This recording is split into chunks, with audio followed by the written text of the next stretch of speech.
Alrighty.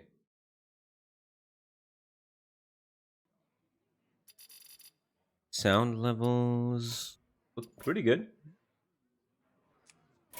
Maybe keep it up a little bit louder. That's probably best.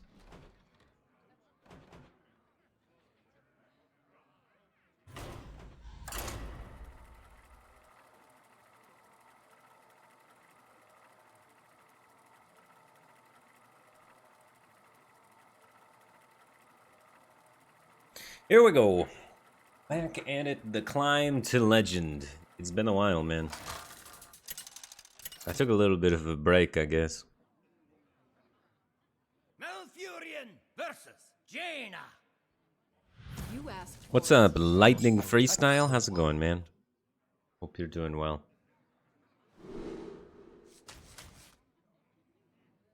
Where's Mage? Mage typical game plan is not the fastest. They're generally kind of slow, so we could probably get away with having enough time to be able to play the Overgrowth. We can't coin Overgrowth, though.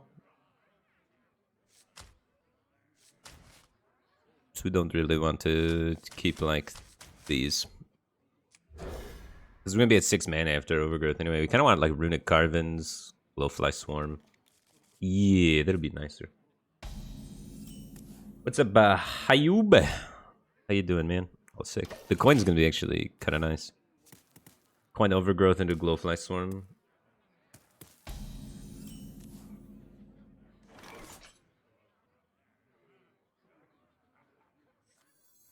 So I just draw off this, Innervate Glowfly Swarm.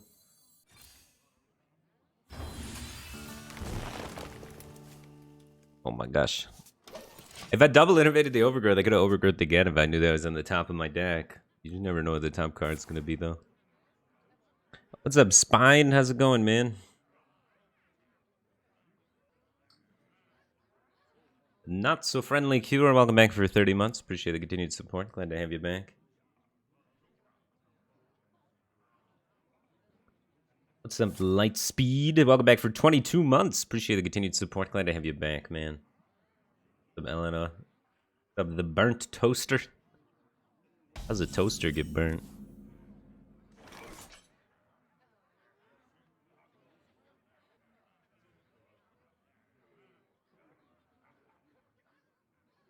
I kind of want to just Glowfly Swarm into Soul and skip the Overgrowths.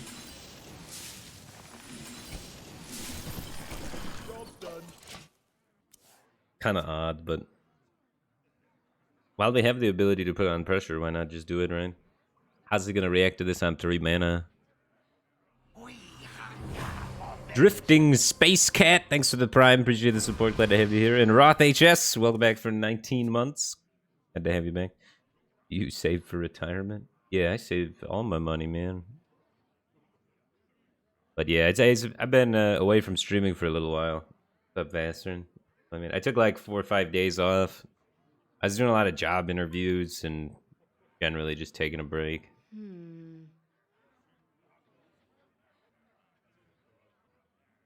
Happy 13th. Thanks, Face the Winds. Welcome back for 13 months. Appreciate the continued support. Glad to have you back.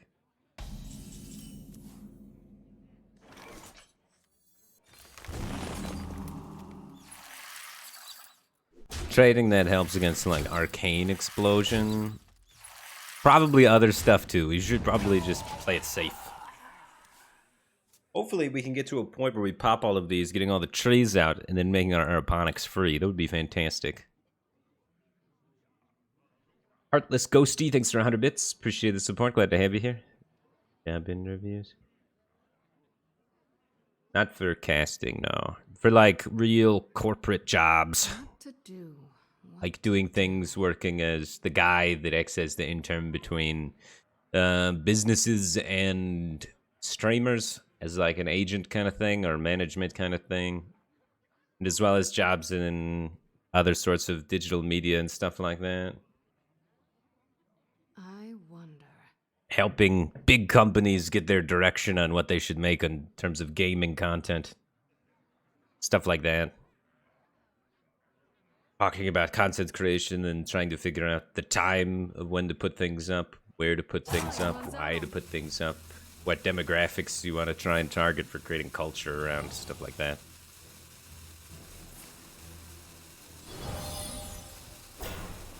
I don't know. I've never really had any sort of job like that before, but I've been trying to get one.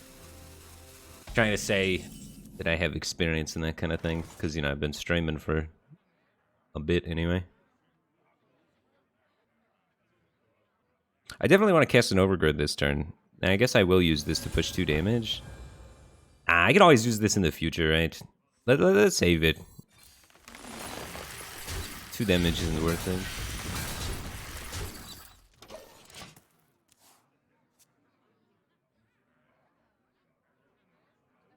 Yeah, I've been streaming for 7 years.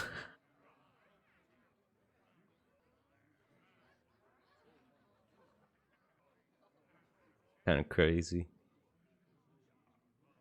I don't know. I'm just trying to look for a change of pace. What to do? What to do? So that's why I wasn't streaming as much, because I was doing that kind of stuff.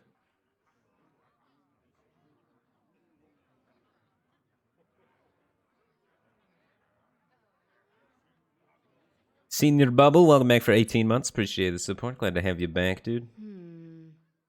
Welcome back to the Bat Cave team thing.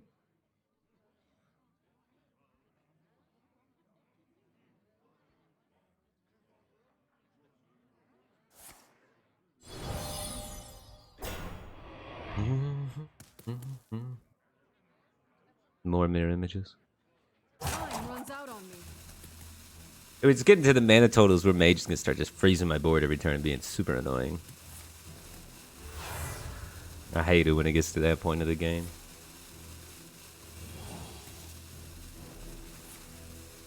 He's got 2 biscuits in hand. He's going to keep trying to freeze the board every turn until he eventually OTKs me.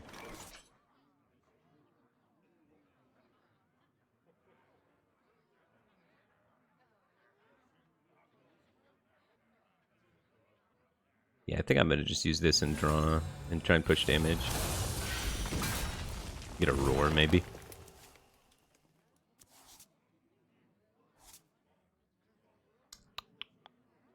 I can get, like, Power the Wild off this. And in worst case, I could still just drop the Fungal Fortune. Oh. I want to take this and not play anything. The next turn, I can be threatening to just jam Survival for 9 mana. So now it's just Hero Power, right? So you keep that discount preserved. And now it's setting up lethal. And also setting up a way to, you know, have reoccurring threadage. Maximum threadage.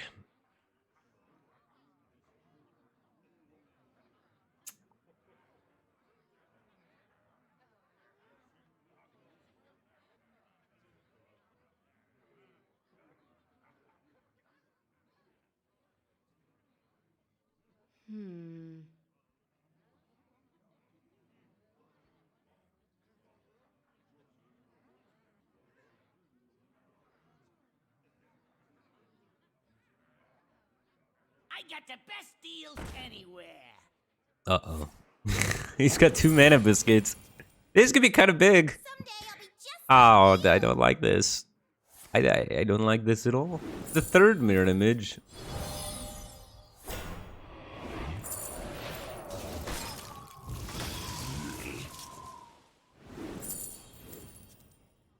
Time runs out on me.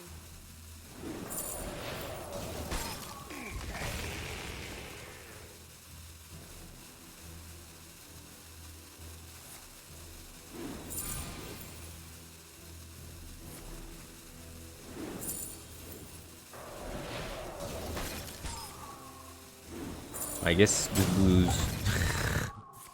Turn 6, he just hopped off, drew his whole deck, froze my board.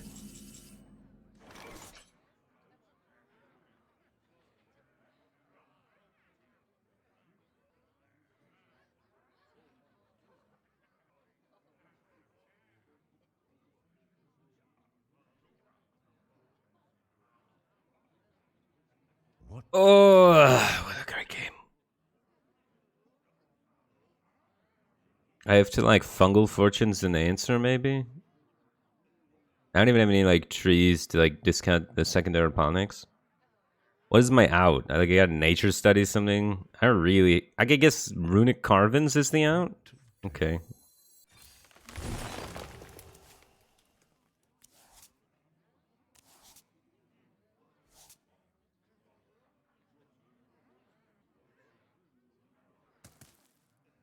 Nah, I'm just dead. Hand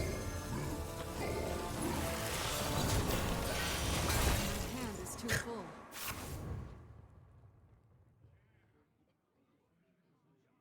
Someday I'll be just like you. Who's ready for a little showdown? D-Miner0, thanks for 33 months. Welcome back to that cave team thing, man. Appreciate the support. Glad to have you here, dude. Almost out of cards. Dying to OTK mages. Token druid feels bad, man.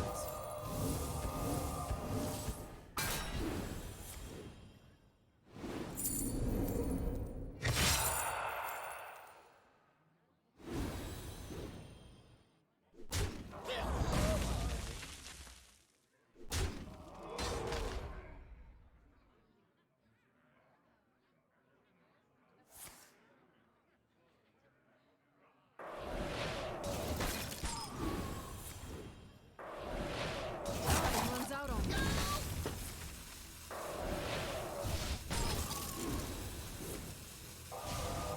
It is pretty funny how much spell power he's getting.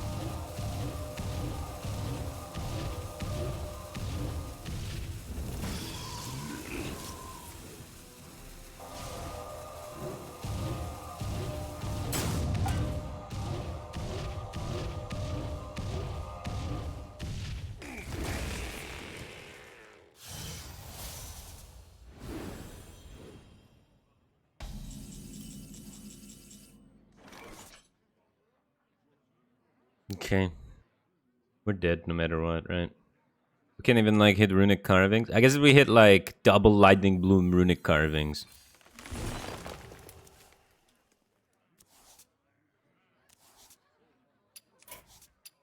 I concede. He's just subscribed for 20 months. Welcome back to the back cave. Team thing, man. Appreciate the support. Glad to have you back. Imagine losing at bronze 10. Imagine.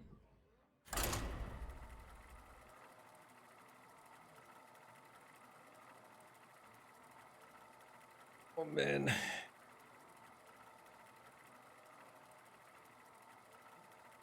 Man, we're getting tons of subs. I appreciate it. Got the hype train leaving the station.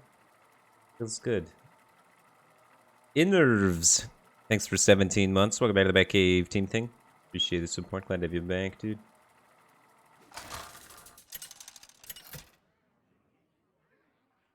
Maybe we should play that guy's deck. Malfurion versus Probably win Malfurion. less, but like having cool pop-off turns is kind of what I want. Nature must Cool be gadgets preserved. and mage. Fungal Fortune is probably one of the best cards in the deck. It is maybe a bit too slow in the mirror. A bit. Because you want to be getting on the board first. But I guess this finds the stuff that gets us on the board, so we keep them. Keeping 2 of them? Yeah, okay. Oh, what if the first one misses? Overgrowth. Nice, nice, nice. Now I'll have to manage to play the resources we obtain. We just need to hope he's not the Gibberling version that's a little bit faster.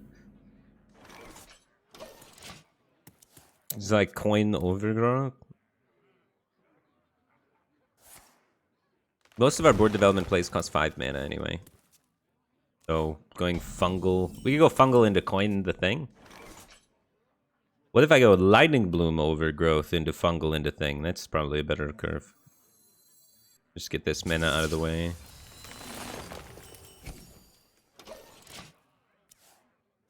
He fungals, we fungal. He still gets first development, but we're ahead on mana now. He's just gonna lightning bloom a development play. Ah, we lost.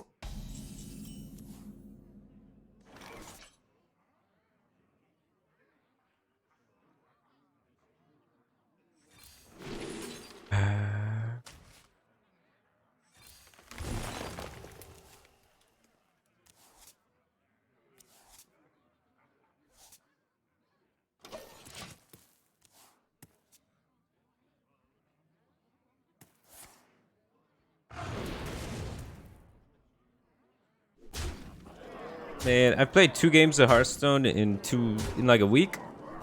Both of them, none of my decisions mattered, and I instantly lost.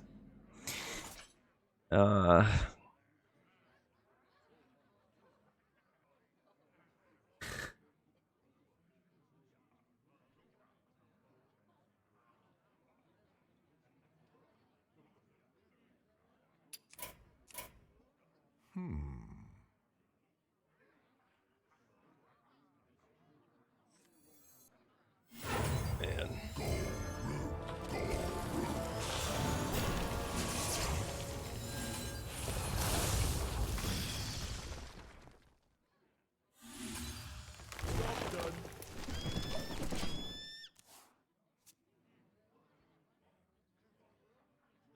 Lamp Kill just subscribed for 26 months. Welcome back to the Batcave Team Thing, man. Appreciate the support. Glad to have you back.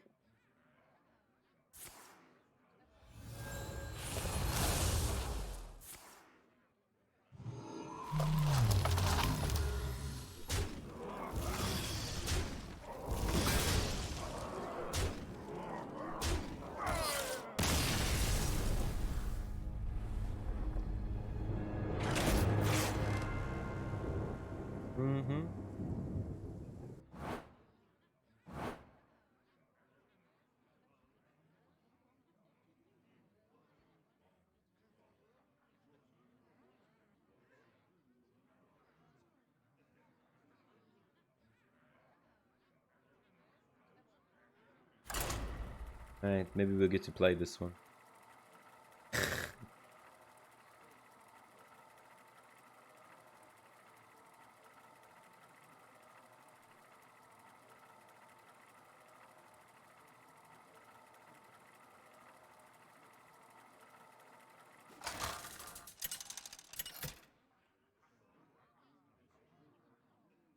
Malfurion versus Jaina. You asked for it. I must protect the wild.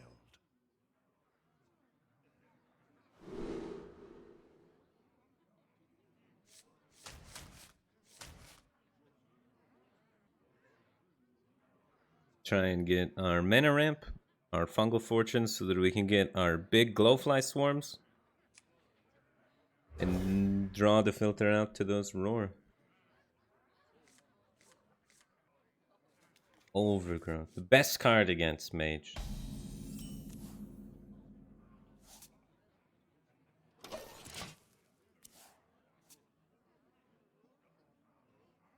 New mage portrait too, kinda weird. Do you ever double overgrowth? So wait, we could lightning bloom, solar eclipse, overgrowth. It's gotta be worth.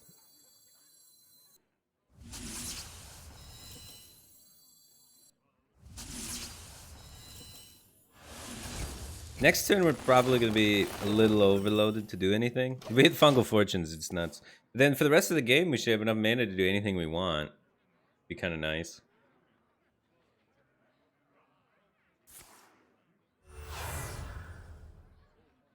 We have many secrets. Secret mage. Oh no, is he gonna have counterspell for our only card? Counterspell's gonna absolutely dominate me. Unless I find a... Well, we have so many cheap spells. I'm sure we'll find something to break up these. One ticket, please.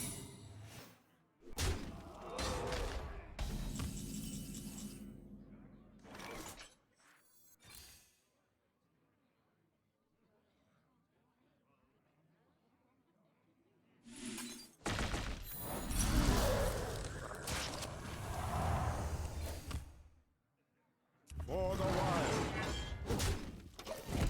Next turn I can summon them with Rush and then also Savage Roar.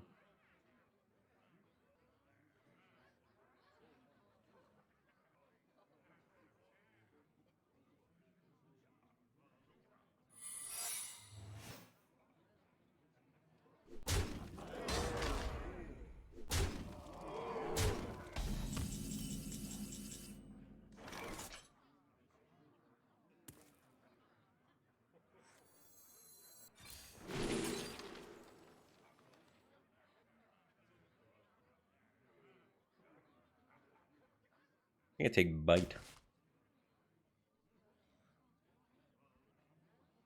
So this is gonna summon 4 with rush, so we trade 1 off first.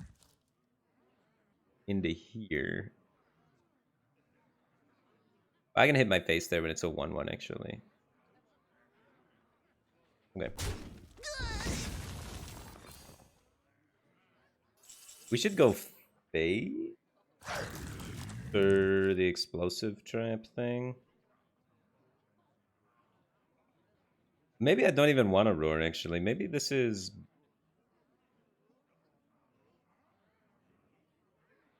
Okay. I'm waiting for no one. Yeah, we have to play around that, don't we?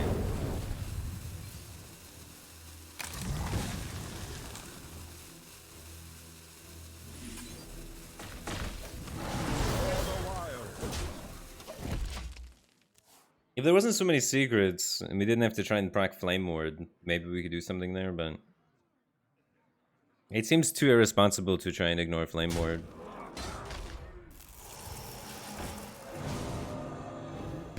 So we have 2, 4, 6, 8, 10, 18, 19 damage.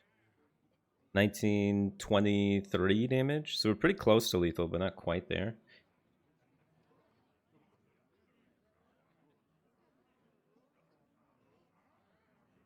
He might have Mirror Entity up too. I wonder.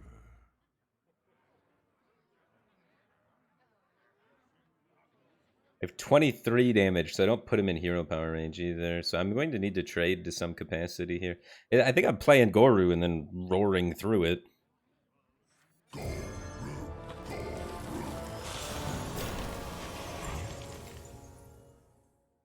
Okay. So there's no Mirror Entity. If I don't hero power, I die to the second Cloud Prince or Fireball. Waits for no one.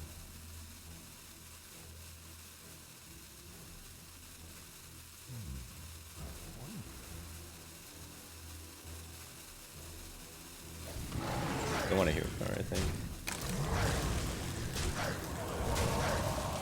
For the wild. It should be difficult for him to kill me now, and we should still have a pretty solid setup on the lethal. I mean,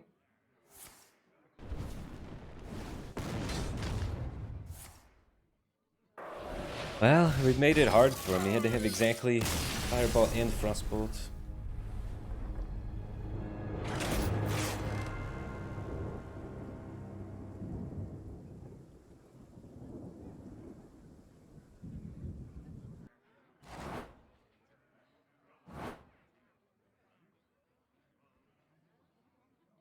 I don't think I like this Treant dude deck, man.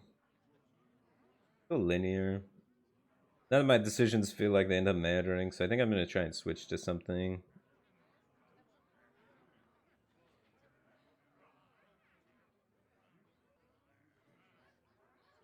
Just dying to brain dead aggro. I thought that mage too. I tried a mage that just had a really good pop off turn and a gadget double mana thing.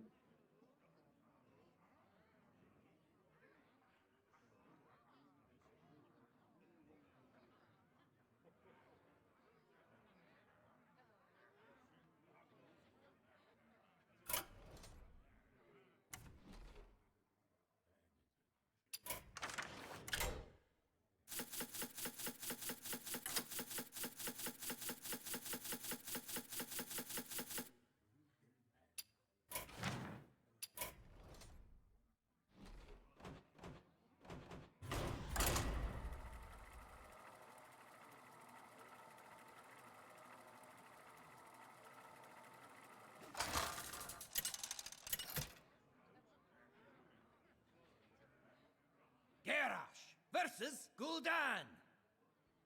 Your soul shall be mine. Victory or death. Ulberg, thanks for 3 months, man. Welcome back to the Batcave team thing. Glad to have you back. Appreciate the continued support, dude. This R2D2 is dead guy. That's his 5th comment being obnoxious.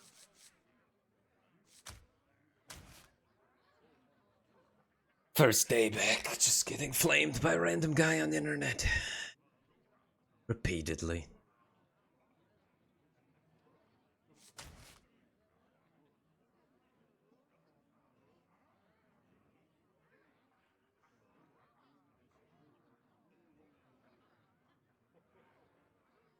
Might even just keep both of them. Zoo's kind of popular, right?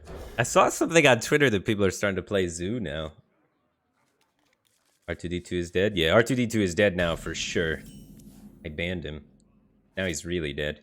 Jay Ways, thanks for 35 months. Welcome back to the Batcave Team Thing, man. Appreciate the support. Glad to have you back. Someone's gotta lead the charge. Job's done.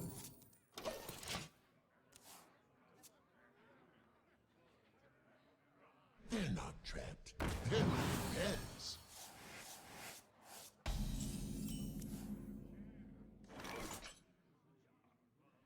Who in their right mind? Playing things on curve. Let's go. He's got the new Warlock portrait. There's a lot of new portraits now, huh?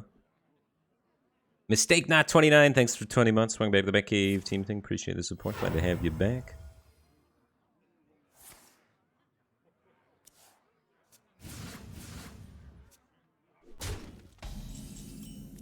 That's a lot of card draw. Born to fly.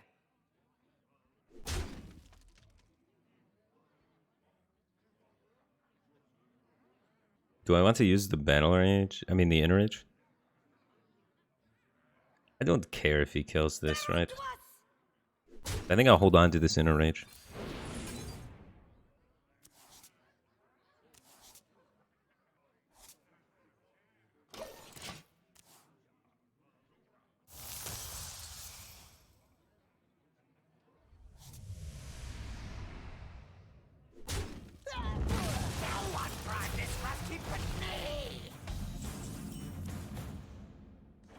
The new card.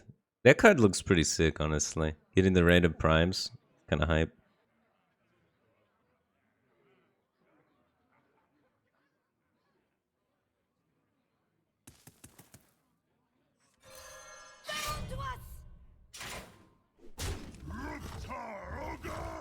But weapons are for going face.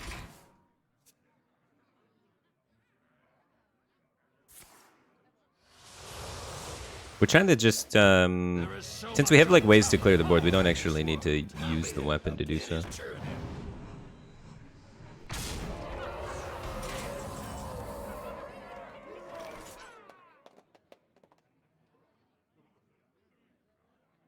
We have like Skipper and Armorsmith stuff, but we can save that Skipper stuff and use the weapon here. He just played into it really cleanly for us.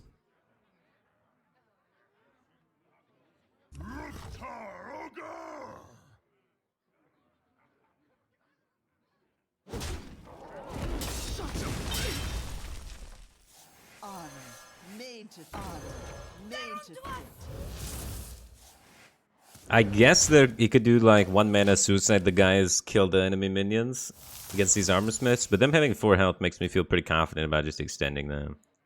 They're going to be a little bit annoying to remove, and hopefully I can do something with them. I don't have the second Battle Rage yet, but I have a Blood Boil Brute. Might be able to get a copy or something.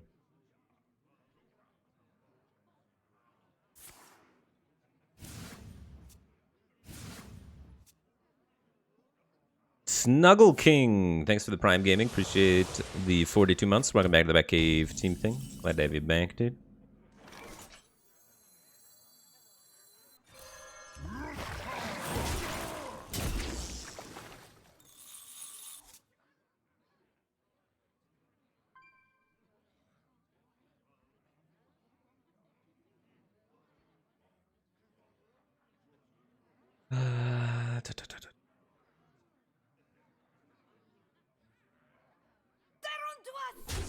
Just on. Just thinning our decks, trying to find that OTK. As soon as we get the ETC, we can actually push just a lot of damage with the current board.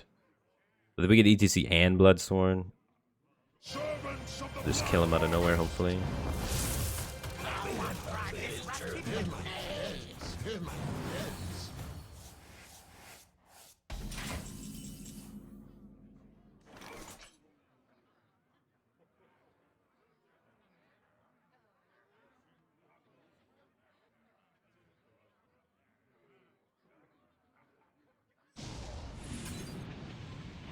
I still have 2 pirates in my deck. I could probably AoE for 3 or 4 here.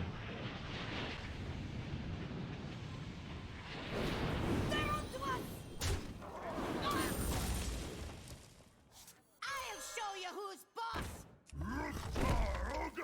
This will break your fall.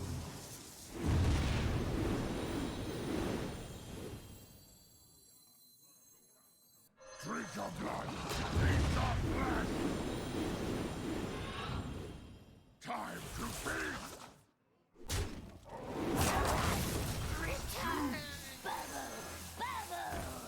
The best Lanky for the situation. Let's go.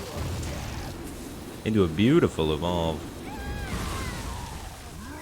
I want to keep it healthy too. I have enough armor to spare, I think. At like 41 life.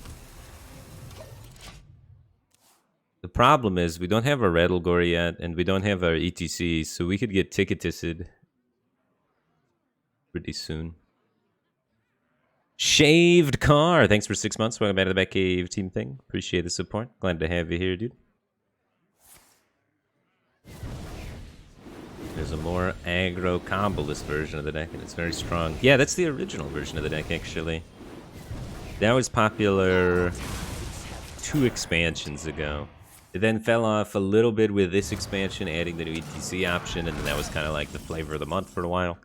But yeah, the original version is still quite good.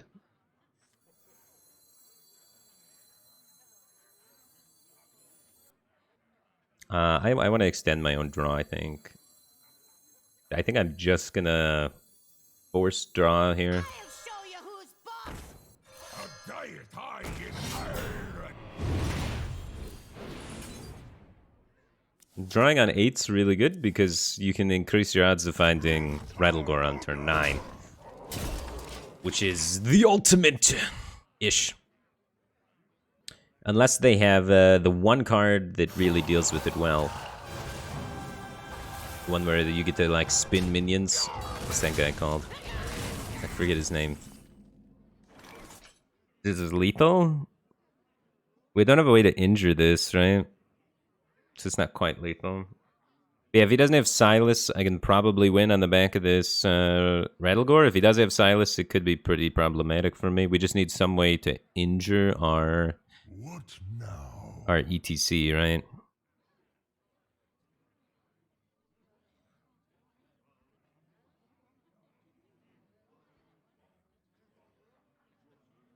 Yeah, we're just playing this.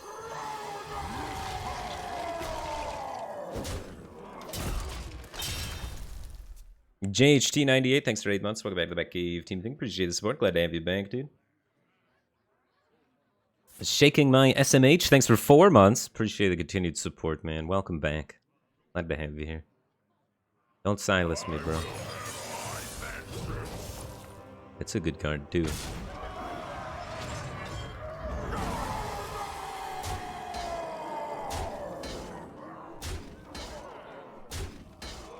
Why do you call?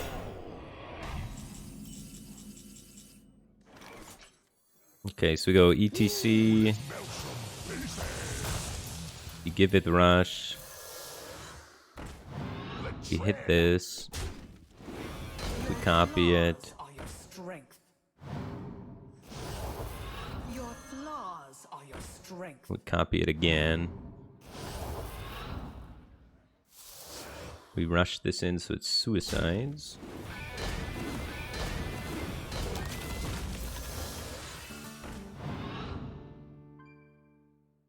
Let's shred!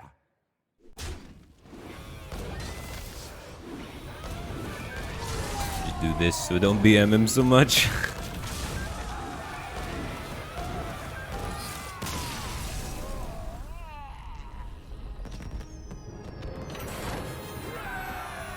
First win!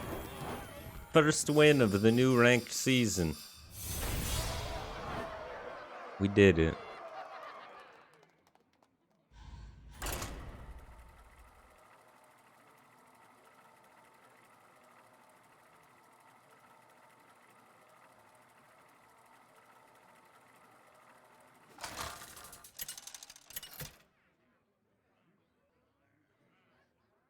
Get Garrosh versus Uther.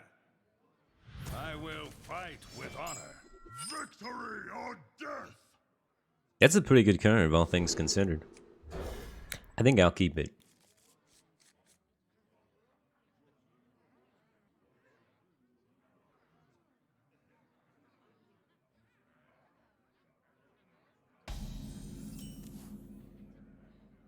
Someone's gotta lead the charge.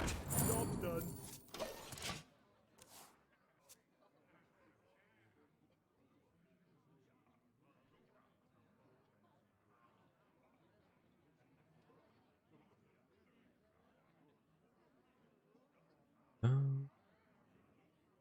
Your stepsister is stuck in the sink. What should you do? Your stepsister is stuck in the sink. Probably call a plumber, man. Armor made to fit. He's trying to get the... He's trying to make everybody think about and change the topic towards inappropriate things on this family-friendly stream. I see you. Ooh, I can get... We don't want to kill this, because it gives him his Nozdormu on turn 4, if we can prevent it. But... And we can kind of prevent it. He's gonna kill it. It's gonna die over the next 2 turns anyway, though. There's not really too much we can do to prevent it. What now? We should just try and extend our board presence as much as possible. This will break your bond. Strike. But yeah, he's gonna get Nozdormu on 4 no matter what I do, basically. I could like play Anchor and ignore it, but he can double run it into my Armor Smith.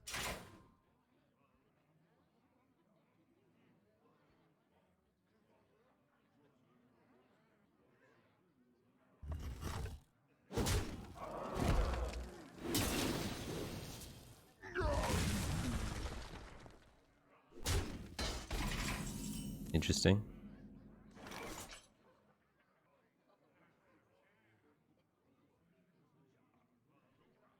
I don't want to kill this. He didn't set it up to die, so that's good. I'd rather him Nozdormu later in the game. Actually, now I'm not so sure. Now I'd want him to Nozdormu because I have the punish. He does Nozdormu, I play Rattlegore and win. So now I don't care. So now I kill it. And then we play Rattlegore, and then we copy Rattlegore, and that's just GG, right? Okay, so let's kill it then. If he wants to Nozdormu, he can Nozdormu.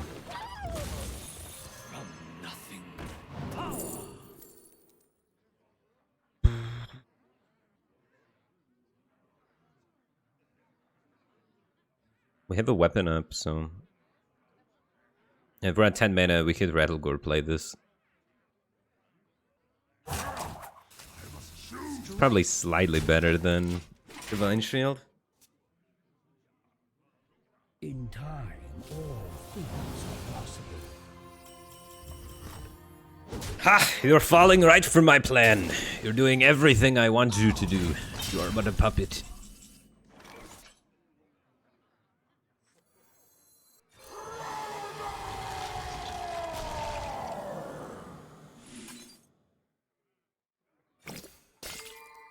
Back to the void.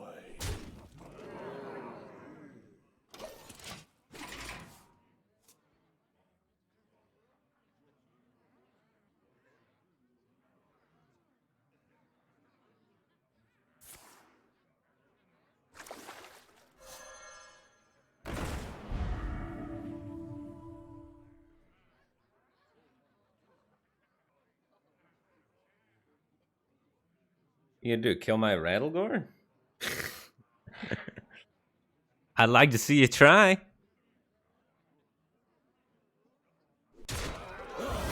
We need an AoE for 3, so we play 1, we play another one that AoEs for 1, we play another guy that AoEs for 3.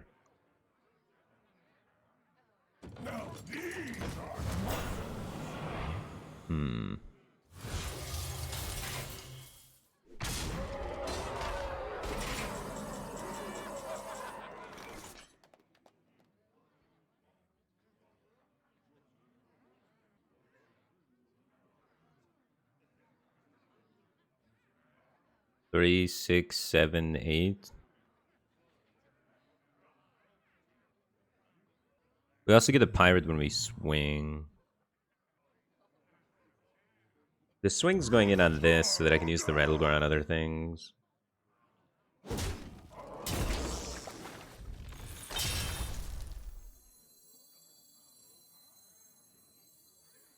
show you who's boss. I'll show you who's boss.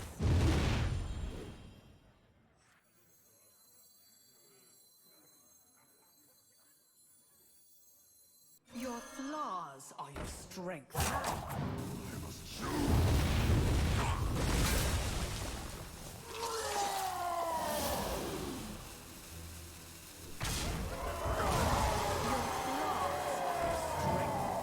We still have a skipper and reserves ready to go. I think this is a pretty strong board position.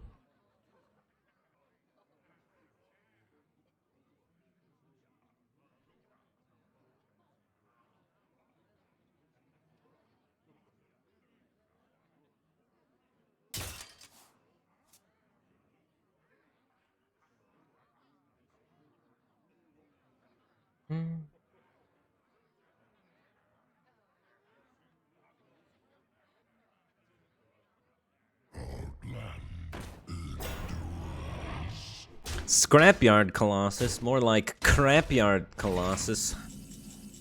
Am I right, guys?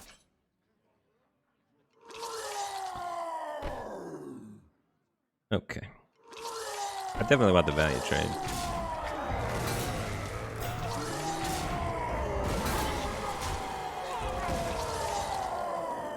You know what? Let's push. Get real angry.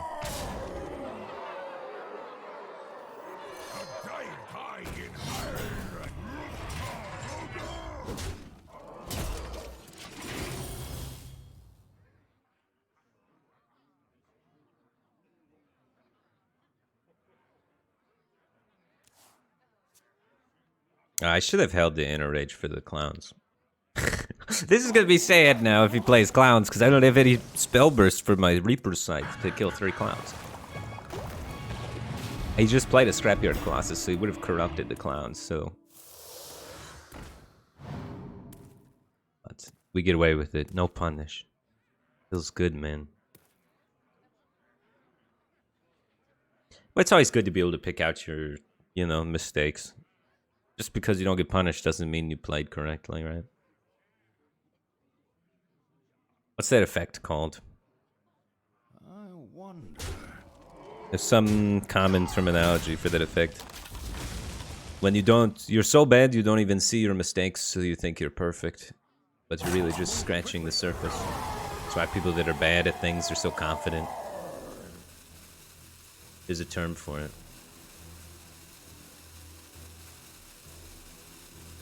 The Dunning-Kruger effect. Boom. That's what it is. Larry Osmond with the knowledge bombs out there.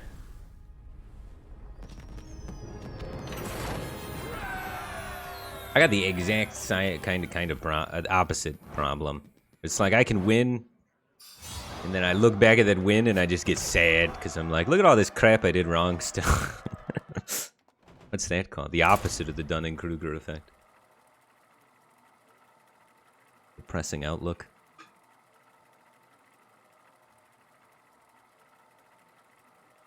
Low self-confidence. Yeah. Sometimes it's better to be bad at games.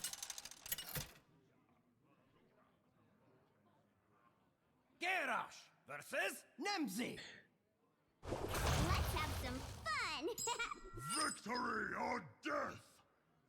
That's the trick. If you really want to enjoy video games, get like kind of okay, but don't get good at them. Getting good at things, kind of a bait. Warmaul Challenger versus Warlock. How many things are there that I can actually charge down? There's quite a few, right? If he doesn't have 1 mana kill everything, the card's really good. With 1 mana kill everything, you can sometimes invest buffs into this and then it just gets obliterated. But they often make like 1/1s and stuff, so you get a 1/9 that we can kind of flirt with battle raging. W. Corpheus, thanks for the Prime Gaming. Appreciate the support. Glad to have you here, dude.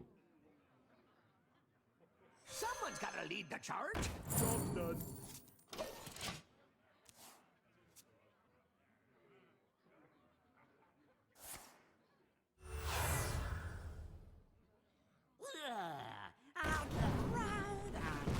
My way the deck list covers my face.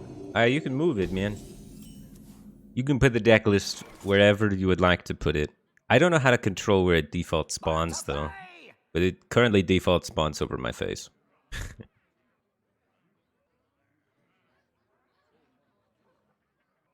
I'm playing this. We have Reaper Scythe into cutting class, so I should have sufficient draw to play against a zoo opponent. So, Battle Rage for 1, not typically what you like to do, but I think I'm going to try and get away with it. You do kind of get outgrinded by zoo a little bit towards the end of things, but I'm hoping the cutting class is enough to get me to the second one, you know what I mean?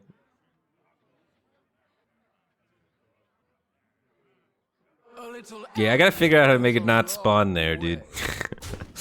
I gotta figure out how to make it not spawn there, but I'm not sure. I challenge you to Makbara!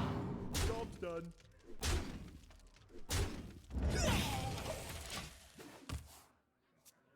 It's on my to-do list.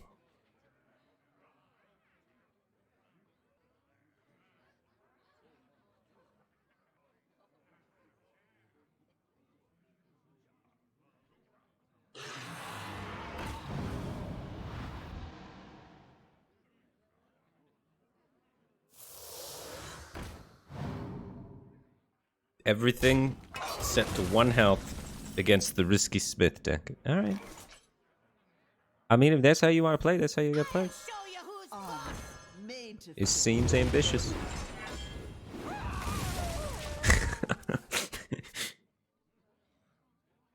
You say there's a golden rule for playing this deck?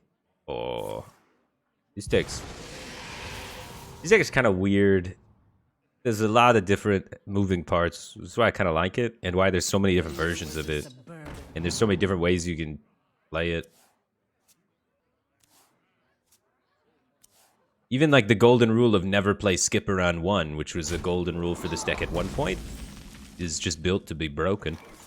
Because when you're on coin, you can go Skipper 1 into coin things into Battle Rage stuff. With this deck, more so, you don't really do that because you don't have the bomb guy in there, but there's definitely exceptions and things to be broken for every single golden rule.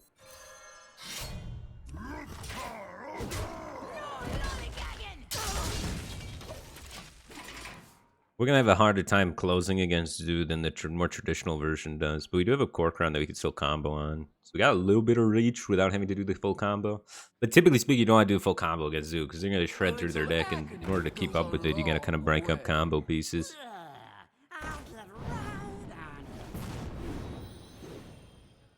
Why didn't I play cutting class there? We got Spell Burst, baby! It's not time to cut class yet. We had to go with that class. That one was important. Yeah, it's like, you know, I don't know, name an important class. That was something that's actually in our major. And now this other turn, we're going to cut the class that we don't care about.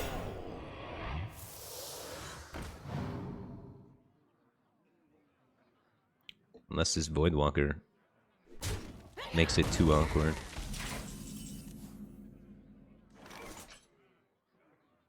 Looks like he's going to end up getting a Dark Glare, which isn't great for me, but...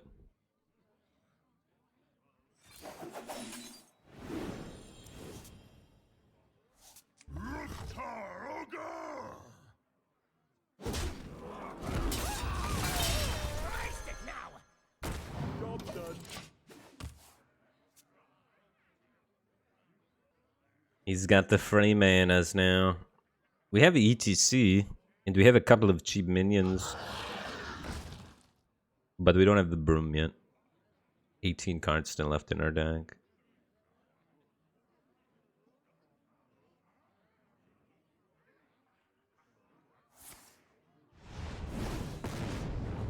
That's big. Not only is it big because it's an 8/8, but it's big because now we have to deal with one less 8/8. That's also big because it's a little bit of burst damage removed.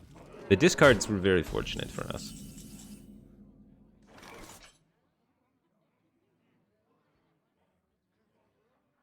Yeah, we're gonna need more time.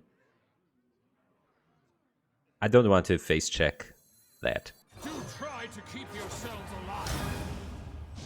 alive. Knowing that he discarded a Flesh Giant too makes it a lot easier. We know that the value in his deck is decreasing. So it opens us up to the ability to play this a little bit slower. Over time, he's just going to tap his life down, and then eventually the Core Crown will be able to kill him by itself. We're more just on survival because of the way that the discards went than we are on actually needing to clock him. Whereas if he discarded something else, we might be needed to be pushing for more of an aggressive lethal here, or taking some damage to then set up the Bear-Off with AoE, instead of just trying to go piece by piece here. I think we can get away with it. Yeah. Inspired Merchant, that's not going to add any value to his hand, so he's going to need to continue tapping just to try and keep up with us. No, this is a very good situation for us.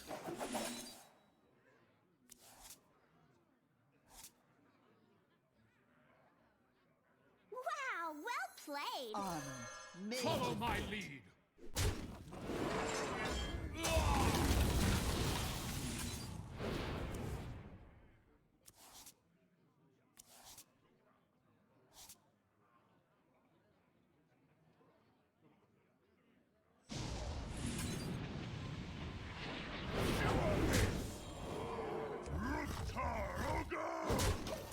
Should be GG.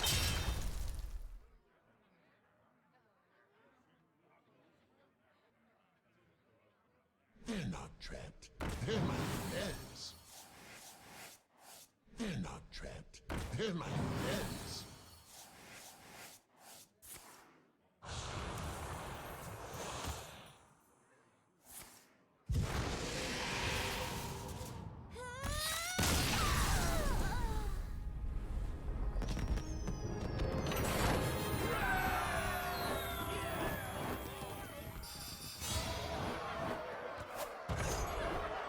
Onward and upward to silver.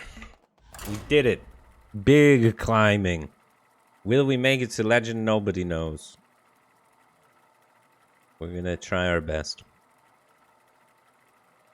How many people in chat are already legend? How many tryhards do we have?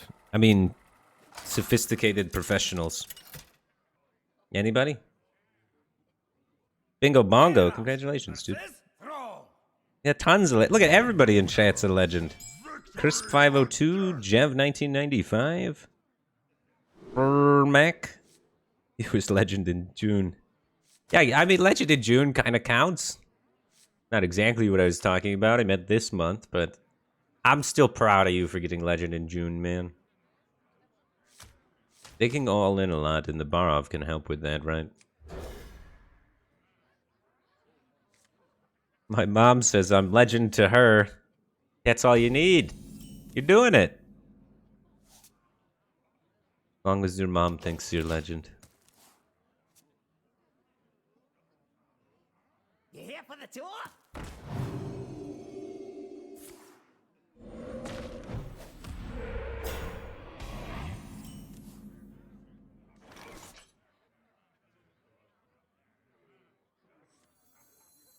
We couldn't hold this. Someone's gotta lead the charge. Holding it for different ways to activate risky skippers. Because we do have 2 skippers. Liquid Ox is now raiding me with a party of 221. Oh my god, am I going to lose to Eyesore?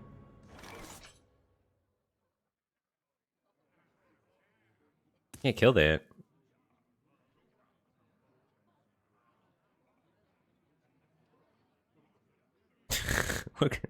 We're getting Ice Sword. Oh no. I have to Barov next turn, or I could Barov this turn. Yeah, I just Barov this turn, yeah. Okay. Do try to keep yourselves alive. Burn to fly! I should have waited. Now you can I'm inting. Now you can +2/+2 copy it, trade. I'm making this worse for myself. I should have just armored. Yeah. Yeah. Now go phase. Yeah. This game is what's the eyesore.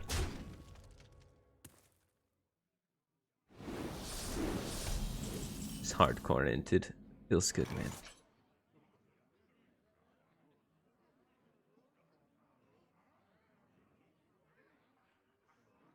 Follow my lead. Nobody loots these ruins but me. It's gonna be a little bit harder now that all the totems in this deck have +4/+4.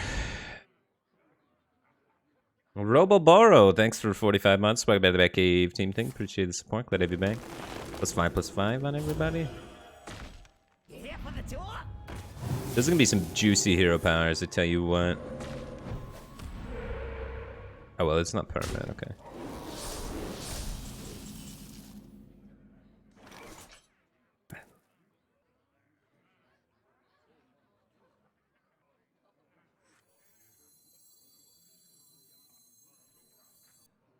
Waste 'em. I'll show you who's boss. Drink your blood. Drink your blood. Time to feast.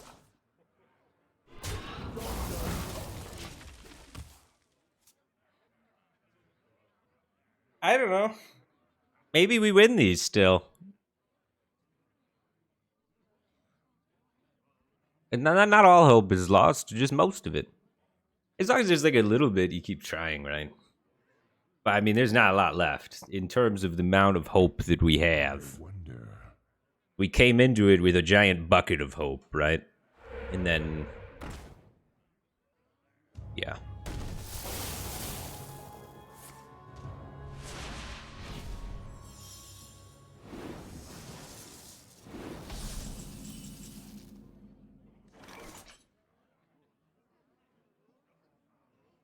Rip-a-doo, do-do-do.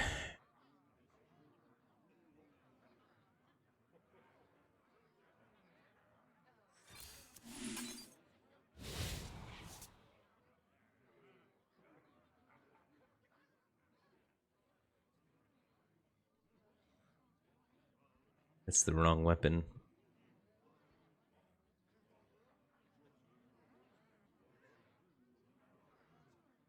That is not the weapon we needed here to set up nice things for the future.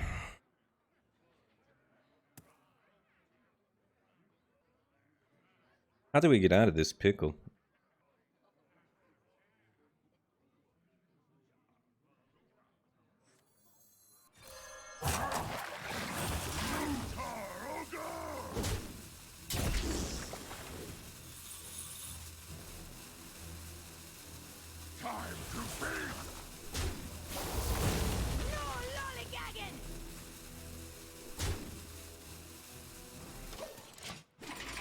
We could have like ran in the 5/1 weapon to the 8/8. So ugly.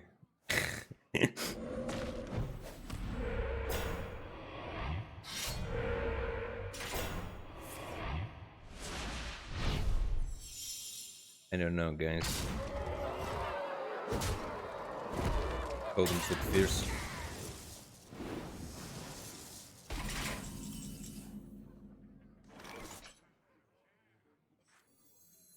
I'll show you who's boss. Made to fit. Your flaws are your strength.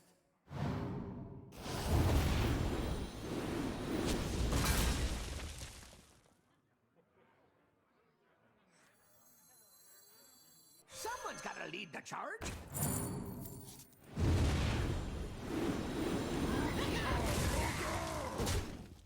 Maybe if we ignore them hard enough, they'll leave us alone.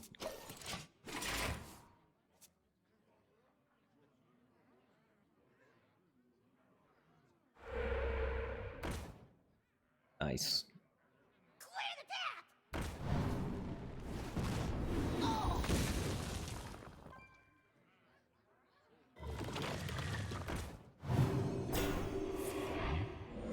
Okay.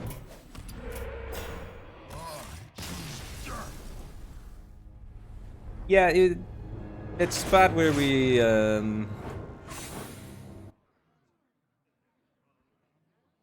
rolled the taunt totem to protect the eyesore, and then the spot where I played the thing. I played the Barov for tempo Forgetting that the thing gives +2/+2, which then outscales my AoE. If I just hold it there, I could swipe the board completely clear. I'd still be at a huge disadvantage, but it would have been a lot better. So yeah, that one mistake just snowballed out of control. It's the devil's in the details, man. It's the teeny tiny things that always get you. It's true about everything, man. Not just Hearthstone. The teeny tiny things always come back to get you.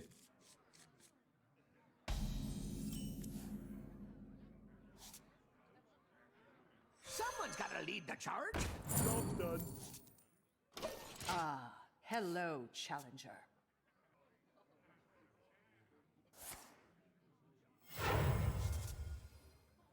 They cannot stop my work. Burn to fly. Well, nothing we can do there. Not worth extending a skipper into certain death. Paladin can be a pretty tough matchup for this kind of deck. Just because of the amount of mid-range pressure they put on can make it pretty difficult to make it to our combo. The non-combo version probably a lot better versus Palaman.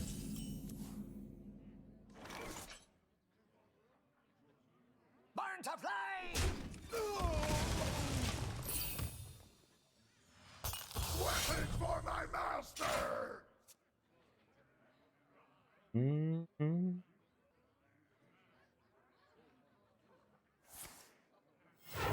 Reporting for duty. The leper gnome.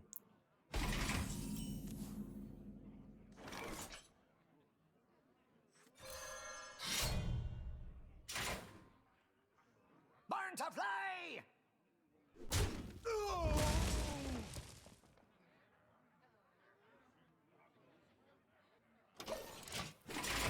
Nothing really worth swinging at. I want to be able to cut in class, activate the spell burst on the weapon, and then, you know, kill more than one thing with it while developing at the same time. Thus, you know, creating a board and removing his way to react to my said board at the same time. So that's why I like loading the weapon up there instead of playing the Circus Amalgam.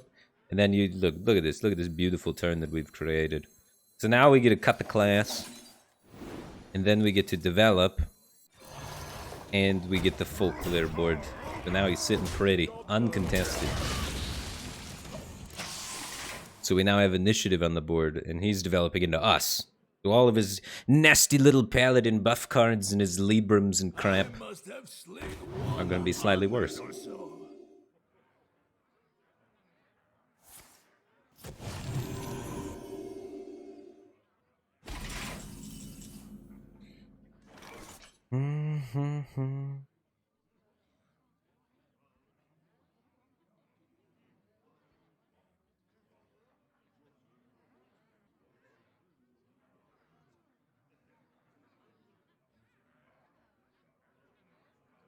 What now? Do we want to miss this much damage trading? I guess Paladin we do kind of need to eventually make it to the OTK stuff, right? My plan is just to be ahead when I play Rattlegore. So I'm just going to keep trading and trading and trading and then drop Rattlegore, and that's when, hopefully, he doesn't silence it, and that's when they can pull ahead. So I am going to protect my minion, I think. The question is, what's the best way to do it? The Word Eater leaves me the most developed. Sword Eater Broom leaves me the most developed.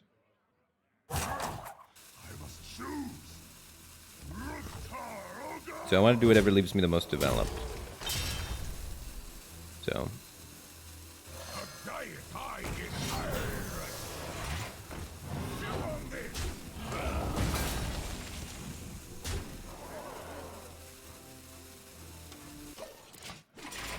Now I still have the core crown and the weapon to react to things.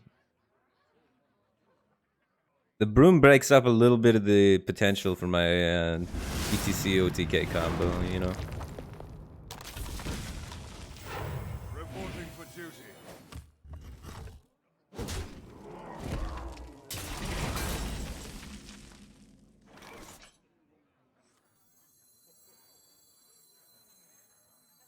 This will break your fall.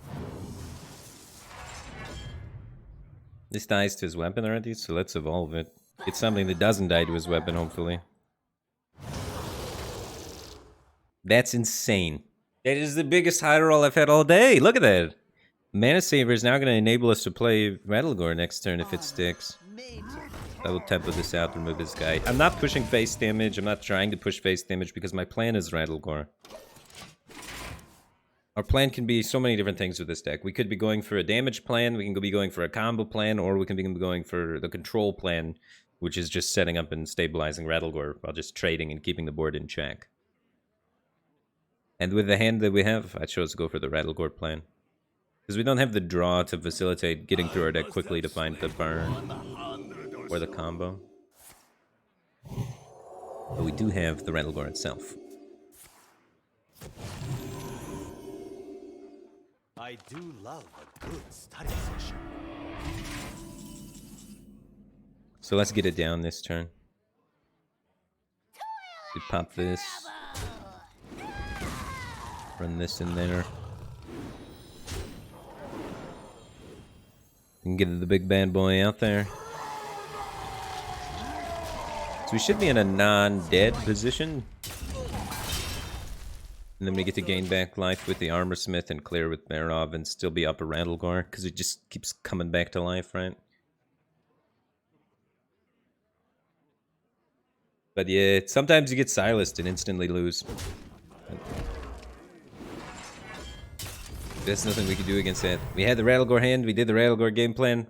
Just unfortunate if they have the tech card.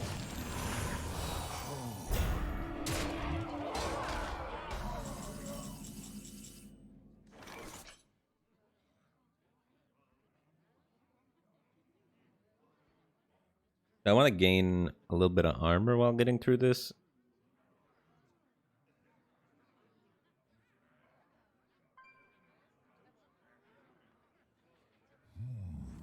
I don't need to bear off. I don't want to. I'll show you who's boss. Someone's got to lead the charge.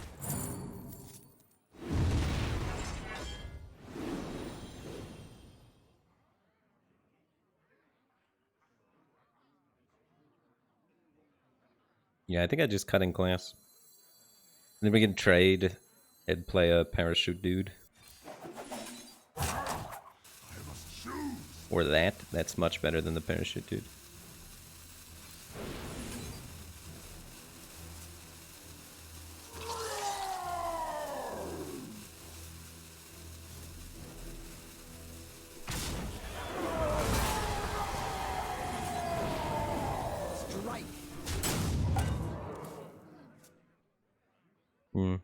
We could have held on to both Inner Rages so that we go Corker on the Inner Rage, Bloodstorm, then we mill the top card of our deck.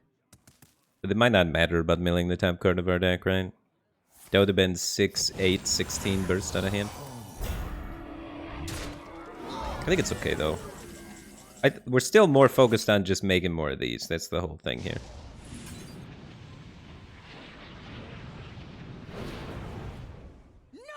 I guess I didn't need to do that. We could play a minion first instead. Your flaws are your strength.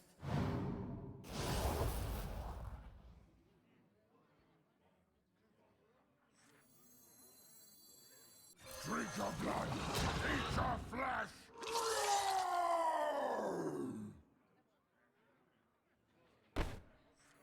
Drink your blood, eat your flesh. I have a hard time seeing how he comes back from this one.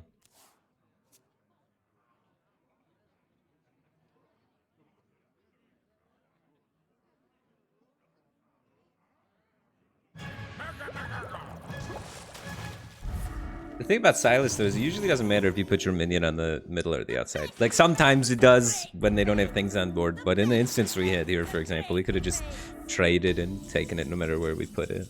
It didn't actually matter. But yeah, I do that all the time, too.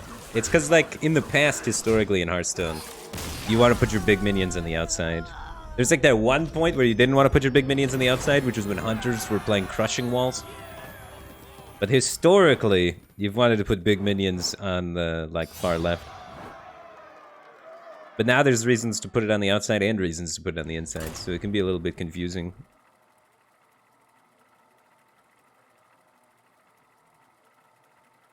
And I guess there was that time where you didn't want to put it on the outside. You didn't want to put it in the middle because Meteor was the biggest one. When, like, Gunther Mage was really popular. That history. Meteor was the thing. I must protect the wild. Victory or death! Dude, how do I fix my OBS? My OBS, look at how small the letters are. You see this shit? Like, I can't read this.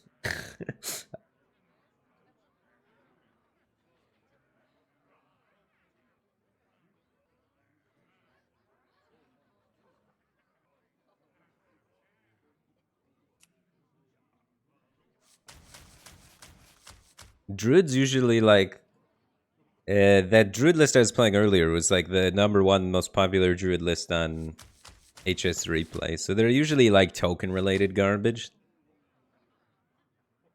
So we want some sort of skipper stuff. We want ways to clear token boards. Sword Eater's like not bad. I don't think we keep Evil Quartermaster or Battle Rage though. I don't know, we have the skipper, so maybe we keep the Battle Rage, but I'm afraid I might need the skipper too early. We'll see. I have the Sword Eater, which hopefully should allow us to hold on to the skipper later to set up for the skipper Battle Rage. But it might not work out that way. Druid can go pretty quick.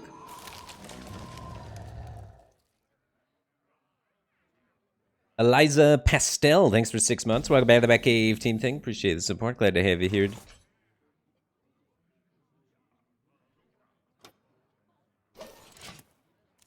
Mm-hmm.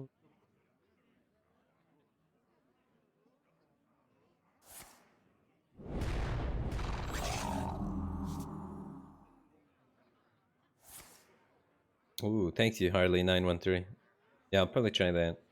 Thanks for Googling that for me. That's what I should have just Googled it. It's just one of those things I've had. It's been like this for like, with all these little numbers for like so long.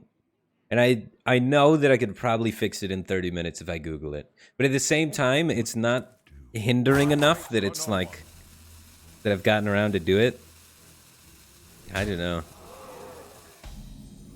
You ever do that with like some sort of meaningless task where it's like, I could definitely fix this something that's a constant irritant for me.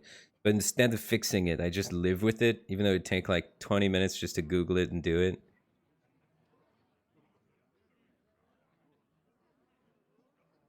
It's like, why? Why don't I just fix it, you know?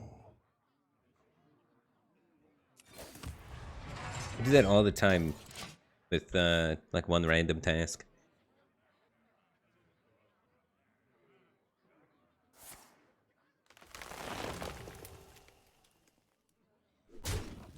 Looking at jobs I interviewed for this week. I interviewed for being streamer relations related people. I figured I've worked on a lot of ad campaigns and stuff like that. And they kind of know some of the ways of what works, what doesn't work, how to handle and interact with streamers pretty well. So I've been a streamer for 7 years. So I was like interviewing at all of those agencies that then try and find sponsors for streamers and help streamers grow and all that yada yada. I figured maybe I could do that and be pretty good at it. Just has something for a change of pace. And then I had some other interesting opportunities with like network TV. I actually got that interview with a network TV company. It was kind of surprising. Looking at doing potential things there. I'm a little bit worried about Sola the Forest.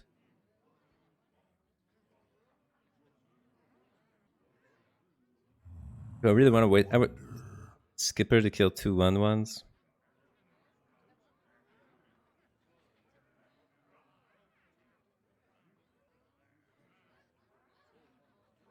Yeah, okay.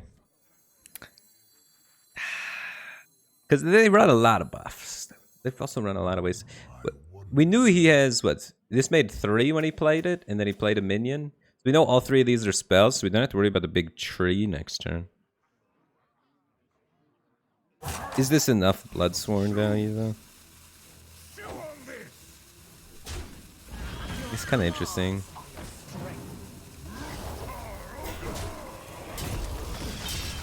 Whether or not to use Bloodsworn or Skipper there. Lotto 5001, thanks for 4 months. Welcome back to the Metcave team thing. Appreciate the support. Glad to have you here, dude. Las Vegas news anchor. No, not like I don't want to be in the public eye, really. You know what I mean? I'm looking for more behind the scenes sort of stuff. I wonder. I want a steady 9-to-5 job that I can try and build a career around and then start a family. Instead of streamer in public eye with random work hours and no direct career path, so to speak.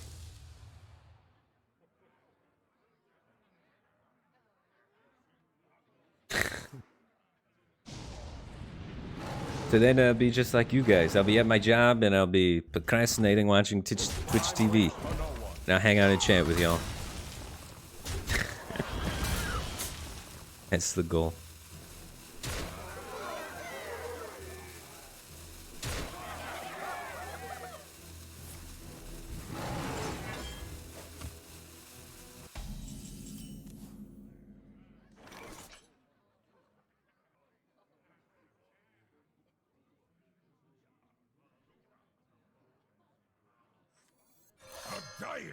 We're getting to the meta where we can clear his developments pretty easily.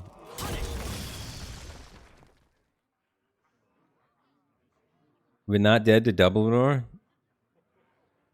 Are we? Yeah, we are dead to double roar. Because he double roar hero power and kill us, so.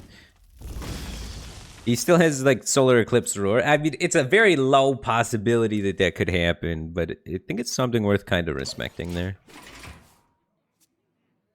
Just trying to think what could be in his hand, you know what I mean?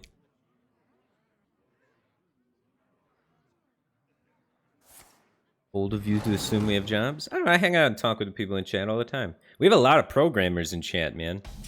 There's so many computer programmers here.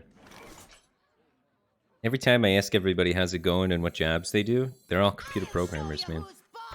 Or they're in programming in some respective way.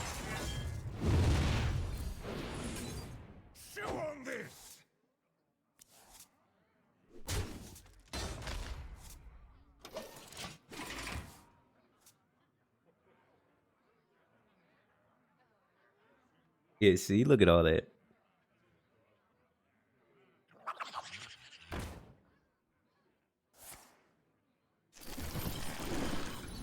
Not the gibberling. Ooh, that feels bad when you're extending gibberlings and fireflies into a skipper you can't kill. Ah, that's a bad time. Armor made to fit. I concede. Yeah, that's how my experience went with the druid deck as well.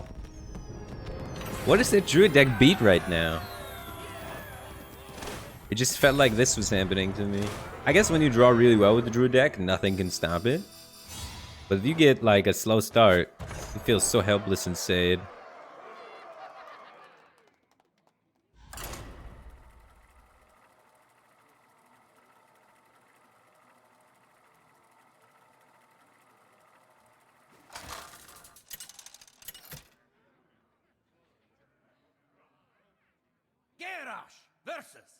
Every time I open Firebat stream, he starts making fun of druids. Look, I tried to play druid. I went 0-3 at bronze 10. I don't know.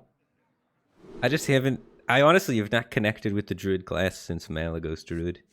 I just don't vibe with the Treant druid. The last time I vibed with Treant druid was 2014. That was the last time Treant druid was kind of cool. I don't know what it is. I'm anti-tree, I guess. I never would have thought. I did love Lucent Bark for a minute. Lucent Bark was cool. It was never good, but Lucent Bark was pretty fun. The thing about Lucent Bark, though, is the copies of Lucent Bark still take up the board space, and that's what kind of actually strangled that deck. If Lucent Bark Druid, when the trees went dormant, they didn't take up a board space, that deck actually might have been the thing. But you had in the late game, you screwed yourself by them being able to manipulate how you could extend onto the board. Because every healing effect you play would have to make 4 Lucent Bark. So you were always overextending into AoE no matter what you did, basically. Armor made to fit. Job's done.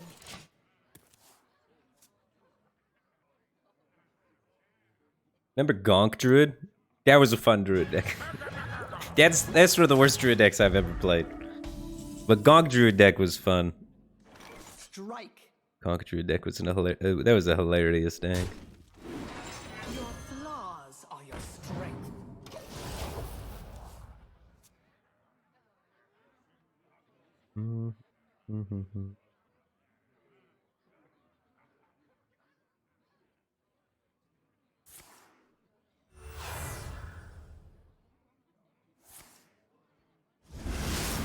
Astral Druid? Like Astral Tiger Druid? Astral Tiger Druid was pretty cool. Remember that Infinite Druid thing?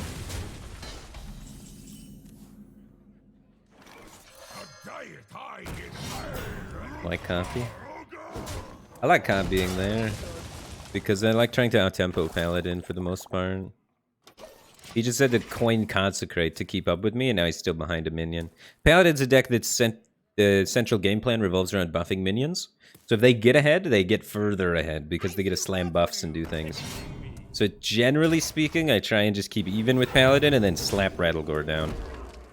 And I full disrespect Silas and just hope they don't have it. That's my Paladin mindset. But it works really well if you draw Rattlegore, and a lot worse when you don't. But yeah, look at me just steamrolling ahead. So yeah, I'm not going to have the potential for the combo here, but Paladin's comeback mechanics are so garbage that you don't need to combo them if you can get far enough ahead. So I, typically speaking, try and Bloodsworn for tempo versus them. You play this deck differently in every matchup, right? I'm going to throw the book at you. And that's just how I like to play it against Paladin.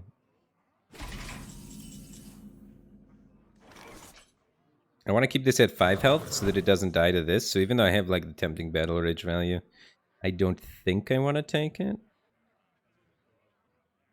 I want to get a bigger battle rage later. He's already used a Consecrate. This brings back a weapon that only does 3 damage though. What now?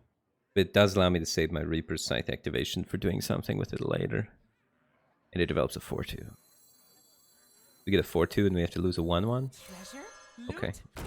That's worth it. And we get to save the spell burst on that. That's enough of an upside that I'll take it. But I want to keep this. It's bad versus exactly the second Consecrate, right? So don't. If he has like Braggart's second Consecrate, then F all of our plans. But he's already played a Consecrate, so we're giving a little bit less respect to it. And we're playing around with the weapon that we can see in front of us. Don't Consecrate me, bro. And look at how much less impactful the buff is when the minion can't do anything with it. You can't trigger the spell burst of that guy with it either. He's playing my game.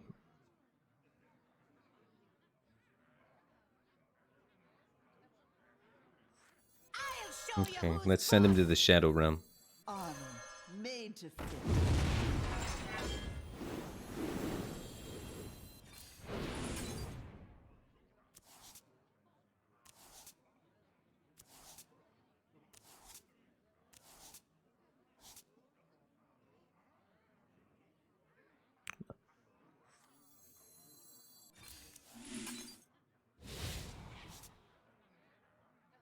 I want to value trade this because it's just going to die to the weapon. Do I?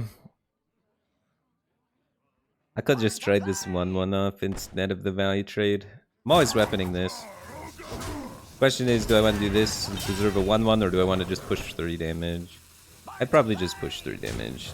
The damage is more relevant. The 1-1 would have to connect 3 times, and I don't care about getting value off the second Battle Rage that much, because I already have Rattlegore. And I already have this. 4, 6, 8, 9, 10. So pushing damage becomes relevant here.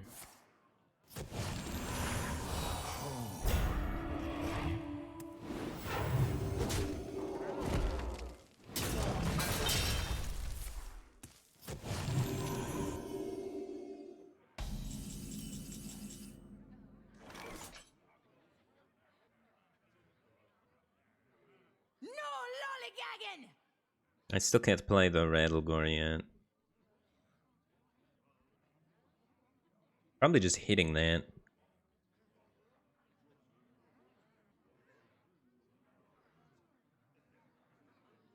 I just want to set up the best possible board for the following turn. Which is having the weapon equipped with a spell burst potentially ready to go for 0 mana, as well as the Warmaul Challenger down?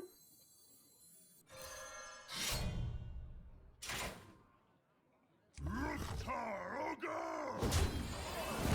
stole it first! Strike.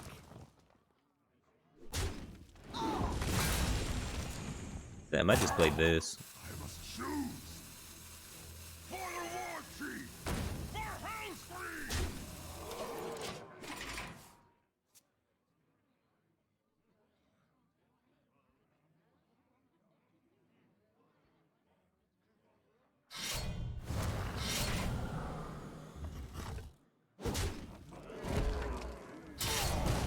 Reporting for duty.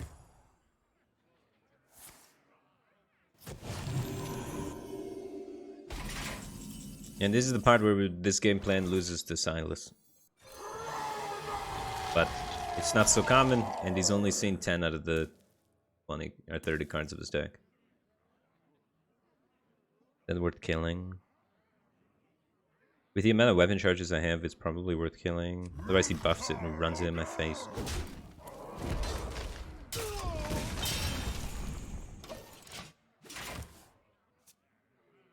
He's pure paladin? I know. I know. That's why I did this game plan and why I say it's unlikely to fail. But I've played Hearthstone long enough to where I don't speak in definites anymore. I'm not gonna tell you there's 100% that he doesn't have Silas, because anything could happen. You play this game long enough, anything could happen. Trust me on that, guys. Someone25, welcome back for 3 months. Appreciate the continued support. Glad to have you back.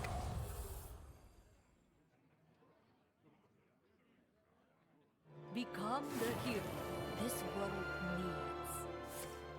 needs. Brightness goes. 14. 22. It's not great for me.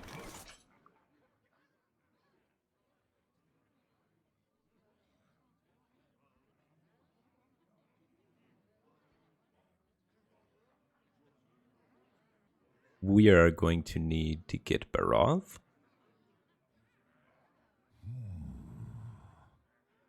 Or we could use Broom. We have 9 plus 8. What's 9 plus 8? 17? 18? So we can pop this.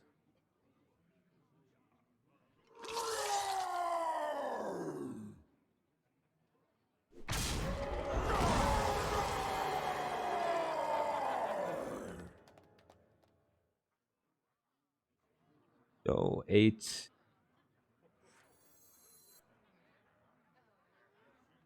What's the best way to do that? We don't even need to use an inner age. We can just do this and then Broom. Drink your blood. Eat your flesh.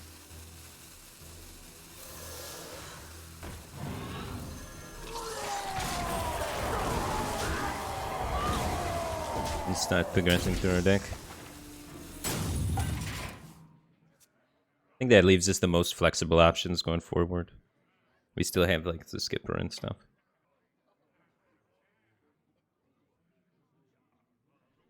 Then next turn, when we're not in such a desperate scenario where so much of our mana is left trying to just keep us alive, we can get the risky draw. And we still have a Broom for the ETC and a Bloodsworn for the ETC. So we can maybe get the push for lethal pretty soon.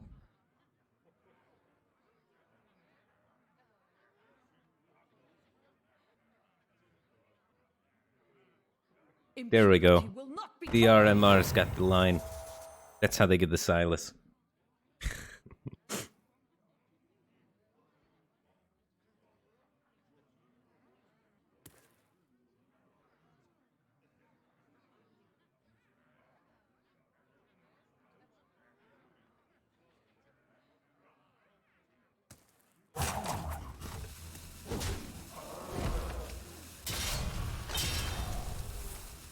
He's getting to the point where he might be able to pen flinger kill us. We don't have another armor smith.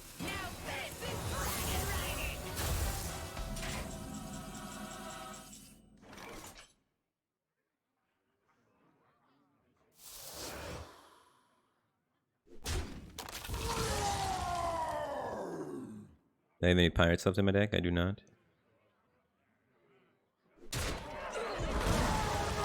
I should have did this in the other order.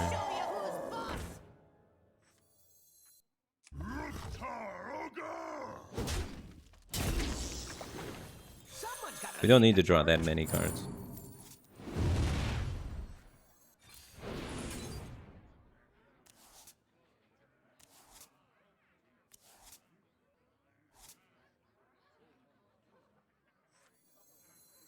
Drink your blood! Eat your blood! Time to feast!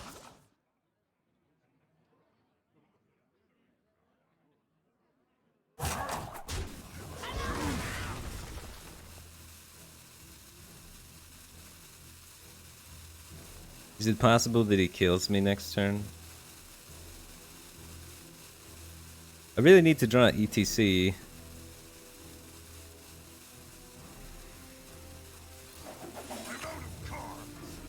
I just want to make sure that I have it.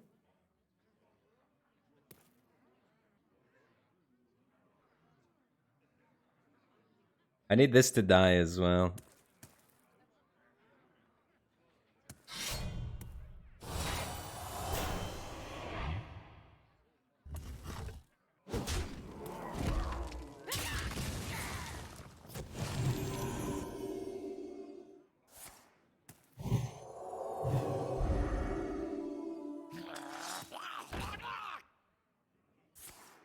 Reporting for duty.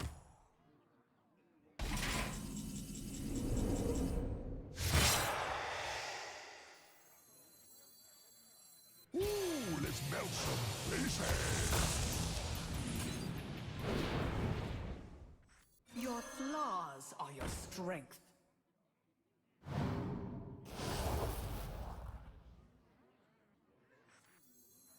This will break your fall.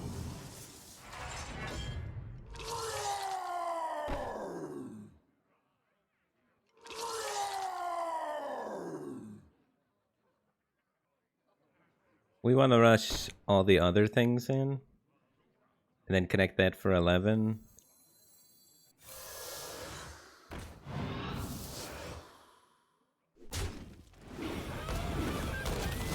Geronimo!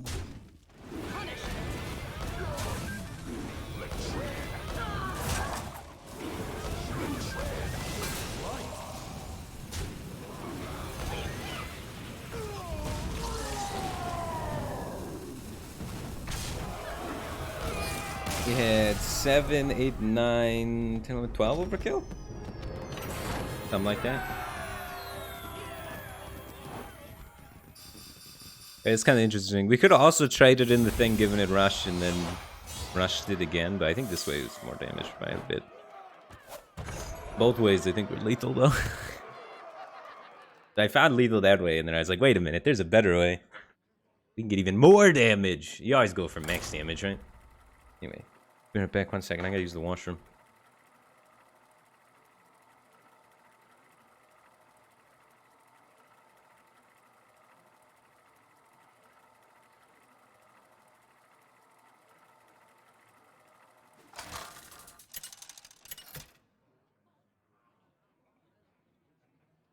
Garrosh versus Nemzi. Let's have some fun. Victory or death!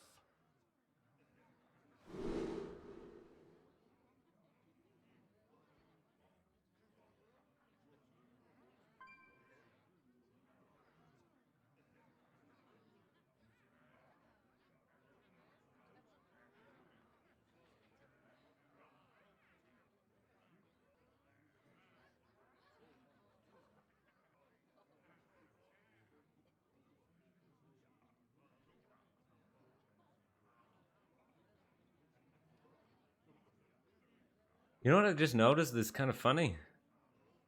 I don't have any new cards in this deck, I don't think. This is all old cards. It's kind of wanky.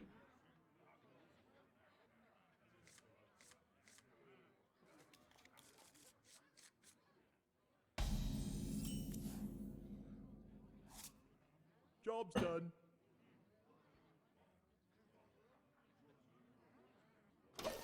Wow, good thing you wore a mask outside. Yeah, yeah. I don't know, I like the mustache. I don't know, I think it's fun. But do you want to know the science behind the mustache and the main reason I have a mustache? The science behind the mustache is that it causes a reaction. So it causes something like what you just typed, where you say, wow, good thing you wear a mask outside, because you see the mustache, right? So that thing doesn't do much for me on Twitch, but on YouTube, comments increase how much money I make. So if somebody comments anything, it's good for me. So how do I make people try and comment on my videos without having to do any work? Get a mustache.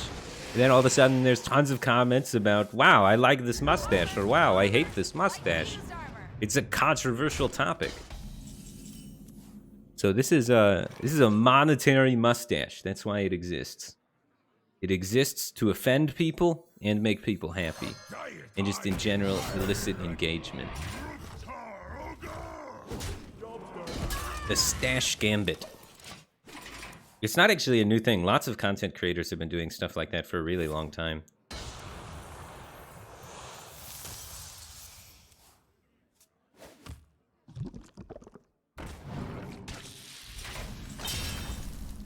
Wear a mega head. See, that's the difference, though. You don't want to do something that isolates and offends people, actually.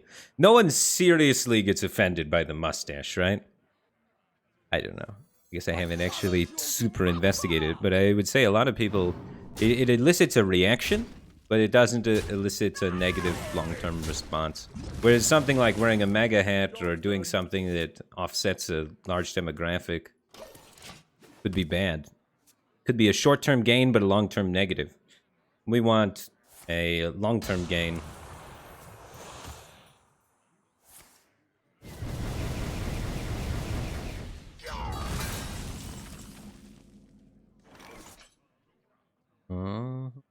What's the most live viewers you've ever had on Twitch?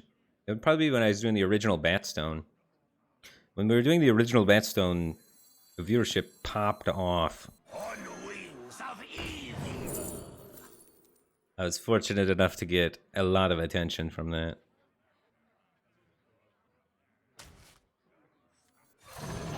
The Batstone was a tournament that I ran where we tried to interact with the community a lot to drive viewership up. So we had the community, the Reddit community, the Hearthstone subreddit, able to vote on what cards they wanted to see banned from the tournament. And then we released all of the different players as their own little meme GIF. So we like photoshopped the player's face into some random popular GIF. And to announce each player one by one. And then each player retweeted it when they got announced to the tournament. And all of the GIFs kept trending on the Hearthstone subreddit. We kept getting really fortunate with that. And then every player got to announce what card themselves that they were going to ban from the tournament selection. And then the community got to vote on the top 5 cards that they also wanted to remove. So it engaged all of the different influencers' fan bases very well because they got to see their influencer come out as a GIF. They trended that. That was beautiful. And then they got to see their influencer come out and say directly, this is the card I'm choosing and why, which then showcases their fan base. I don't remember what the exact numbers were, but it was pretty nuts. It's a lot more than I ever thought we were going to get. That's for goddamn sure. So it just, everything worked somehow. It was pretty lucky. Batstone 2, not as much of that stuff caught on and worked. Because I guess it had been done before, but... What now? Who's we in the story? Me and Ed. Ed's been there helping me for everything that I've done in Hearthstone. The Ed is the other guy there. Yeah. But yeah, Ed worked really hard on that event. We had the entire production team of just Ed. on a tournament that is, I would argue, is comparable in quality to other modern events that had teams of people working on it. And we just had me and Ed doing the production, casting, player recruitment, marketing, promotion, gathering the sponsors. And I think we were able to put up comparable quality to events of the time.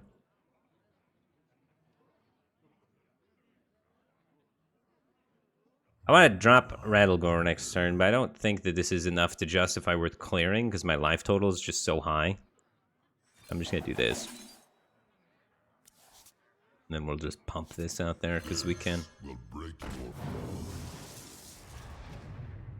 Bet Rachel hates that mustache. Yeah, Rachel hates the mustache. Hi, Lodal. Thanks for 10 months. Appreciate the support. Glad to have you here, dude. Welcome back to the Batcave team thing. I mean, also, I had a job interview recently, and I got a lot of compliments on the mustache for the job interview. And the guy's avatar on the meeting was Magnum PI with the giant mustache.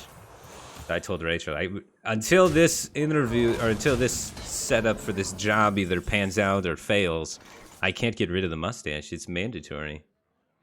It's clearly that's something that's helping me connect with this interviewer. I was like, we gotta keep it until after I either get or don't get this job.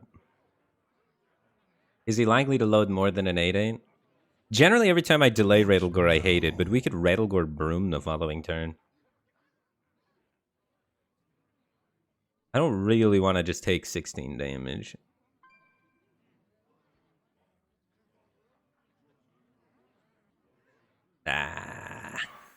I'm still gonna just do it. I want to get it down as soon as possible so there's less odds that he can silence it. We still have ETC, and we still have 2 brooms, so we can still do the combo. I'm gonna hold on to the Inner Rage for now.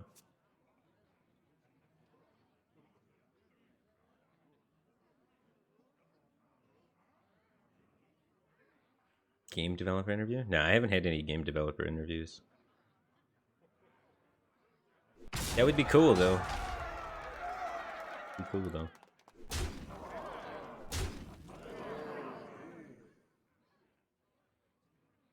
I don't have any former education or experience with game design, really. The most I've had with game design is I've made some Warcraft 3 maps. I don't have the strongest game design background.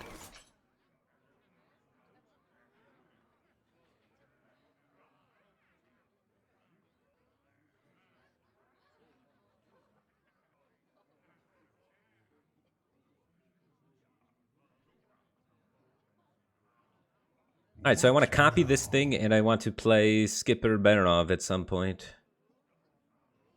Or Berov, then Skipper. Berov, trade, Skipper, or no, trade.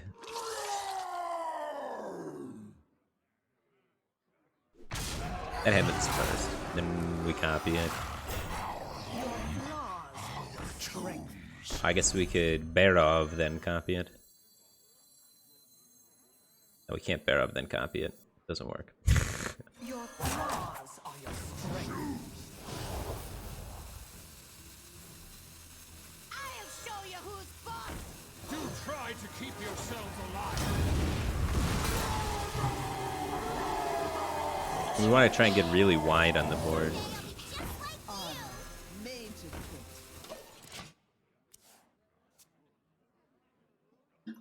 Did not position against Silas very well. But I was thinking more about 1 mana kill everything.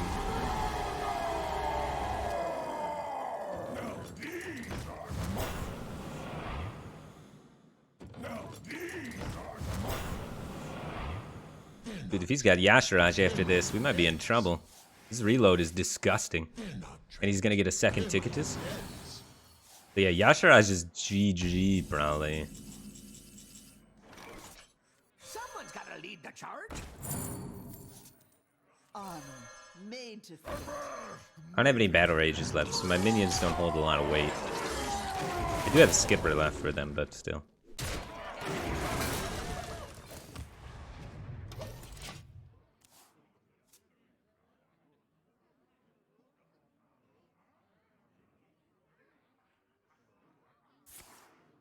Ooh, no Yasharaj. Let's go.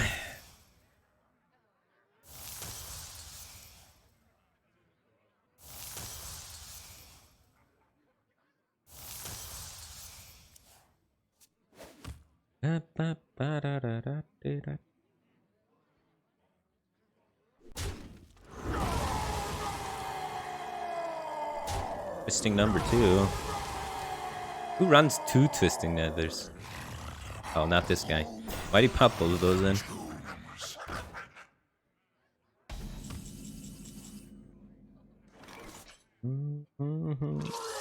I don't think we need another one, but I kind of want it.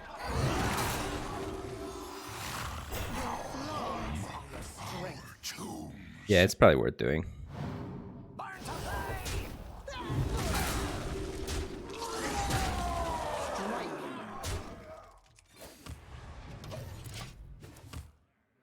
Now we can't clone the ETC for burst damage, but I think there's a pretty high likelihood that he draws Yasharaj pretty soon and we don't get the ETC anyway. So I want to just get the threat out there. And it sets up lethal. So how bad could it be, really, right?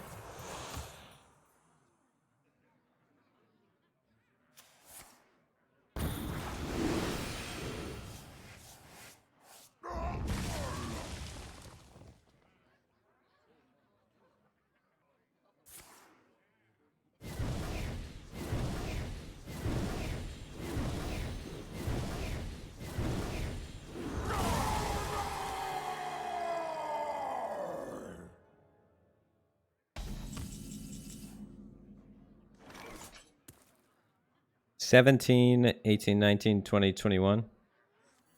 Some pirates kill him here. That one does not.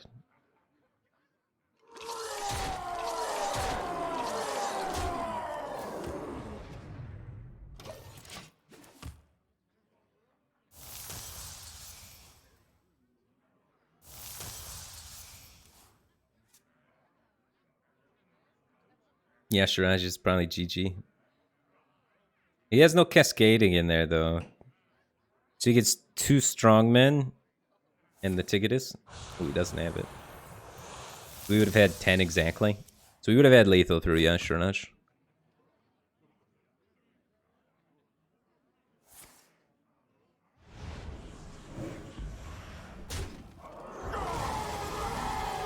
Could you imagine if Hysteria worked in such a way that after it dies, it keeps going? So like its death rattle would still be Hysteria'd? You just Hysteria and just chop everything down like crazy? That'd be sick.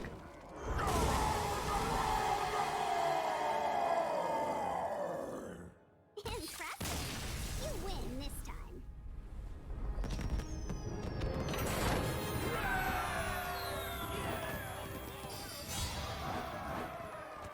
Yeah, the game... I don't know what's going on with this stream being a little stuttery. It's because I got a big monitor now, and maybe my computer can't handle big monitor. I bet you if I do this, it'll be less stuttery. I can't stream at max resolution.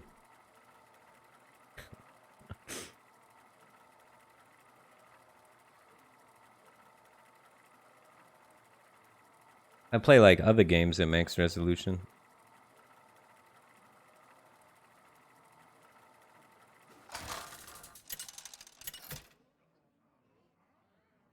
Other Floyd, thanks for 19 months. Welcome back to the Becky Team Thing, man. Appreciate the support. Glad to have you here, dude. Gifts are not your weapons, War Chief. Victory or death!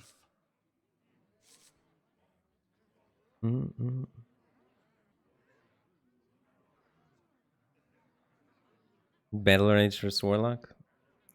Do you guys keep Battle Rage versus Warlock? Not without anything to play with it, right?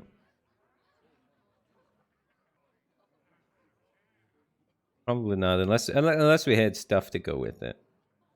I don't mind dropping Armor Smith on too, though. They make random 1/1s and they can get in there and do stuff.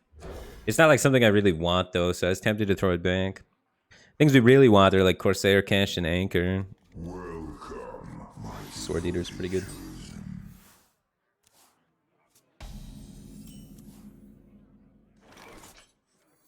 Someone's gotta lead the charge.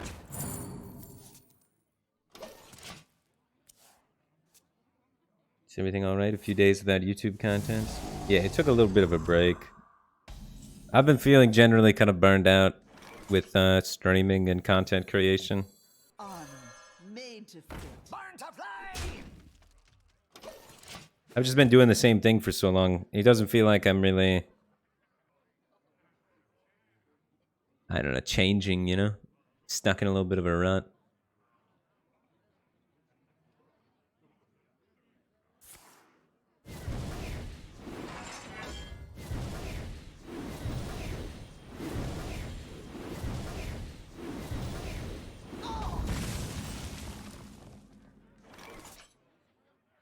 Would I like to donate a PC to someone in a third world country? I don't have an extra PC, but I did, potentially. I did charity streams every month for 6 or 7 months. But lately, I haven't had the pep for charity streams. You gotta be kind of peppy on those things for sure.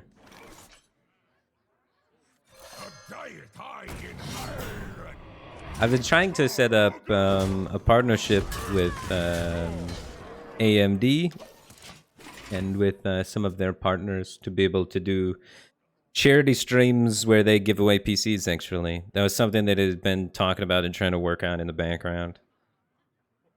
Because I think it'd be a cool way for computer part companies to interact. Come, shop, browse, smell. And it might be something I end up doing in a couple of months. But nothing's like hard set yet. But it's a plan in the works.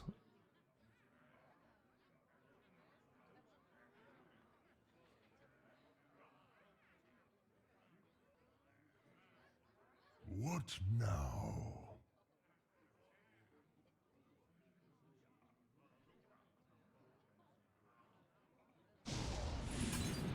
So this will make my root cost 6.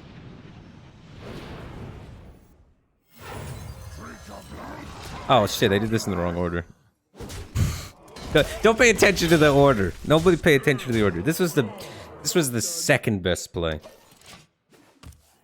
For some reason I thought weapon swinging consumed mana. I don't know where my head's at. This was the best play-ish.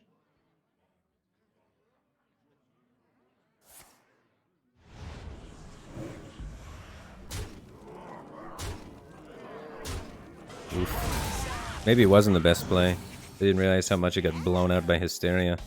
It might have been a turn where we're supposed to pump the brakes and not extend as much. I just felt like we got a really sturdy board position, but new card Hysteria here to ruin the day. So out of the early game, we've been able to inflict a lot of damage, so he's very close to combo range. And we have a lot of combo pieces with the double broom. I don't have a copy in my hand yet, though.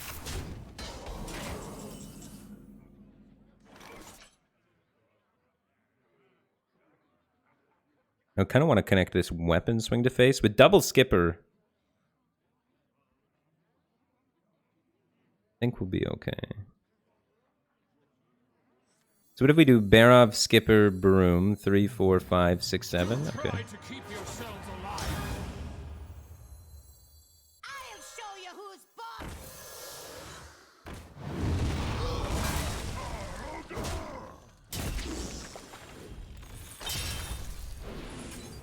Job's done.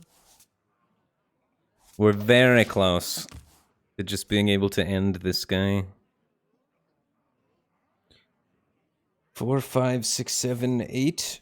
So we can play all the minions except the skipper?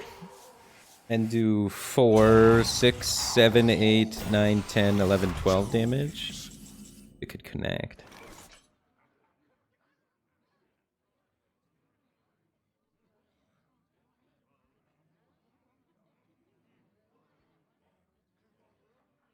He's gonna gain a lot of healing though. The Cartoon Defender is not what we wanted to see here. What now?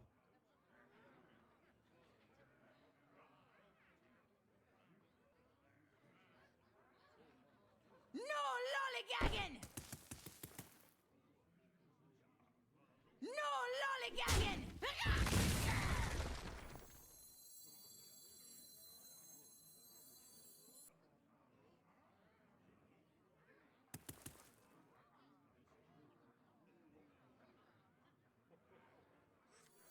Drink your blood! Eat your time to feed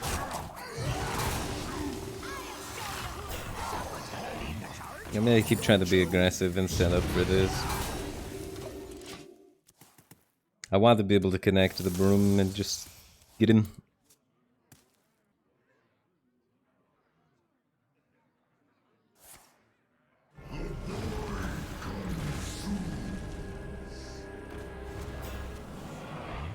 That's gonna be tough.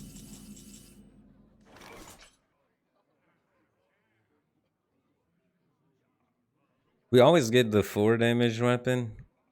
Oh my gosh. I might have went in too hard at the beginning and then I kind of put myself in a spot where I had to keep going hard.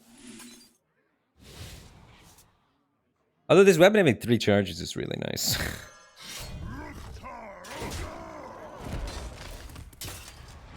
Slissa is raiding me with a party of 500 people. How's it going from Slissa's stream? I appreciate the big raid. I like Slissa. During my time not streaming, she noticed that I wasn't streaming and asked me if everything was okay. So she's really a nice person. I found a new source of power.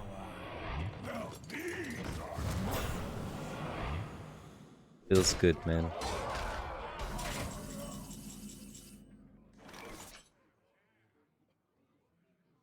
I would like to get a spell lackey, but the odds are slim. At the very least, I need to AoE for 2 this turn, so I have to start with this. Hopefully I get the spell lackey, though.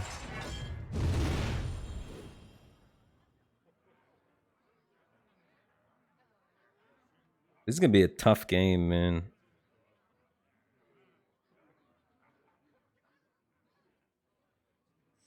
Double time and double pay.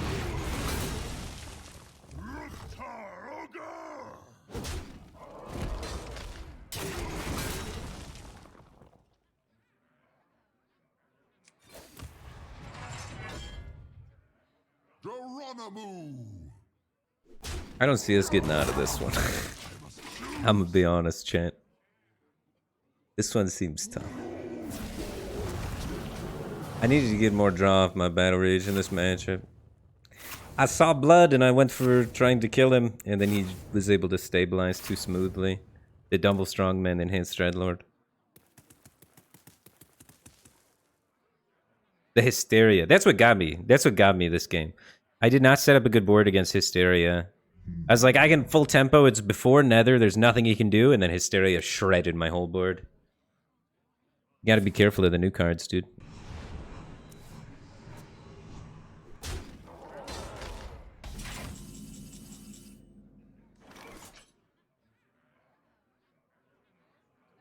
No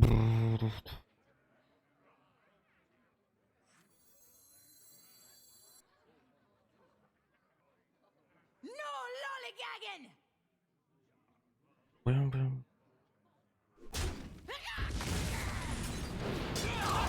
I am only more deadly. For Hellscream! Alright, let's just get out of this guy's game, though. We're wasting his time, we're wasting your time, we're wasting our time with this one. This is less than 1%. With the cards remaining in my deck, I don't think there's very much I can win. With 5 cards remaining, we needed to be hitting the combo a little bit sooner. Double cutting glass bottom 5 just isn't going to allow us to shred through the deck fast enough to get the combo. No Rattlegore yet either. Yeah, unfortunate draw, but I think I played it wrong. I can blame it on the draw a little bit. Alright, I'm gonna give 25% blame to the draw there. The draw was ass. So let's weight off my shoulders a little bit. But also, misplaying around playing into Hysteria would have been a huge difference maker. I bet you I could win with that draw. So only 25% fault the draw, 75% fault that one play. Let's have some fun. That's the crazy thing about Hearthstone, man. You follow back every decision, you know. one by one, and then you come all the way down to the end, and it's always like one turn. One tiny thing. And that shapes the rest of the game. The game really punishes subtle mistakes. Feels like kind of like chess in some aspects like that, where if you hang a piece, you're just done. You know? Making one bad turn is the same thing as just hanging a piece, and then they're like, alright, well, GG, now I just trade down, I'm up a pawn. Game's over.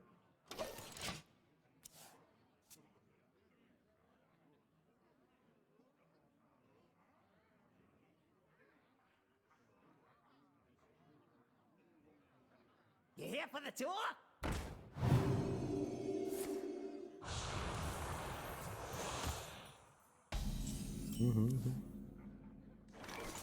Born to play!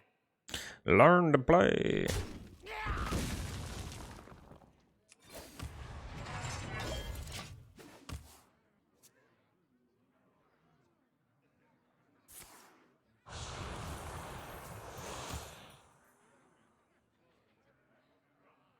Yeah, I was playing the OTK version, Sergeantine rank. Double cut and glass bottom 5, so there's no way I'm making it into that OTK though.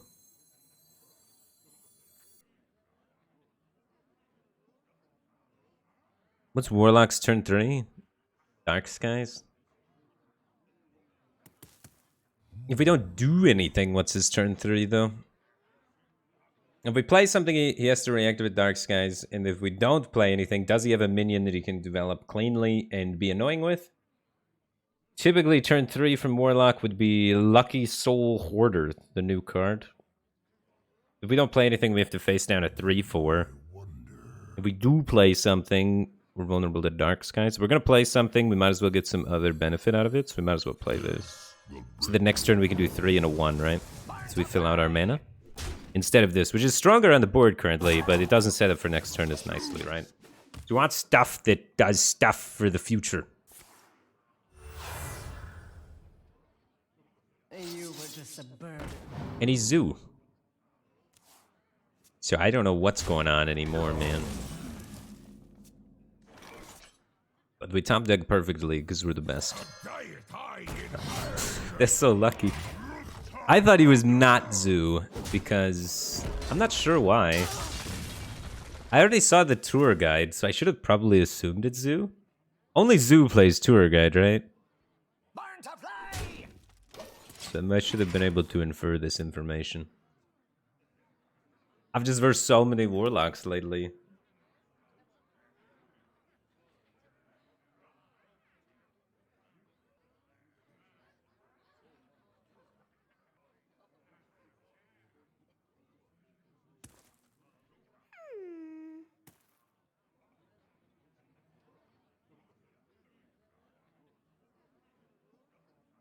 Oh, okay, there are some lists around tour guide, okay.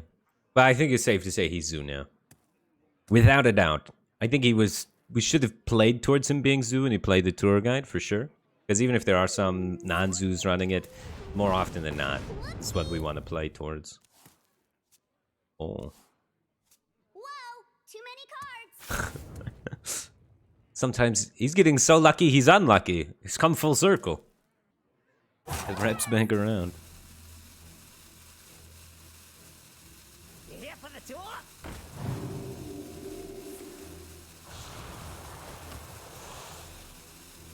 Why do you call?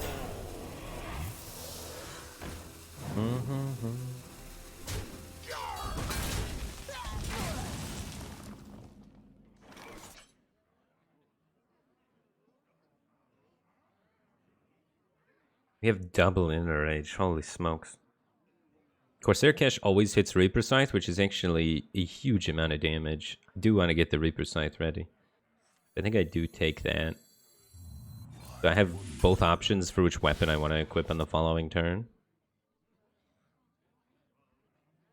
We just set up a 3-3. Nothing too complicated. I just want to leave it open-ended for the next turn. He's got a lot of options of how he wants to extend on the board. He's likely to be extending, right? So I'm probably going to be Reaper Scything, and then later on I can hopefully get more minions in my hand so I can utilize a skipper. The line there of like putting up anchor to try and get to Skipper faster doesn't seem bad either. But I have less payoff for Skipper right now. And theoretically, the longer the game goes on, the more payoff cards for Skipper I'm going to gain in my hand. So I want to try and set up to use things that are not Skipper, and then eventually use Skipper at the end of the day for the big air tempo swing play where I get to put down a Blood Boil Brute with it, or get a big Battle Rage with it, or, you know, yada yada, what have you.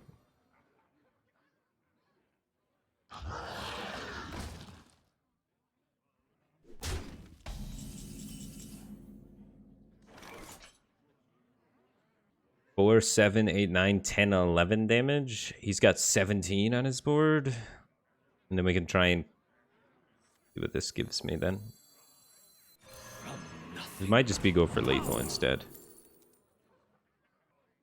Ooh. Sweeping Strikes is kind of cool.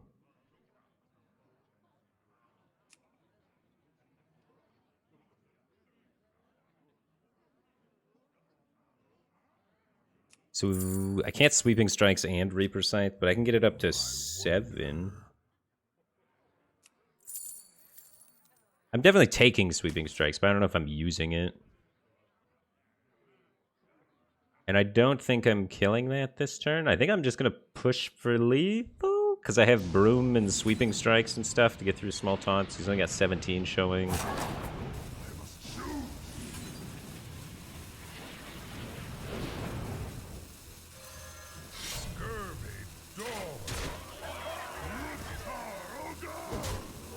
I don't think he bursts me.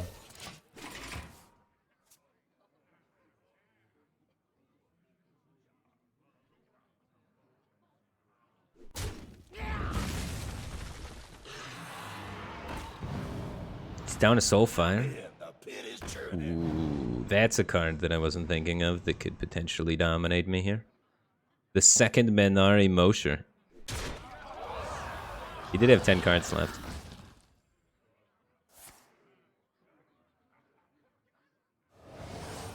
It's just disrespectful if he doesn't kill the 1/1. Okay. If I would have cleared, he would have had the second guy, though. Man, there wasn't really much else to this. Yeah, if I would have cleared, it might have ended up being able to combo these two on the next turn. I don't hate this play, though. We only lose to Minari Mosher. And it has to be the second one? Oh, yeah. I think it's the right play still. Because the other way, if we clear, he redevelops this and we're all of a sudden in danger. So we lose to a lot of redevelopment plays with his big hand. I think this is a case of doing the correct line and losing anyway. With the information we had, I think we made a good choice. Granted, I didn't even think about the Minari Mosher at the time, but upon reviewing it, it's pretty good. As he puts up a taunt, I'm walking through the taunt every time. Garrosh versus Arthas. For Lordaeron, victory or death!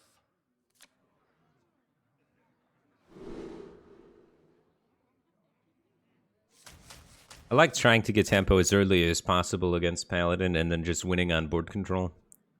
So I like things like Skipper, Wormhole Challenger, and Blood Boil Brute for doing that. They're a little bit of a package too. They work really well together to do it.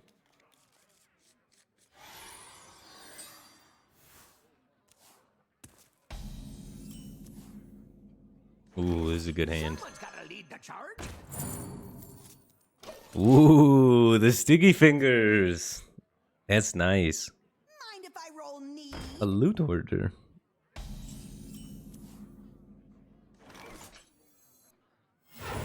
I challenge you to mock to play.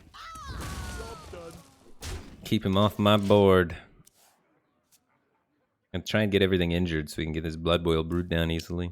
Do try to keep yourselves alive. Ooh, that's not nice.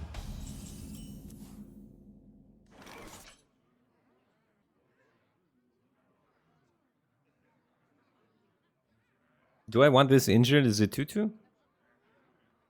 Or do I want it not injured? What's his turn 4 play as Paladin? That's the information we need to know to make that decision. I wonder. Barov's more of like a pure Paladin card, right? Turn 4 is looking at Firebat Lurna or Lightforge Zealot.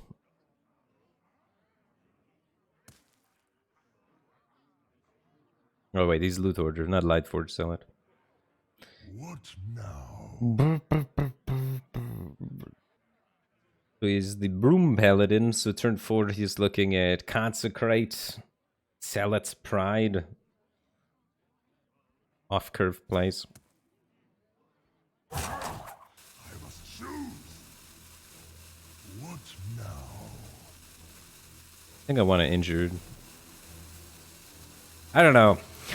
Nah, when in doubt, don't injure your own minions, right? Only injure your own minions if you can come up with a good reason.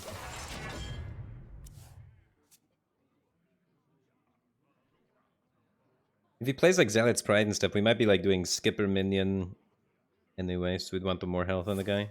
Reporting for duty.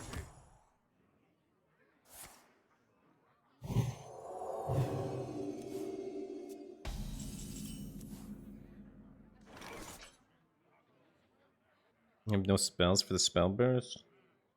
I think I want to just be getting pirates out of my deck. I need more minions in my hand to activate battle rage and stuff in the future.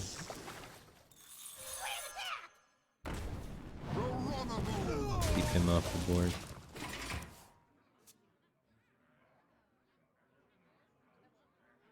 Getting draw is just never too bad, right? I do love a good study session.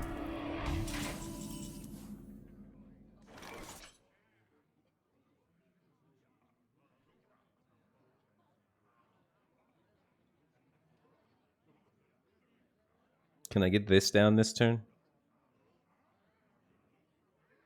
No. Not easily. This is too low value at the moment, I think.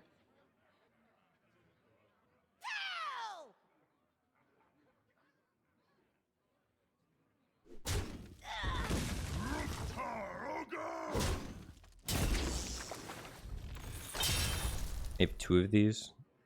I'd like to get his minion removed so he can't do any sorts of effects on it. I'll show you who's boss. A diet high in iron. Geronimo. Choose. It should be a little bit annoying for him to remove my skipper. He's got Consecrate, but that's 4 mana. That's most of his turn, right?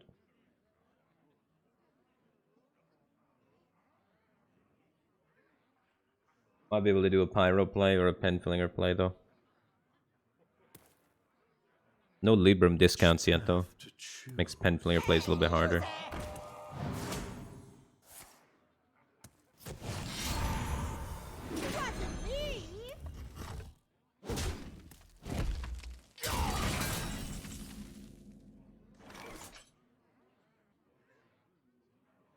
They run Libram of Judgment, so we do not want to Kobold Sticky Fingers this.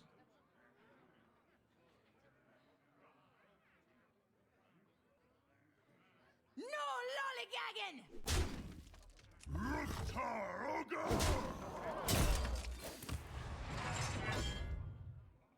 We're just doing nothing. I'm going like really control-y, I guess. We're just going to try and use the Sticky Fingers to disassemble his offensive game plan and then try and outvalue him with Battle Gore, probably. And then we have Barov as a panic button in case this happens and it absolutely annihilates us. Greatness calls. Okay, it wasn't bad.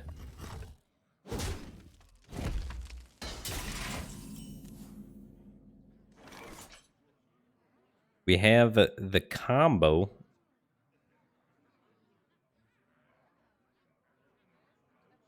We're missing the inner range. We could use the skipper in place of the inner range, kinda, sometimes. But you kinda need 2 brooms to do that. Drink your blood. Eat thy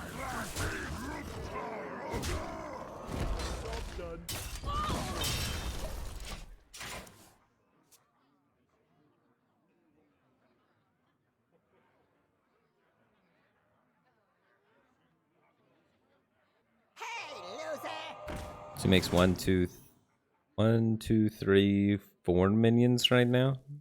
4 minions each doing 4. We have 16.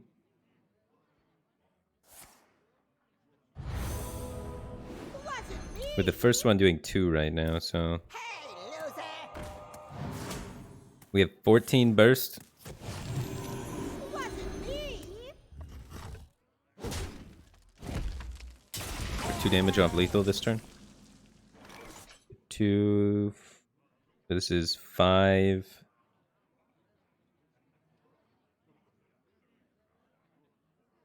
Wait, what if we do skipper, etc copy 1 or 5, 6, 7. So skipper, etc copy the etc. So there'd be 1, 2, 3 minions in play. When we play the broom, it kills the bloodsworn and the broom. So there'd be 1. Oh, wait, there'd be 1, 2. That'd be 12 damage. I think it's only 12.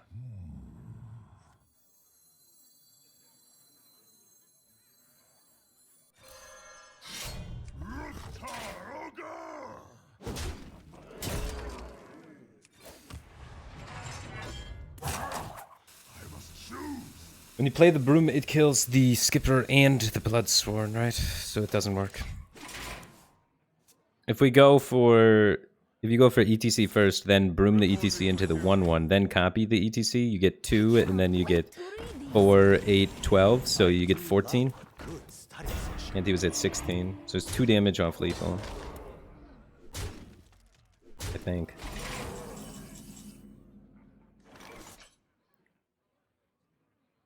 Alright, so this has to be a lethal. So we go...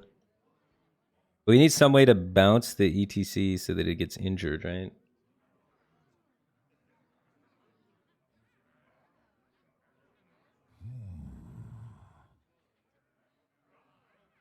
I think I'm just gonna Show you who's boss. do a skipper turn. Someone's gotta lead the charge.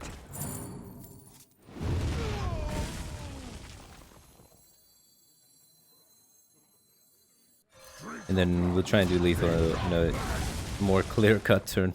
But there might have been a lethal here somehow, very complicatedly. I take this.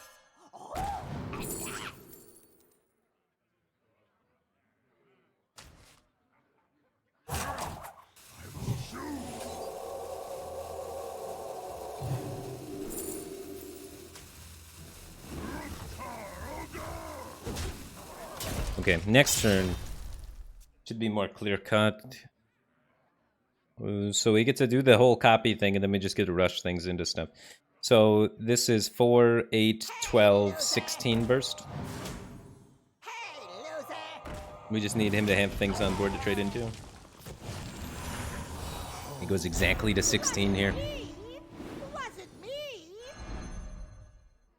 So we have 16 burst, and he has 16 health. Genius. Ooh, let's melt some faces. Your flaws are your strength. For the war chief.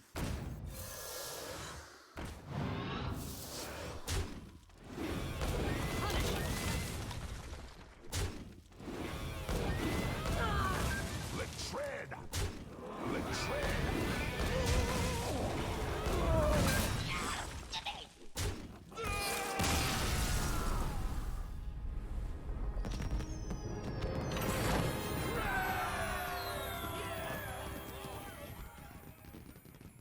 Doing it.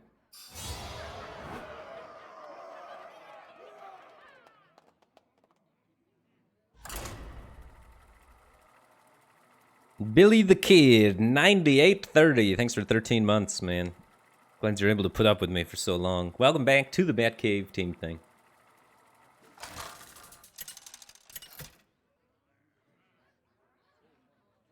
Is that hard to pilot? Sometimes. It's like every deck in Hearthstone, man.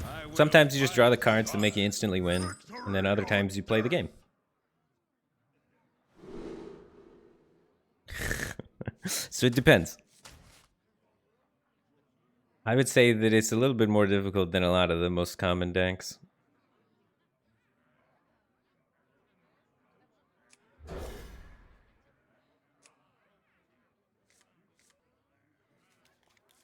because it does have different play patterns, right? You can OTK people, you can control people, and you can just rush them down with tempo. And you need to be able to discern which of those three that you're going to do in any given matchup. And sometimes you can do... Even like if like against Paladin, typically I like to try and play for tempo. But with our double skipper battle rage hand and not a lot of good ways to fight for tempo, we're probably going to end up having to go with a different kind of plan.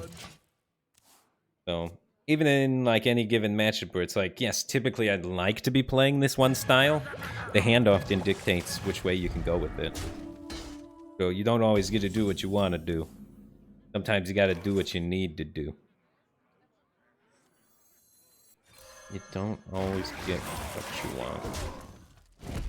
Get what you need.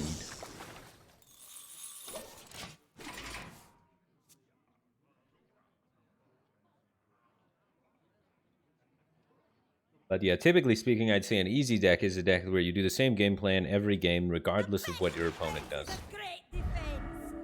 And then a hard deck is a deck where you have to change game plans.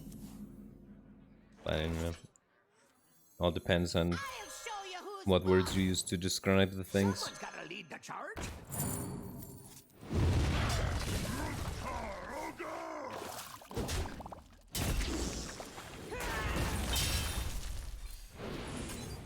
Job's done.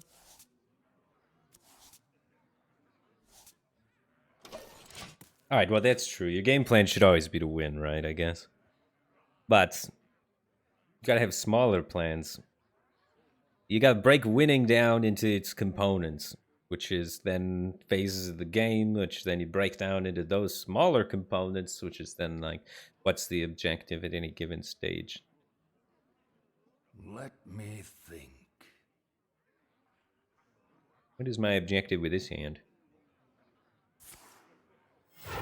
I have double Bloodsworn. I have decent-ish tempo options. I'm already behind though by so much.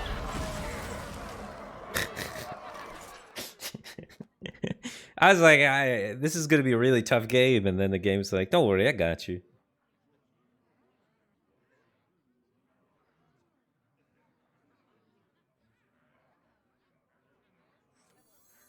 The deck is really hard, guys. Look at how hard this was. I was like super behind, and then the deck was like, here you go. Burn to play.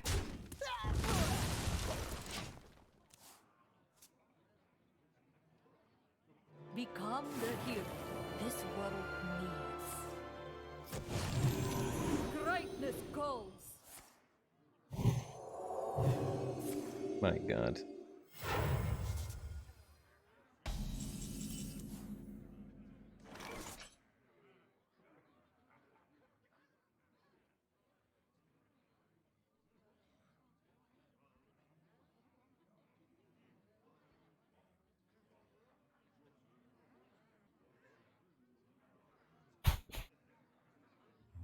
I wonder.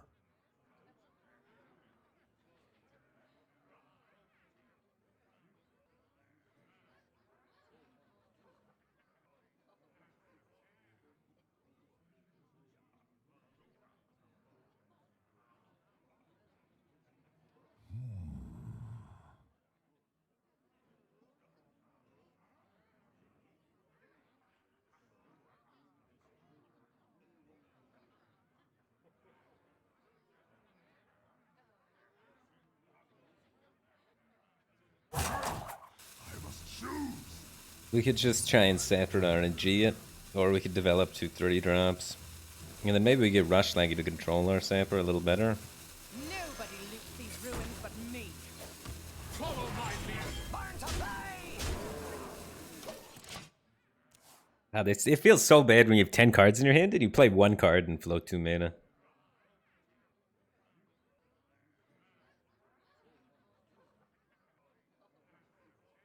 If the Sapper sticks...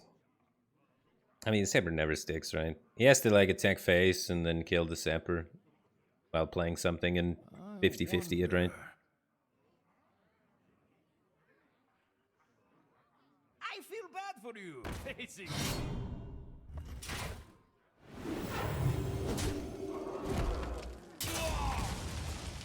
Gonna let it stick. Bit away from. Okay, but he's gonna set up some. That's an upgrade. Probably. Oh. This is creative.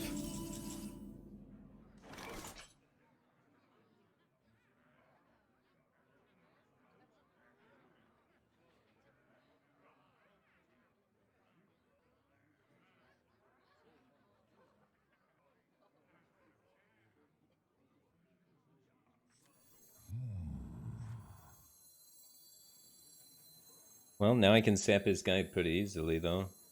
I'll show you who's born to play.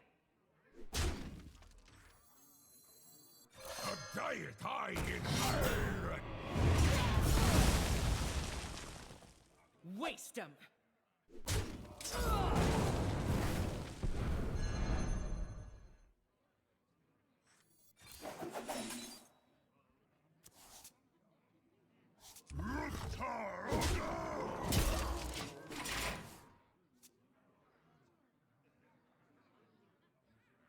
I need an armor smith so bad.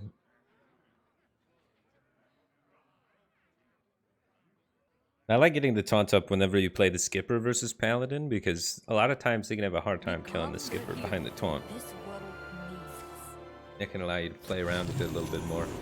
The extra skipper turn is always really nice.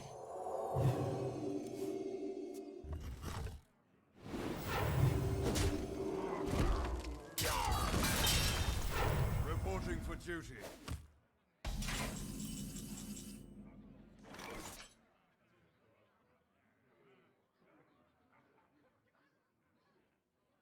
Alright, so if we play this, then we have 3 injured minions. The thing gets down to costing 4.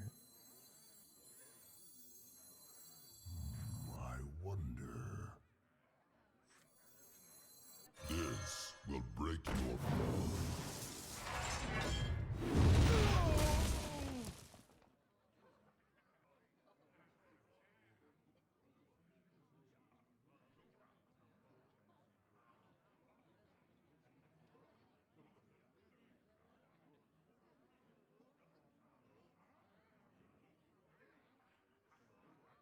What No now? lollygagging. I must choose. Drink your blood. Eat your blood. Time to feed. Time to feed.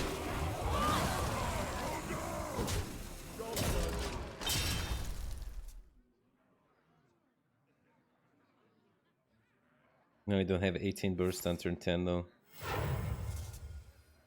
Is it worth it? Don't keep your thoughts to yourself. Maybe I'm supposed to try and save the inner age there. I feel like we'll have enough damage anyway. I'm going to throw the book at you. Reporting for Especially if this sticks.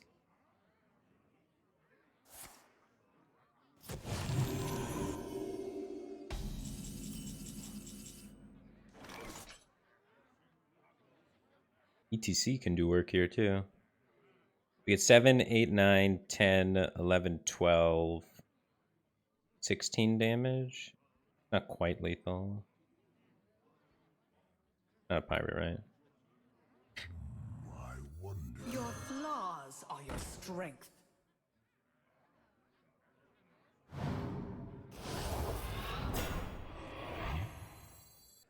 Wait, it works, right?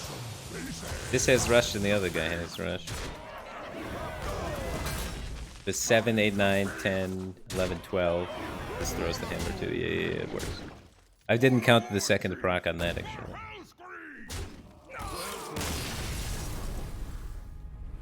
Yeah. I don't know, it's a tough call, though. It's a tough call if we need the 18 burst combo or not. I should probably slow down and talk through that decision more. But we had a really interesting decision there where we're like, alright, so we have the ability to do 18 damage burst on turn 10. Or we have the ability to get a better board setup now. Can we wait 2 turns and then do the 18 burst, or is it better to have a better board now? I, generally speaking, against Paladin, don't play towards the burst plane. And I'll tell you why. The reason why I don't like playing towards the burst plane against Paladin, even when it's that close, is because Paladin's got a lot of healing and a lot of taunt. Like, they don't mess around. They make an 8/8 Divine Shield taunt and heal for 8. So you can be very close to lethaling a Paladin, and then out of nowhere, the board flips on its head. So for me, almost every time, unless maybe it's the very next turn I can combo them, I'm going to go for the play that gets me in a stronger board position against Paladin, rather than trying to set up a down-the-line lethal, a 2 turns in the future lethal.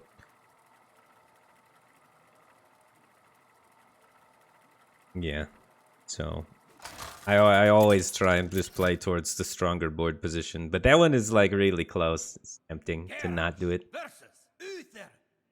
I don't know. I will fight with honor. What's my win rate versus Paladin? I think we've been doing pretty hot versus the Paladin. Yeah, we're 5-0 versus Paladin, and that's supposed to be a bad matchup for us. It's all about that board control, though.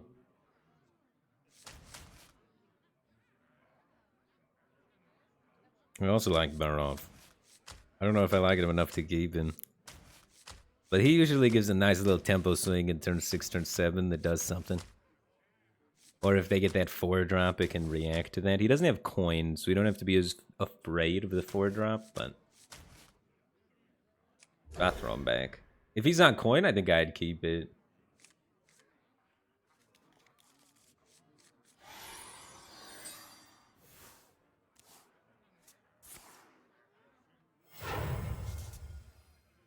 Overcharged and ready to fight!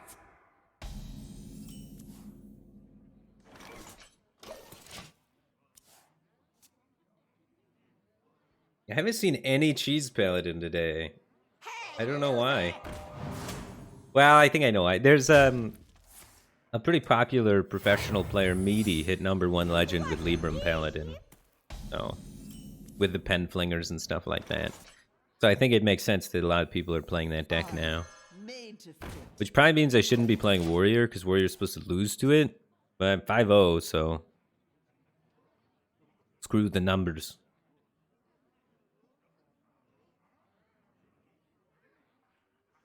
ETC Warrior, one of the best skill-intensive decks. Wondering why its play rate is so low? I think one of the biggest reasons why ETC Warrior play rate is so low is because it's the same deck for 3 expansions. I don't know. When I play ETC Warrior, I don't feel like I'm doing anything too new. Like, it's different than in Rage Warrior, technically. Technically, it's different than in Rage Warrior. But to be honest with you guys, it's basically in Rage Warrior. So I think it's more just like the burnout. People played in Rage Warrior, and then they played in Rage Control Warrior variants, and then there's in Rage ETC OTK variant. And they're different. Technically. But they're also the same. So... only been out for 1 expansion? No, see, that's the point I'm trying to make. The point I'm trying to make is it's been out for multiple expansions.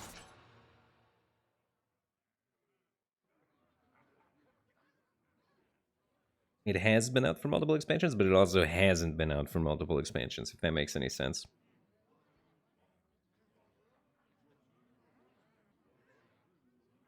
What now? What's my highest odds RNG way to kill this?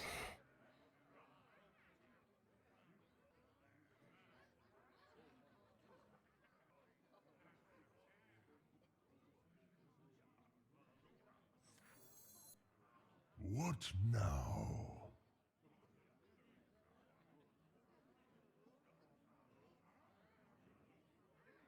I don't think there's many good ways to kill this.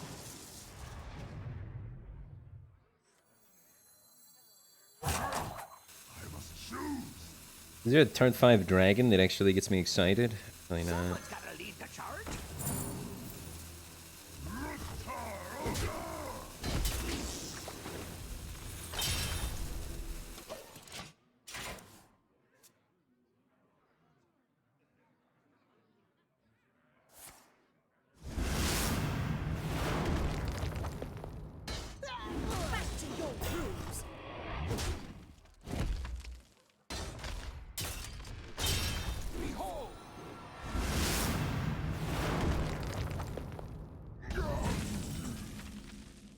Where's my Barov now?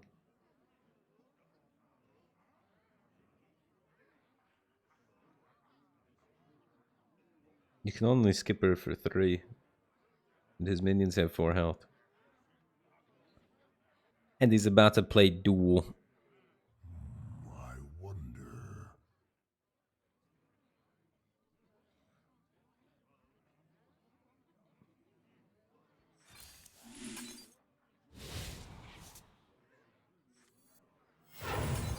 I needed to play that last turn. I messed up. I see it now, though. You guys see it? We play that last turn, we always get this weapon. We know that he's going to play most likely a 4-cost spell, because there isn't really any 5-cost spells. So we know this 4/4 is going to exist. The information was there! We could have won this. But I didn't know. Well, I did know, I just didn't know that I know. You know? Oh, he doesn't have duel or anything, okay. He's just Vargoth Paladin. We might be able to still dig our way out of this hole. Reporting for duty. Hey, loser! Behold! There's some odds that there's a noble sacrifice up.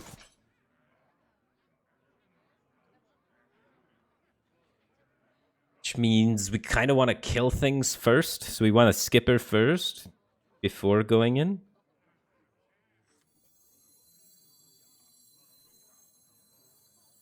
What now?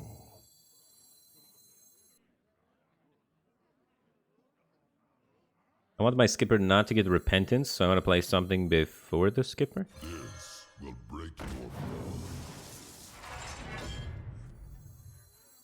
I'll show you who's boss! Bubble! Bubble! Yeah, I do think I evolve it. Bubble! Bubble! I could always cutting class first. It might play a 1-mana spell too that changes the situation. I must choose. Come on, animation.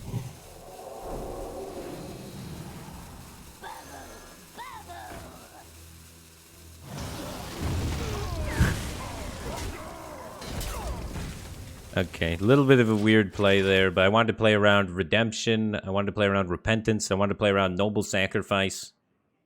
It turns out it was eye for an eye. Reporting But it felt important to play around these things. An interestingly weak turn from the opponent. He's got eye for an eye up?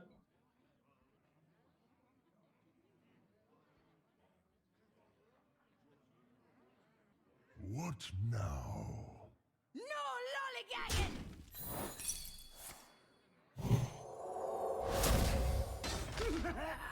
Who's next? We have the damage combo of Corcoran, the Inner Rage copy for the 12. Armor made to fit.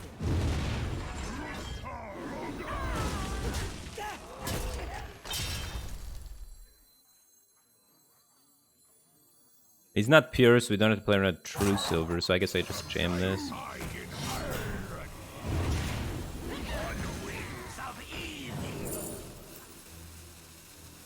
Big Inner Rage.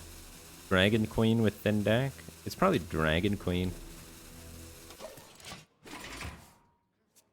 I don't see us accomplishing a lot with the Malagos, but like Dragon Queen might be active and might just be good as a big unit. No master.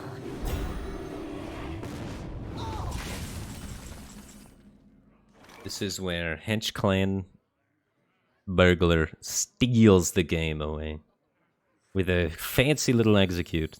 I take this!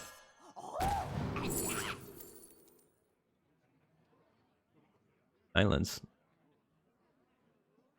Vivid Spores.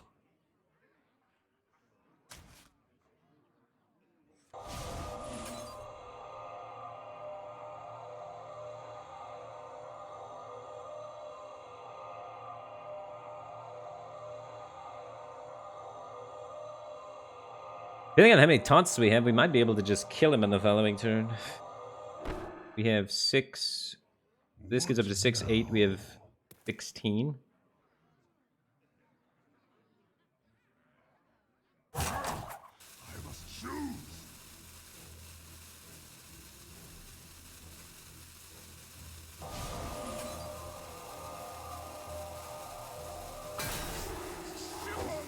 Call the dragons! We could have tried to kill it and save the silence, but then we're 1 damage off, right? We have 7, 8, 9. Oh, and the broom pops the shield. We hit it for 7, 8, 9. This goes face for 1. And then next turn we have 16 plus the silence still. Could have been a play.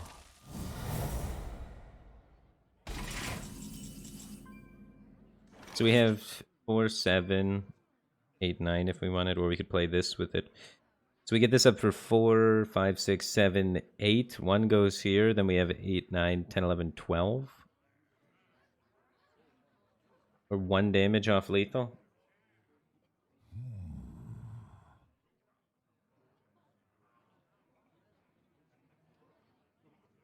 Yeah, if I could have pushed 1 damage last turn while killing this instead of silencing. And it might have actually allowed me to have lethal this turn. But he probably would have done something different, so it would change the whole formula a bit.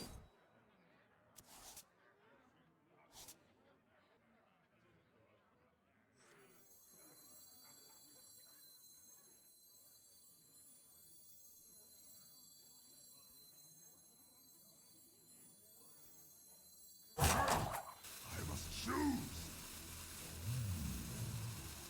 Oh, dude. I was not counting. 2, 3, 4, 5, 6. Yeah, we had lethal. Oh my god. Drink your blood. I messed this up. I had lethal. I definitely had lethal. Ah! Wow, we needed one of those.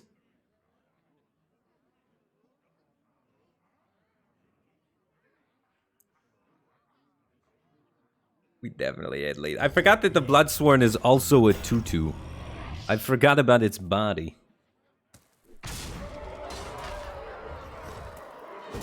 Alright, just draw ETC.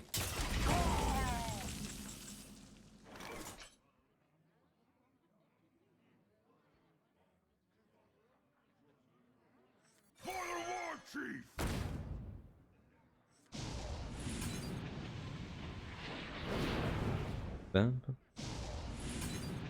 We don't have lethal this way, but... Is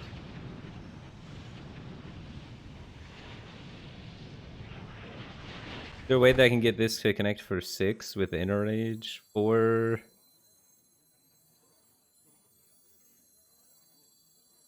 No.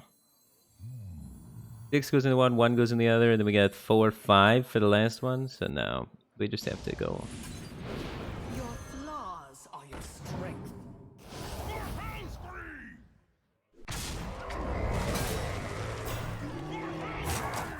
I must choose.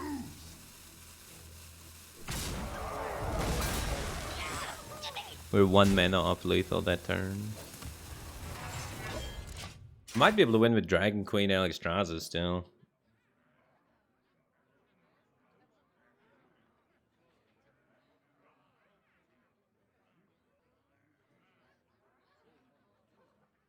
Alright, take care, Elena. Thanks for hanging out, man.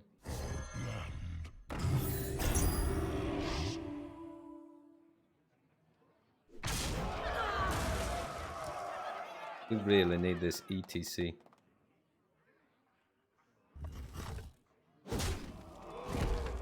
%, ETC.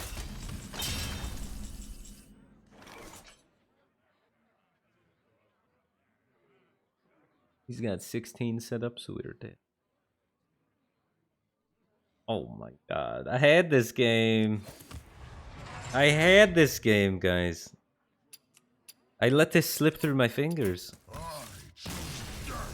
In multiple spots. There were 2 mistakes that game. I didn't set up for the Reaper Scythe when I was supposed to. That was the big mistake. And then the other mistake was I missed an obvious lethal, which is, I guess, a bigger mistake technically. But I'm more mad about the setup mistake than I am the lethal.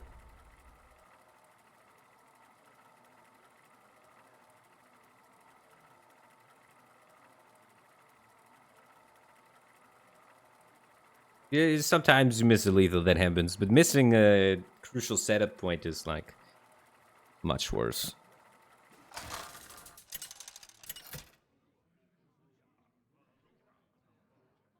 Garrosh versus Arana!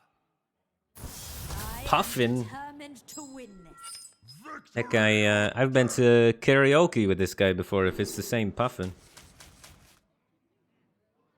We went to a KTV, one of those kind of things, right? Demon Hunter. He was one of the original, like, Hearthstone developer people. Nice guy.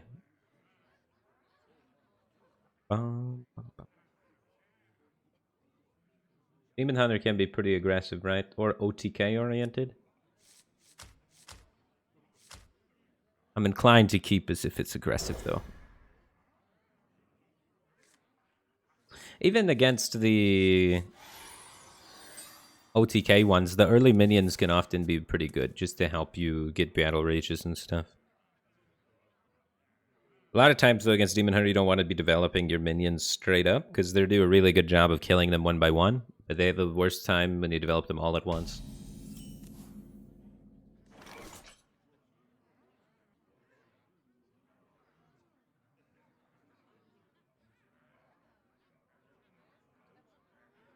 That being said, does seem like a good board for a Sky Raider to ride on. Someone's gotta lead the charge. Ooh. I don't have any ways besides the skipper to interact with his development, so not developing seems like kind of a bait, because if he plays minions, I'm in a little bit of trouble already.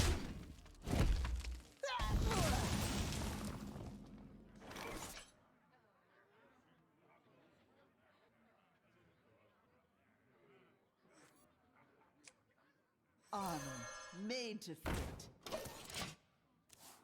But this Battle Rage might end up getting stuck in my hand if he has good, like, weapon answers to everything. But hopefully at some point he's got to develop into it.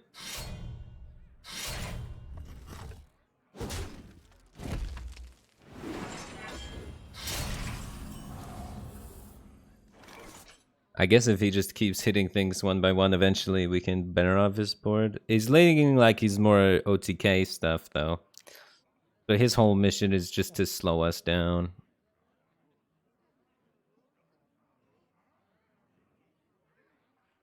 What Strike. now? Trust the pirate's code.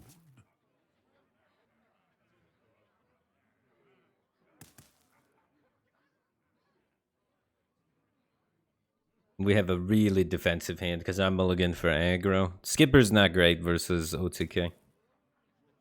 Eventually you do Skipper Battle Rage and it's not so bad, but you got a ways to go before then.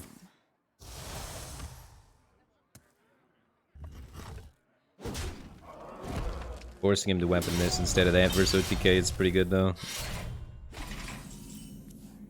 Ooh, we gotta continue the Armor Smith's reign of terror.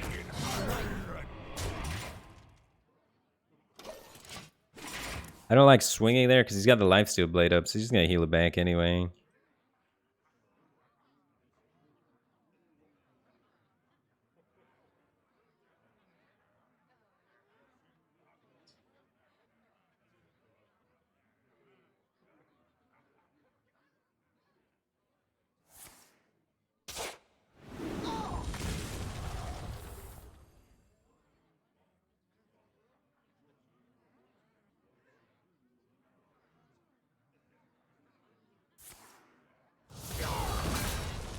Two big lifesteal cards going out.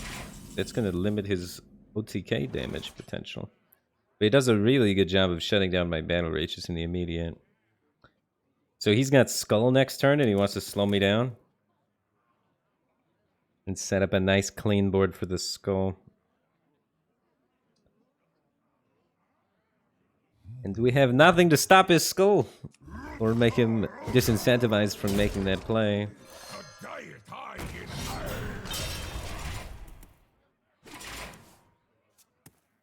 But if he does lose some crucial damage, so we could get to a point where maybe we could out-armor it. But the damage math on that gets really wonky and it's hard to follow. And we're down in Armor Smith, so probably not. We probably still need to kill him. Next demon costs 2 less, so he uses that to make the guy cost 2 less. The one that doubles the spell damage. We can't get our face injured for this battle rage, but we can get a lot of things injured. You don't really need skippers versus this kind of deck. What now? It's awkward that I have to use like skipper to activate skipper though.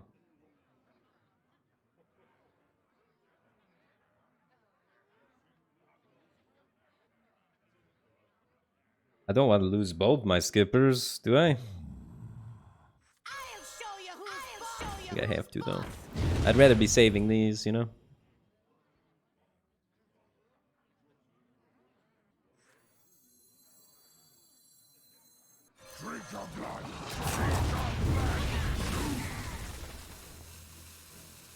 I messed up.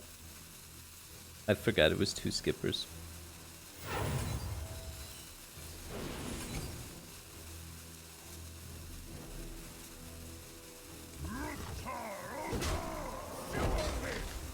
Sick -1 card.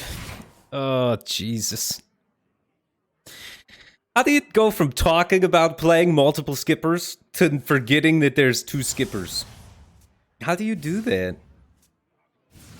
Dude, the mental synapses, or however that train of thought takes off. It's having some hiccups at the station with that one. It's like we just sent out the thought idea of there's 2 skippers. And then we're like, alright, that thought's done. Let's just forget that ever existed and go in the other direction somehow.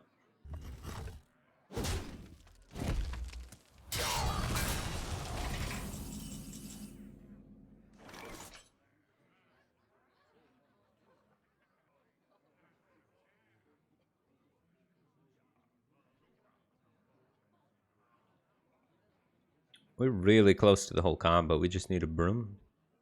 But I don't think it's worth going for. What now? Oh, did they nerf the Blade Dance, right? Don't we just rage the brute and go in? We just go ham, right? And just hope. We made a mistake. We're in a bad position now. Now how do we recover from the bad position? Doing something a little bit desperate.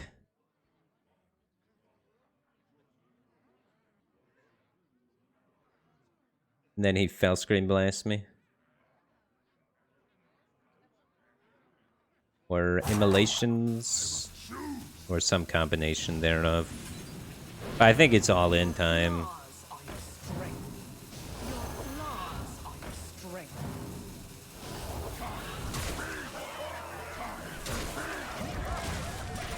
Yeah, I screwed this game up, but we still have some chances to win. You make the best of a bad situation.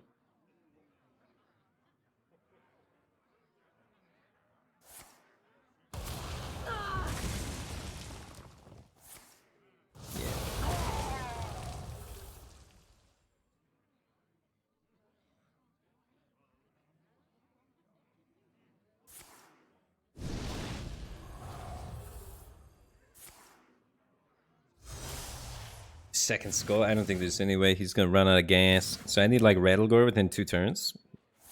I have a chance still.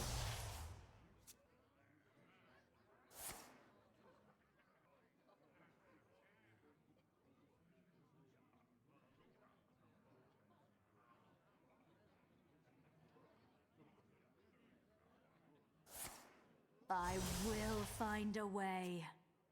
Not enough time.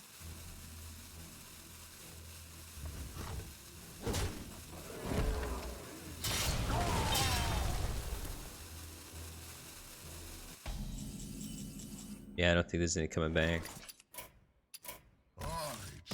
Maybe if I draw Rattlegore there or cut in class I stay, but small things. I don't think there's a very high odds we win the game anyway, just after the mulligan.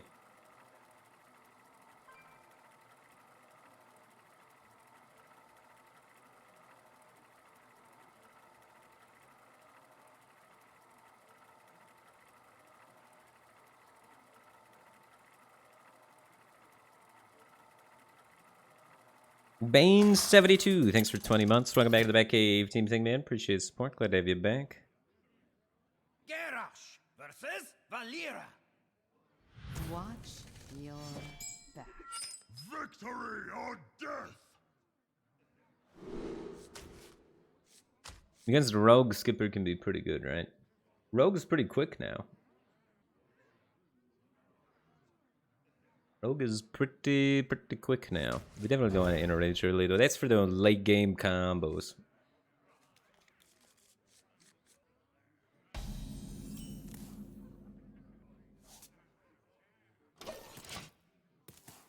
This is like the dream opening removal hand. Hopefully he's one of the more aggressive rogues. The more aggressive he is, the better for us, probably. I like what I'm looking at so far. I think because I think we just try and go like Anchor or Champion into Skipper Armor Smith plus 1-drop later. So we just armor here.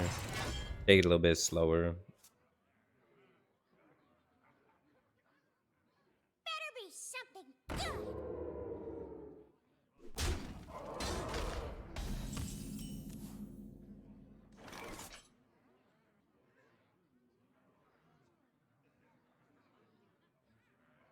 I like killing all of the stealth minions going into his turn 3. Turn 3 is the turn where the rogue deck is able to play 3 mana, 3/3, draw 2 if his stealth minion's in play. So removing his stealth minion's pretty good. It's also the turn where they can play self-sharpening sword. So we don't want that to be as easy of a play for him. I think it's enough value. Made to fit. So now if he has to play, if he chooses to play self-sharpening sword here, if he doesn't have a deadly poison or a nitro boost poison, then he's letting these minions live a turn, which is unacceptable. So hopefully it puts him in a bad spot where he has to take a weak turn.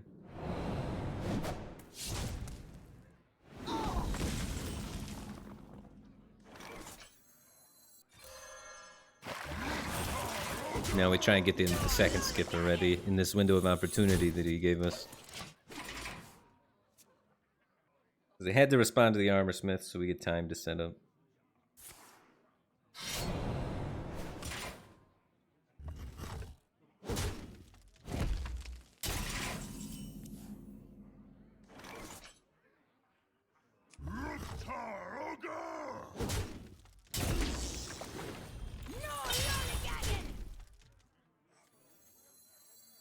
He's just gonna poke it down anyway, so I'm just tempoing this.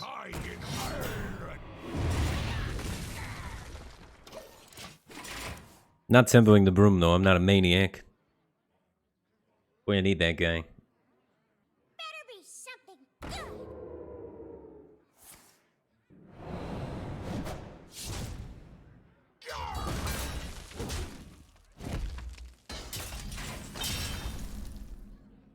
How do we spend all of our mana while doing good things? This will break your fall. I challenge you to Job done. We want to try and save cutting class to activate our Reaper's Scythe, if we can. It's like one of the best activators because it goes down to 1. It's just so clean. 5 mana, deal 12 damage to the enemy board. Edwin? Uh-oh. Edwin might be annoying. A cruel fate awaits. Samalama to the 2. Thanks for 7 months. Welcome back to the Batcave Team Thing. Appreciate the support. Glad to have you here, dude. And Shawshank 2. 2 names with 2. 2-2. Not happening at the same time. Feels good. Been cooking anything interesting lately? Anything that interesting? We've been cooking a lot of whole chickens. Like rotisserie chickens. I don't know why, but Rachel was like, I'm done buying chicken breasts. So now we cook full rotisserie chickens and then kind of nibble on that through the week. Which has been a little bit different, but not something I would say is like exotic and interesting, really.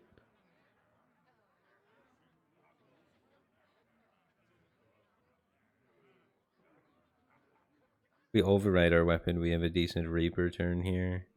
I want to save this for burst potentials in the future. I kind of want to be developing this right now just to get it in play.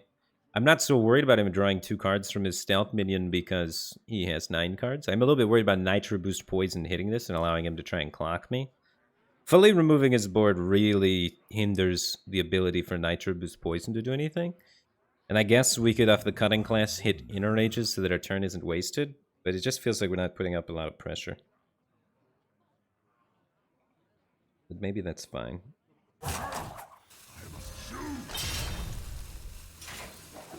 I don't want these Nitro Boost Poisons to connect.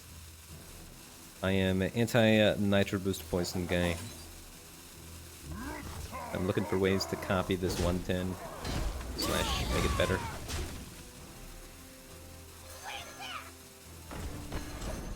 And we're not on the damage plan.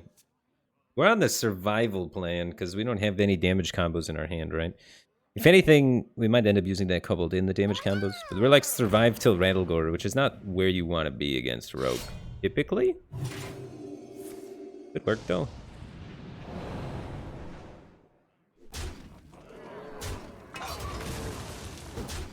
A kobold.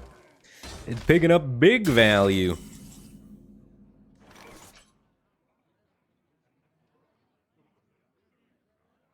I want to try and copy the Armorsmith at some point.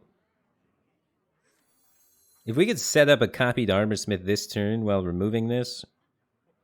Yeah, this is a copy the Armorsmith Broom turn to set up for the Rattledore, right? No. So we play Armorsmith, we shoot it with the Kobold Lanky, we copy it, and then we Broom. Armor made to fit. So this way I can set up for my Rattledore next turn. Very nicely.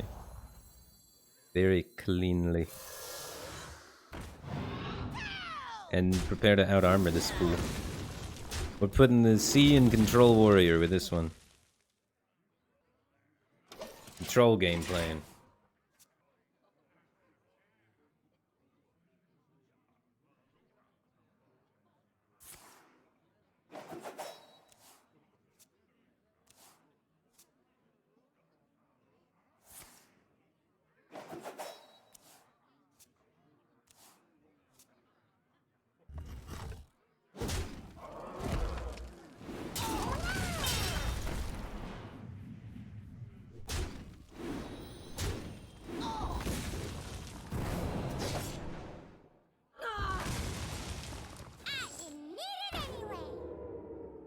They run sap. Can we die? He saps me and gains enough tempo. They typically don't run sap in this deck. So I'm gonna follow up with the setup. Do we, you know, stay true to the original plan? We got a bunch of life, got the guy down.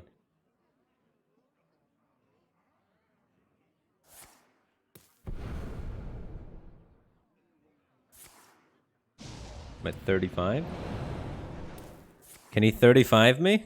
The Nitro Boost Poisons can finally connect. We've been denying those all game. Look at both far left. I've been taking slightly suboptimal plays to make sure that he couldn't use those Nitro Boosts. Which is why our health total's so high.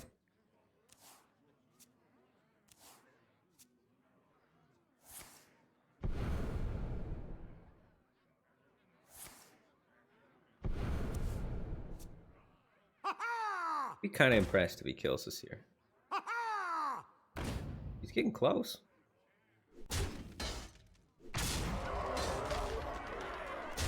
So we have 9 plus 6 plus 30. So 18. We have exact lethal setup. Now we have more damage. But we had it without this. Right? And just do this.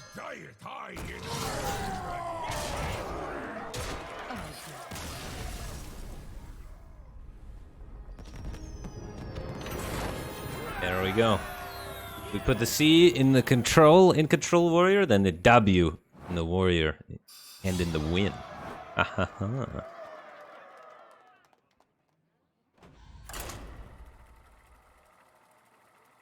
But yeah, that's kind of weird. We could have actually done. I think we could have done any of the 3 game plans. We had to choose which one we thought was the highest odds of the 3 game plans. Because we could have also just rushed him down and played towards that Korkron. Garrosh versus Arthas. For Lordaeron, victory or I guess we were never playing towards ETC, so we couldn't play towards ETC. But we had 2 options there of how we wanted to go about mid-game there. I think the control play is a little bit stronger. Because otherwise that turn before Raidlegore, we're kind of doing nothing.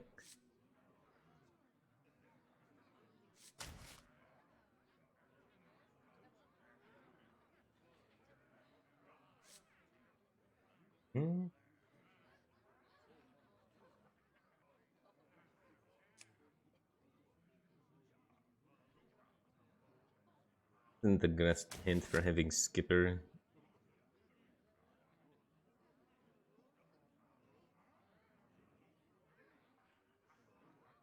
Coin Sword Eater? Probably not if I'm playing Cash. We're just keeping Cash and only Cash.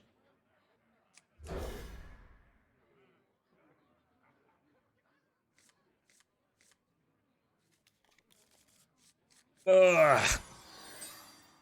Can I mulligan again? Please? He's this deck, okay. Barov. We need Barov, otherwise we might just instantly lose. We have the Rattlegore. Rattlegore is a good in the mulligan versus this deck. Because he plays Nazdormu, we play Rattlegore, and then clone it, and it's GG. So we need him to play the guy that gets Nazdormu so he can kill it. So that he thinks getting Nazdormu out will be good.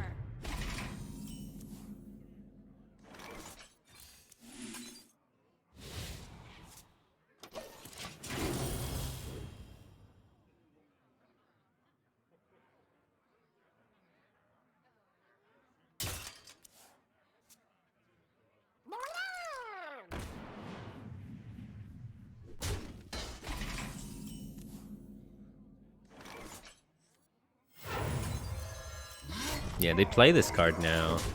In like all the Paladin. Or in Rogue and Paladin. That card's really spooky if you let it live. But the Reaper Scythe is just so good.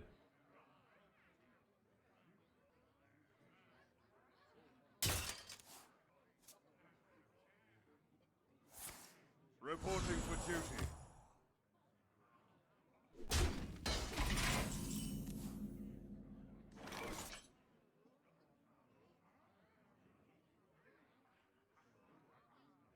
I can't really get a good Banner Rage this turn. Can't really make use out of my Scythe Charge very much either. What do they do on turn 5 in this deck? I wonder. The Ramp Paladin. Turn 5. Usually it's like nothing. If they haven't played the minion already.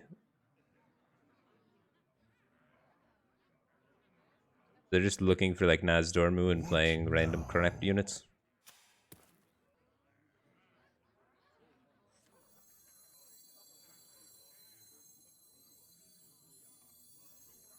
Someone's got to lead the charge. I must choose.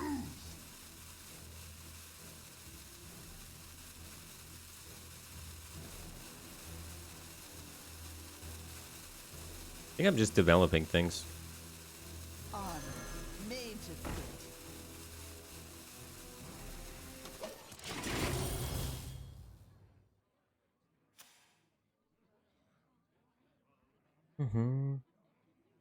A lot of people cut the mech from the deck. But yeah, sometimes they play the 5/5. That draws either Nazdormu or it could draw Circus Amalgam if they're playing the Circus Amalgam variant. Reporting for duty. We don't care either way, we got Raidlegore.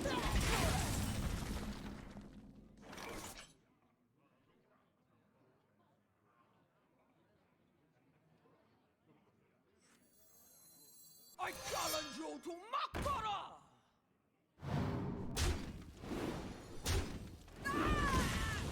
Strike.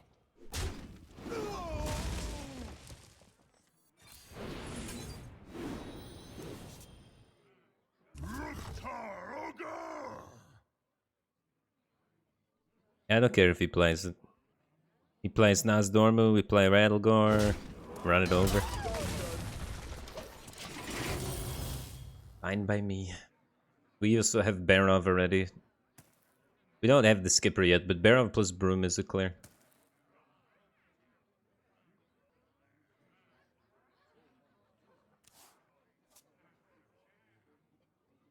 In time, all things are possible. You don't pick the one, silly.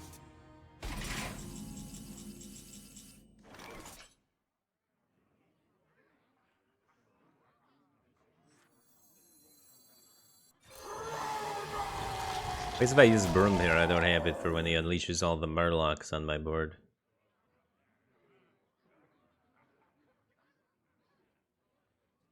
I think we're just double bumping. I guess I technically should have played this. Strike. But yeah, no reason to run over this guy with Broom. Yet. Save the Broom for a bigger turn. Or that's the way to activate Barov.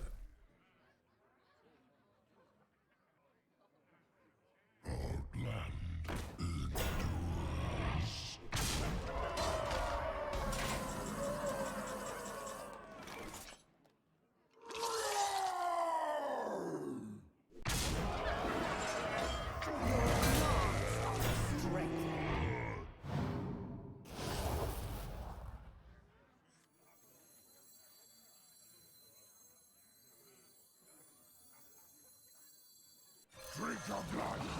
It's our time to feast. Time to feast.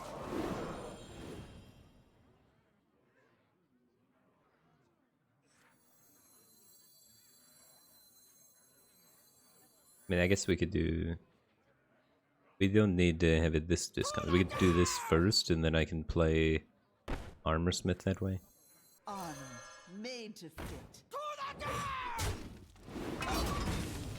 Drink your blood. Eat your ass.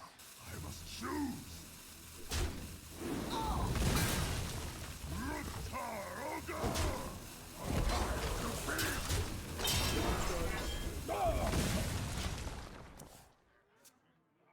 I think I'm just trying to keep the most flexible tools in my hand while clearing his board and setting up double Rattlegore.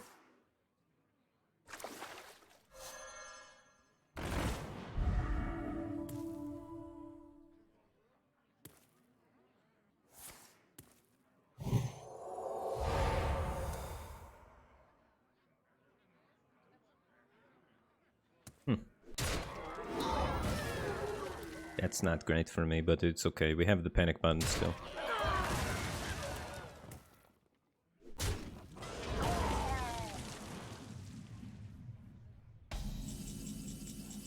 I would much rather use Skipper if we get it. It looks like I can clean this up with just Skipper, right?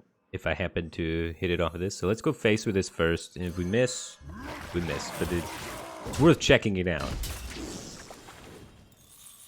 Okay, no Skipper. So that means we have to go with the Barov Broom. Do try to keep yourselves alive. Follow my lead.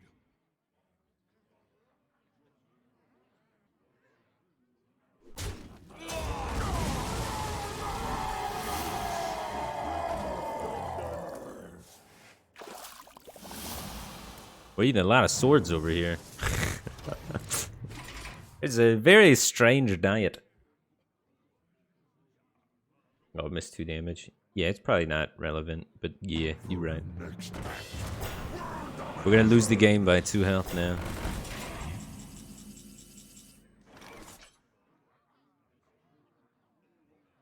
We could still get Skipper. And kinda use it here, it's not great.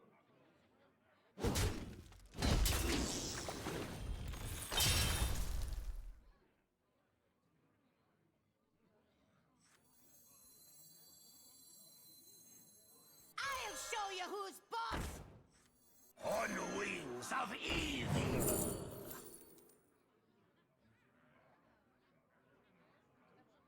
We have no duplicates, so Dragon Queen is really good.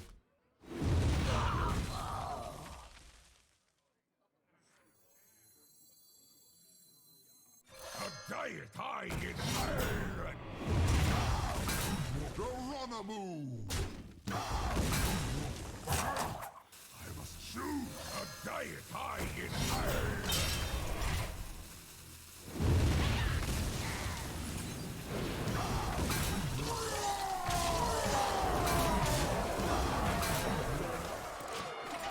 Marching forward on the try and outvalue him plan.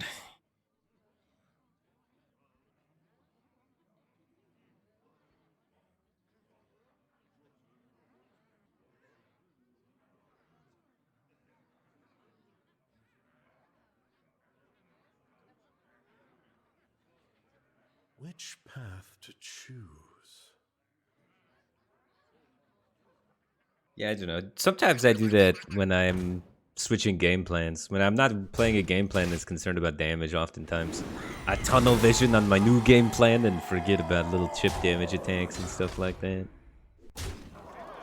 Usually not that big of a deal, but ideally I would play perfectly all the time. Life and hope are worth fighting. But sometimes things slip through the cracks or aren't prioritized as much.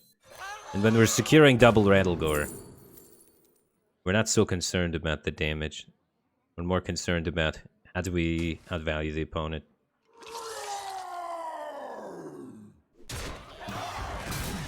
They don't run a lot of burst in that deck, so I am gonna do this, I think.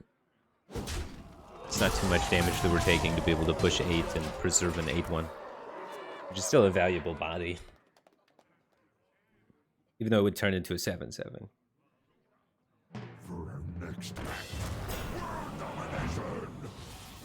Oh my god. Maybe I shouldn't have took the damage.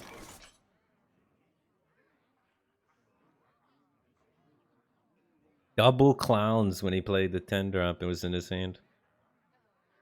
Life at any cost. If we do a perfect Deathwing, we have lethal this turn.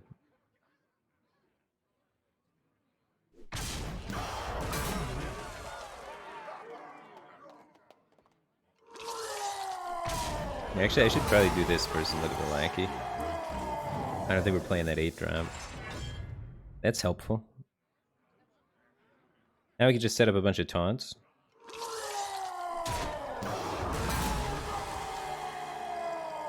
There's no need to play the Deathwing anymore. It's more just like Sword Eater Lackey. But we swing first. I still feel pretty okay. As bad as things look, I still think that you got a little bit of wiggle room still.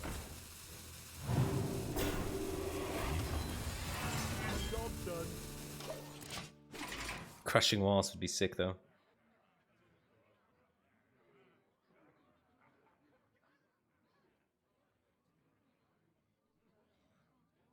I mean, if he has Yashiraj, we can't outvalue him.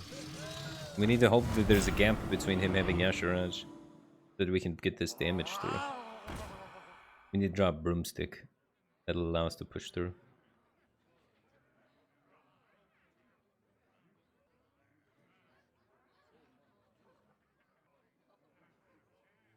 Because then we have ETC Broomstick, GG.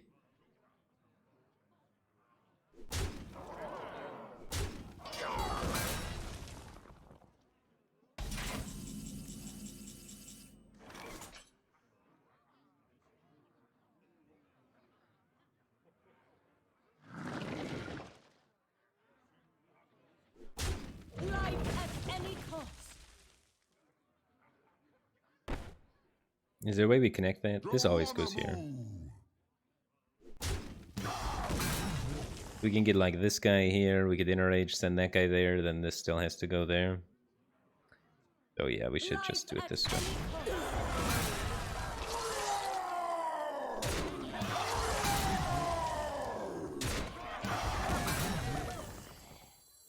They don't typically run the Equality Consecrate, but I think I could extend this if I'd like.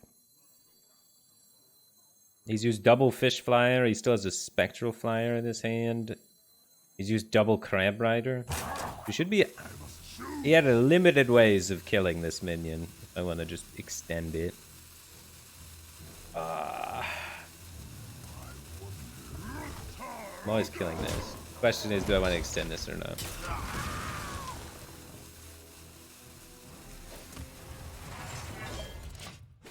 Do they run Barov? I guess. Typically, they don't run Barov that often in that deck. Generally not there. Yeah, there's not a lot of benefit for playing it, right?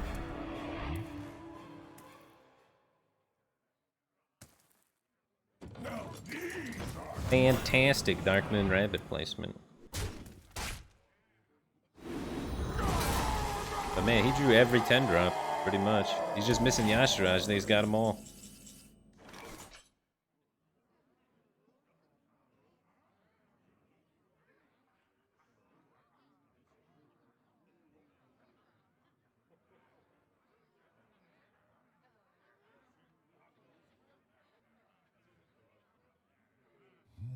Is it time to get lucky? I think it's time to get lucky.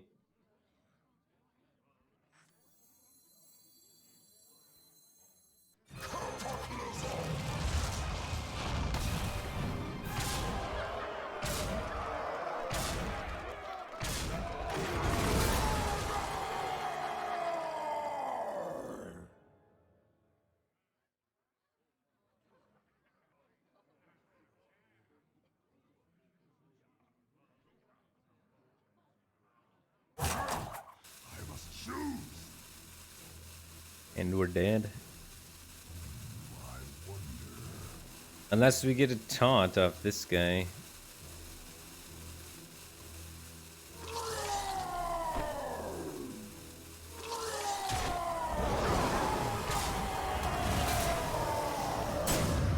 Yeah, we're dead.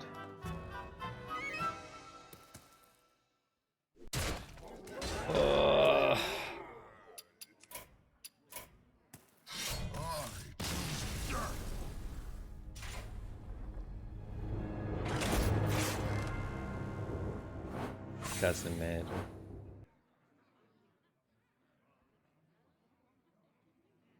Yeah, sometimes that deck hits. That deck also sometimes doesn't get that many 10 drops.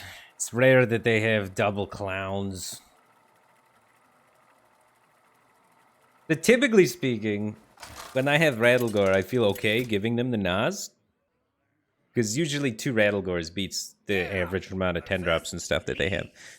But that guy had triple 10 drop, double clown were his 5 cards when I gave him the Nas, and that beats double Rattlegore apparently.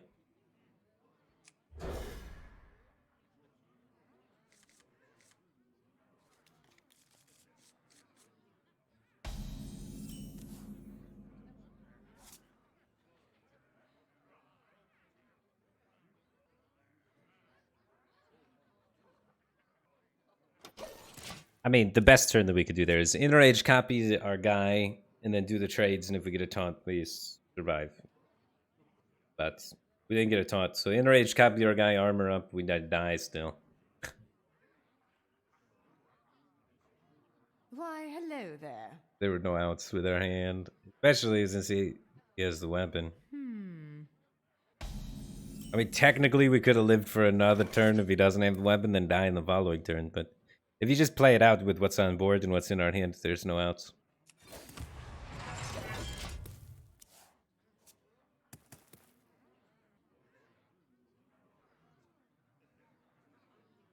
Foo shma shma. Thanks for the Prime Gaming. Appreciate the support. Glad to have you here, man. Glad to have you here. We just needed him to miss on one of the turns. If he didn't have second clowns, he was dead. We just needed one turn of breathing room to connect everything, but 2 clowns is too many clowns. We have Barov. Barov's sick versus deck, because oftentimes they go all in on this Gibberling, and then you just skipper Barov or Barov Broom GG. Sands of time run low. So all we gotta do is chill, then blow all this crap up on turn 4.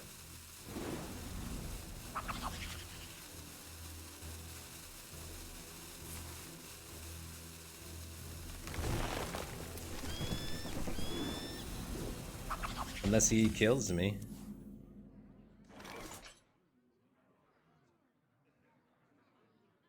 If he roars, it's 2, 4, 6, 8, 10, 12, 19 damage. I don't care.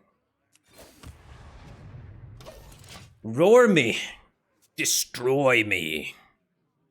Bring it on, gibberling. Watch Lightning Bloom, double roar. GG.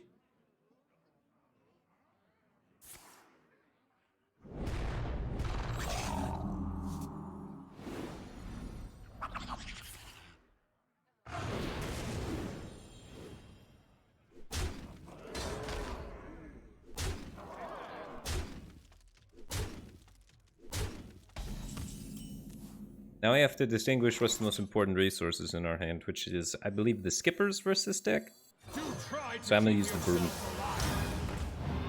Follow my lead. Now that we have the anchor too, we can get the Sky Raiders to combo our skippers.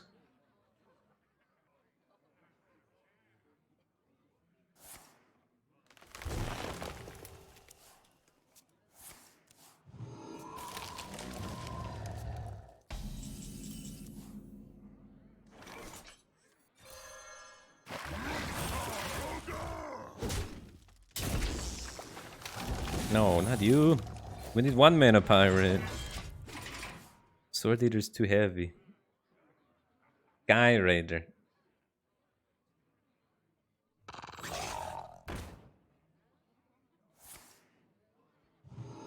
What shall we hunt?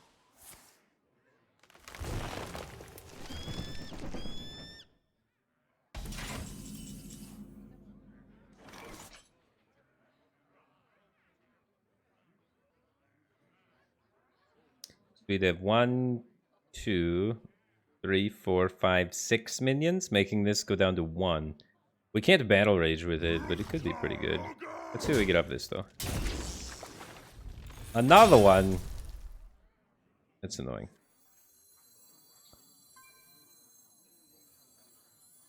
I'll show you who's boss. Oh, it does not work. I just noticed that. I forgot that this dies. We're 1 man off.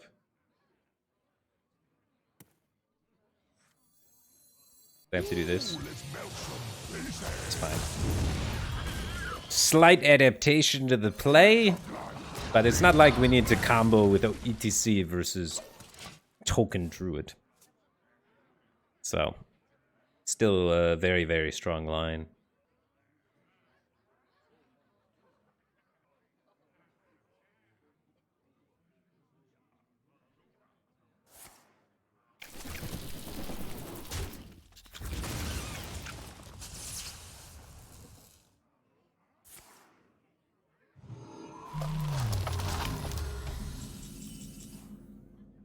Why is the stream so laggy? The internet company does not give me upload speed. So this is the best I could do. I'm actually trying to switch careers because I can't really get enough internet where I live. I either gotta move or switch careers. I wonder.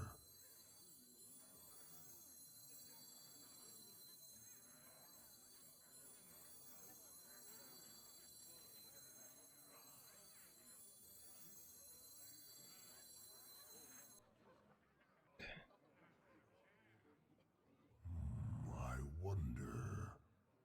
I'll show you who's boss. Your flaws are your strength.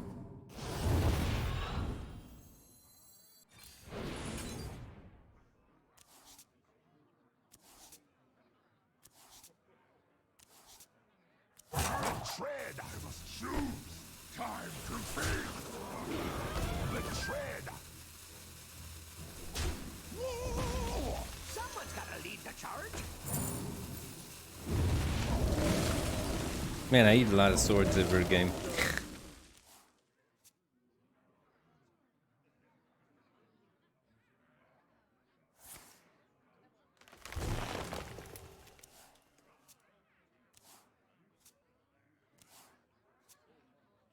Victory is yours.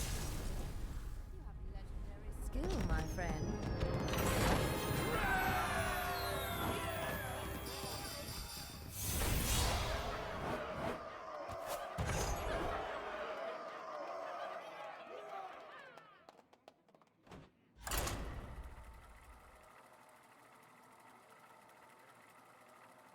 But yeah, when I first moved here, the internet could stream really well.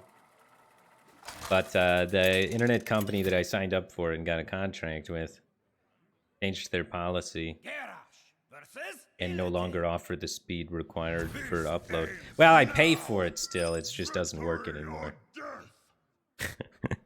And there's nothing you can do.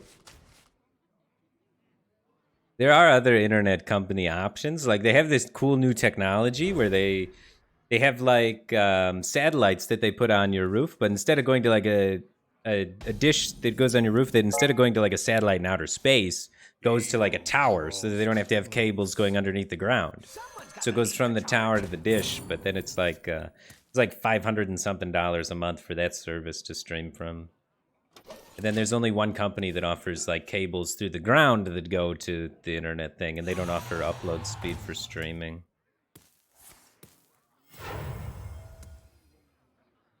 But yeah, there's new technology kind of coming, so hopefully that works out. And some days my internet doesn't get stuttery when it streams. And honestly, if I don't say anything, most people don't even notice. If I don't say anything, most people wouldn't even know.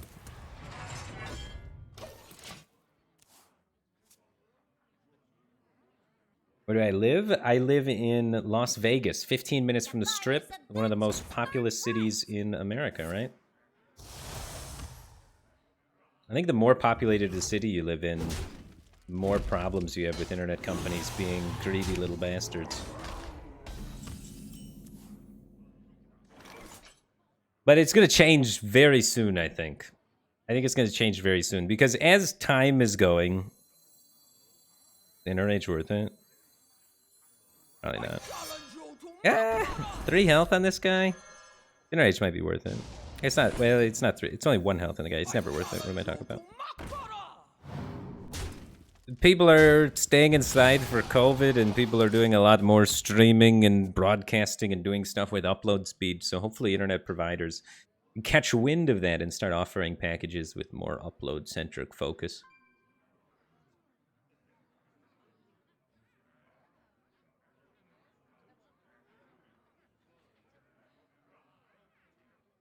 Muzzle their magic.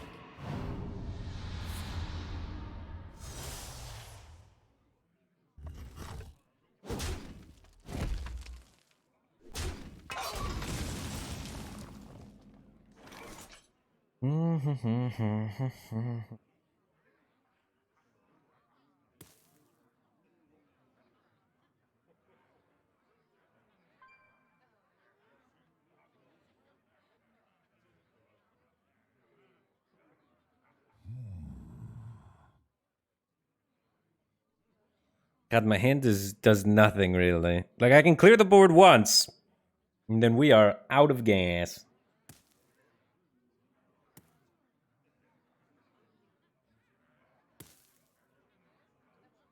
That was the opposite. Places with less people don't get as much infrastructure, so then one ISP gets a monopoly. I mean, that happens in non-populated areas as well.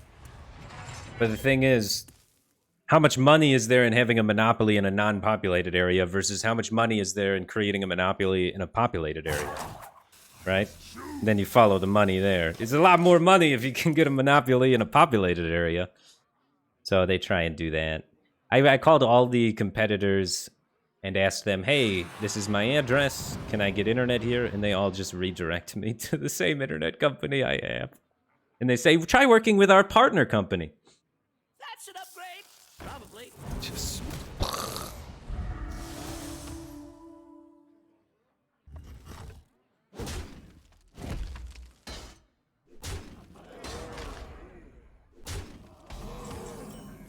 But it's not bad. It's not bad. I complain more than I should, I think. I think it works reasonably well. And if I don't say anything, I bet you a lot of you guys wouldn't even notice. Do try to keep yourselves alive. I kind of need to use the broom here instead of the skipper because of the shield. I could use an inner age, though. I think it might be worth it. The amount of board development we get is really nice if he doesn't have an AoE sort of thing. I'm gonna do it. I'll show you who's boss. Someone's got to lead the charge.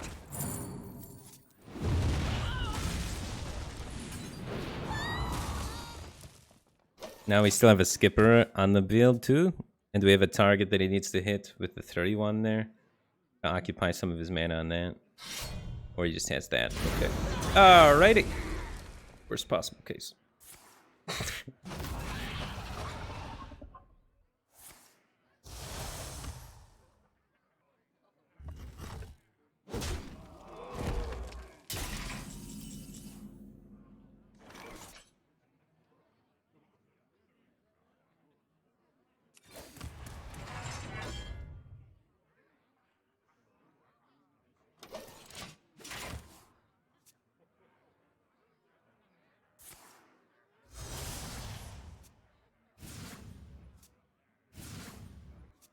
This is not good.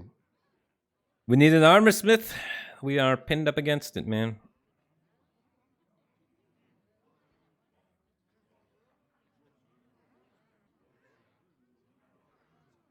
But yeah, I feel terrible when I see comments in chat that are like, why is the stream so laggy and stuff like that? Because I've tried my best, but there's nothing I can do. If I could fix it for you guys, I would. But this is the best I can do. So I apologize. Just had to bear with it. But it does dishearten me and make me feel... This will break your bones. Don't want to AoE this. I might broom this. Be something good. But worse on a 1/4 though. Insane.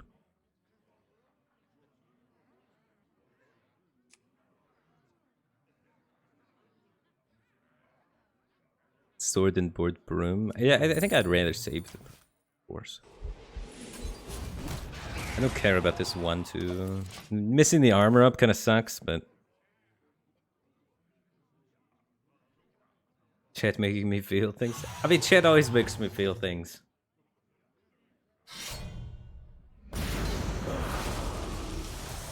Try and relate to chat as much as I can.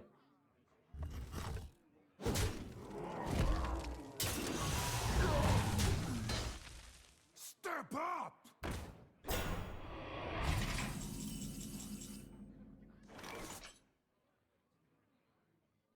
I'll show you who's boss. I'll show you who's boss.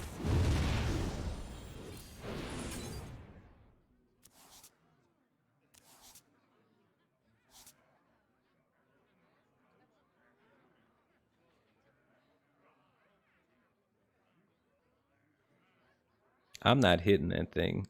Taking 4, am I? What now? I'm just playing a broom. The inner raging. We don't have any armor smiths. Oh yeah, we don't even need the inner rage. We just play that. For some reason, 2 skippers on the board always makes my mind think 1. I have no idea why. This is the second time I thought 2 skippers was gonna only make 1 proc.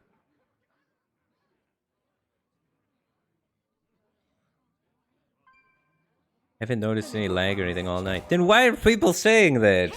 People are trolling me. They're making me feel bad about the thing. Because I thought it was fixed. I spent a lot of time and money in calling trying to make sure to get the lag thing fixed. Because it was a problem a while ago. Oh, well, that makes me feel better then. That makes me feel better if there's nothing wrong with it. Because I thought the problem was back even after all the time and money and effort spent trying to make sure it'd go away. As long as it doesn't get Skull off the top, I think we're in a pretty cozy position here. Where we can just get this Rattlegore established and then develop taunts behind it. And at any point when we hit the Armor Smith, we have Skipper and Armor Smith. You have to read this one.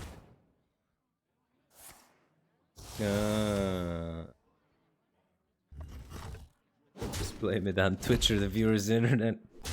I mean, I have a history of the internet being problematic, though. So usually when I try and blame something on something, I look at the historical pattern. A diet I get tired. But you're right, it would be easier just to blame all my problems on somebody else. I don't know what I'm doing. Alright, find me this armor smith. Please, game. Why you don't give me an armor smith?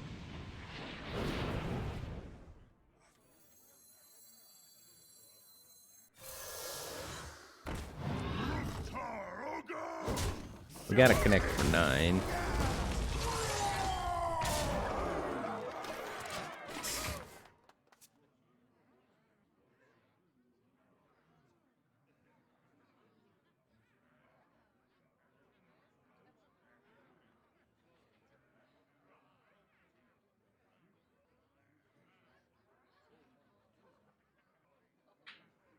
Step up!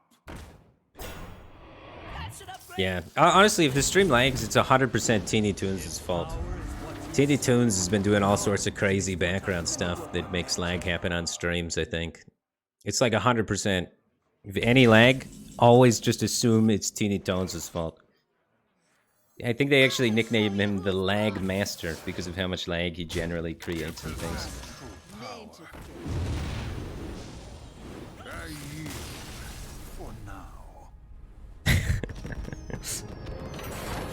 I'm just kidding.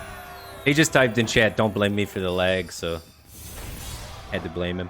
It's Tulame, thanks for 5 months, appreciate the support, glad to have you back. And Democrates, thanks for the Prime Gaming, appreciate the support, glad to have you here.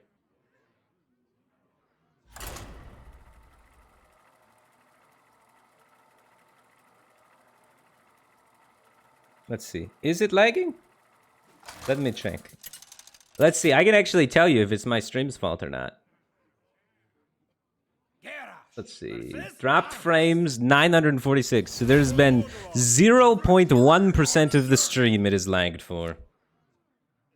So there was a slight teeny tiny stutter for like a couple of for 0.1 second or 0.1% of the 3 hours and 44 minutes. So actually there's been almost no lag. 0.1% is what sparked this entire conversation. All right, I'm moving on. We don't have time to talk about 0.1%. Got games to play. Let's keep this Barov. I mulliganed Barov earlier against Paladin, and I deeply regretted it. I feel like Barov just gives you so much extra time to make it towards those later turns and allows you to set up for a cleaner skipper, right?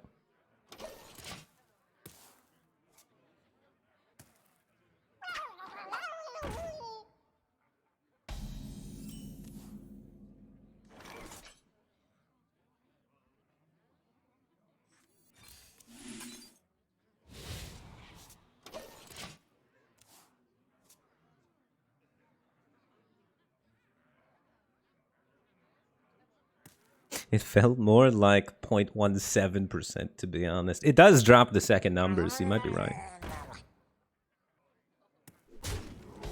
We do not want this guy to die. He's our friend, kind of.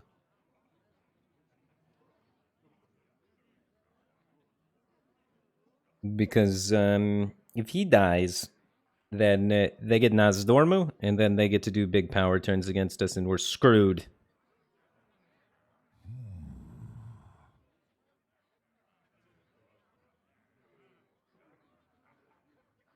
I'm not gonna lie, this is problematic, that war leader. I challenge you to Makara! It might not be the cleanest way I've ever seen a war leader get slayed, but it works. It's better than Coin Karkron. Or Anchor It. Anchor It, I think we just take too much damage, right?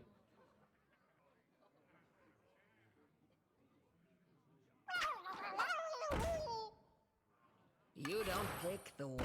Now there's 2/2/3s we can't kill. Until the time is right. We gotta time it. They're our friend for a little while, and then eventually we don't like him anymore. We got an armor smith, so we should be able to gain back a lot of life. So eventually we're gonna like kill all of this with the skipper armor smith turn, so that he's playing Nazdormu into a board full of stuff. And then we'll like be able to battle rage after the fact or whatnot. Or maybe battle rage during it. Reporting for duty.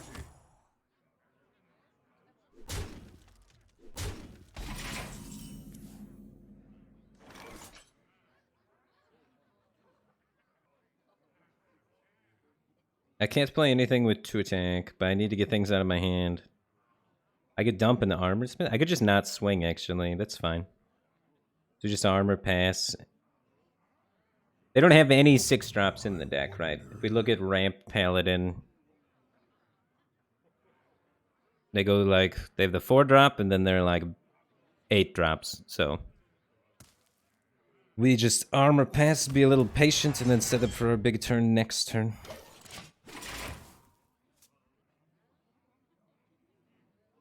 Zavidas, thanks for the Prime Gaming. Appreciate the support. Glad to have you back. Welcome back to the Matt Cave team thing. Hammer the Naru? Typically speaking, they don't run that. I try and just play around whatever HS Replay says is the highest average probability. And I don't think the number 1 deck definitely doesn't have it. The number 1 most popular deck doesn't have it. The number 2 most popular deck doesn't have it. The number 3... yeah, it's just not there. It's not something we have to actually worry about. It does have this, though. Okay. Now we do our Skipper Armor Smith turn, 3 damage AoE, and then punch the thing. I'll show you who's boss. Armor made to fit.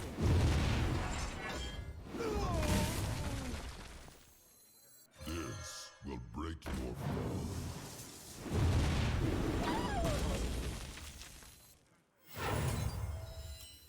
Someone's gotta lead the charge.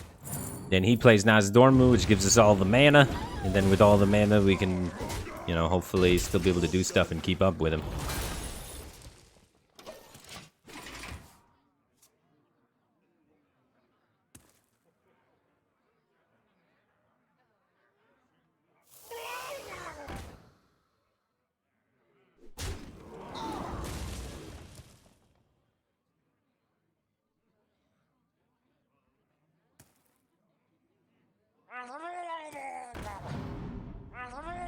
He didn't even play the Nas. He's gonna skip Nas this game?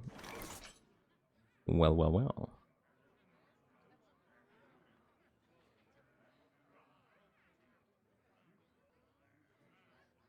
We have some hand-sized troubles.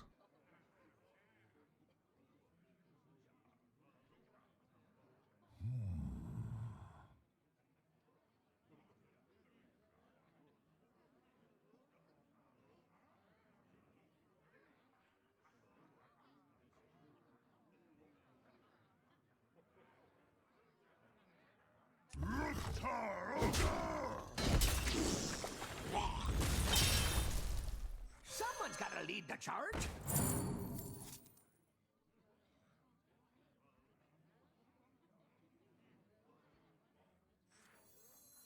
drink your blood, eat your flesh. I must choose a runner move. So next turn he's gonna unleash the Murlocs on me.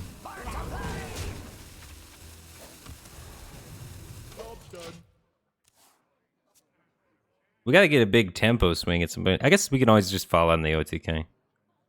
If we get enough time.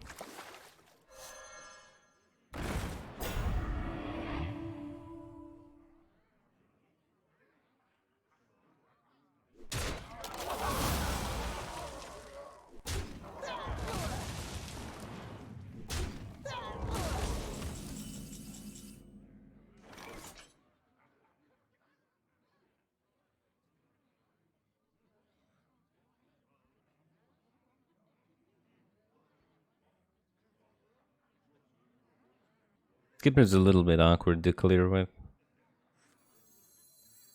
What now? Do try to keep yourselves alive. Follow my lead. A diet high in iron.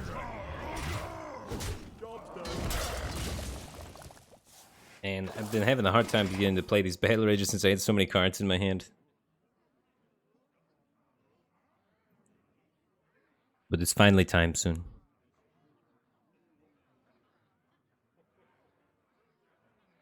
We need to draw all like 14 of these cards and make it to the combo before he kills us with big 10 drop stuff. Become the hero. This world Shouldn't do anything. Most of the Murlocs already been played. I think all the Murlocs, right? There's even been 2 Circus Amalgams.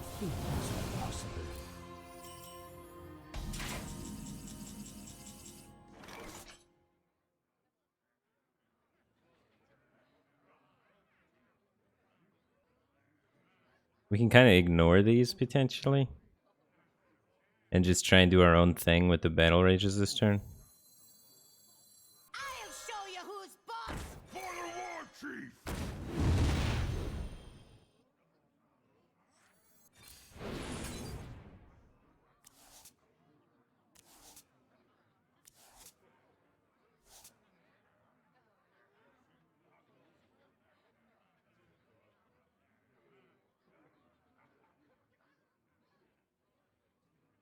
So how close are we to the combo?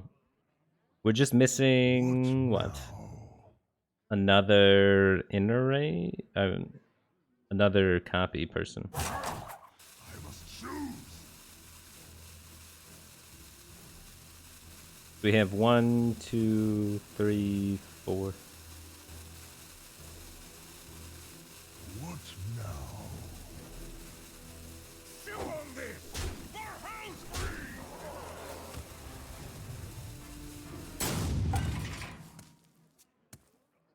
He hasn't played the 10 drop yet, so the clowns aren't active quite yet. So this is 4, 8, 12, 16, and then that's 3, 4, 5, 6, and we can fit another thing in. So we have 16, 20 damage. So we have 23 damage, assuming there's no taunt that we can't plow through. And assuming this is dead. So we should have enough for lethal if he doesn't heal. If we can connect the weapon to his face. I should have swung the weapon. I misplayed by not swinging the weapon. If I swing the weapon, we have a much more consistent lethal route. My brain too slow, man. I'm retired though, so I'm old man.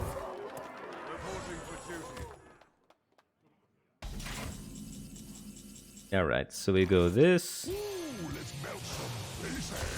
We enrage it.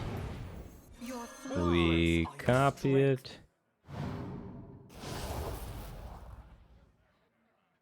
We play this.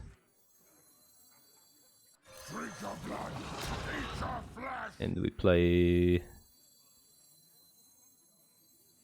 It's technically speaking, we should run this into here first. And draw 4 cards. And see if we get some 1-drops to wiggle in. And then do this, and this, and this, and this.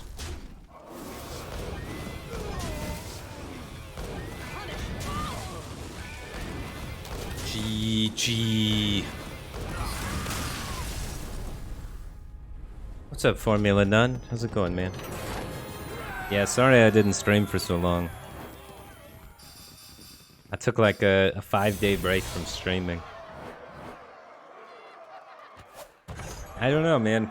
I just felt really burned out from it for a while. I just needed some time just to not be streaming for a little while. Been thinking about like my direction I want to take in life and what I want to do and yada yada. Do I want to be a guy that's a streamer forever? Do I want to start making my way into something else? All that kind of stuff. So I've had a lot on my mind. And I taken a few days off just to think over through that, look at what else is out there, trying things like that. I've been streaming for 7 years, and I don't think I want to just be a streamer my entire life. I don't think so. I think I want streaming to be a part of my life. There, anyway, I think I'm gonna.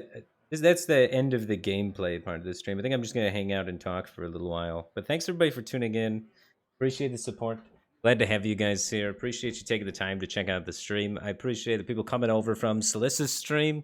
And thanks again for that raid. That was very nice. But yeah. So I've been debating what I want to do going forward. I haven't really made up anything. Takes a while to think about it, kind of stuff. But I definitely want streaming to be always a part of my life. I just don't know if I want it to be my main career focus going forward. I kind of want to start branching into other things. What is my streaming career giving me knowledge of? What skills do I have? How can I expand those skills and use them in other areas to continue growing? Because I feel like I've been doing the same thing. Like, I've been running on a treadmill, basically, for a couple of years now with this whole Hearthstone thing. And I hate how much power and how much control the success of the new set or whatever current relevant drama is happening influences my ability to have a good time with what I'm doing. Because when the general mood of the Hearthstone community is really crap and really sad with the whole, you know, there was the big issue recently with the whole price and Hearthstone not being worth the money and people losing their mind and not wanting to watch Hearthstone and people protesting all the tournaments because they felt the game was too expensive. And the general vibe of the community made it so that it was like just depressing to stream. And I hate not having influence over my own feeling like that, you know?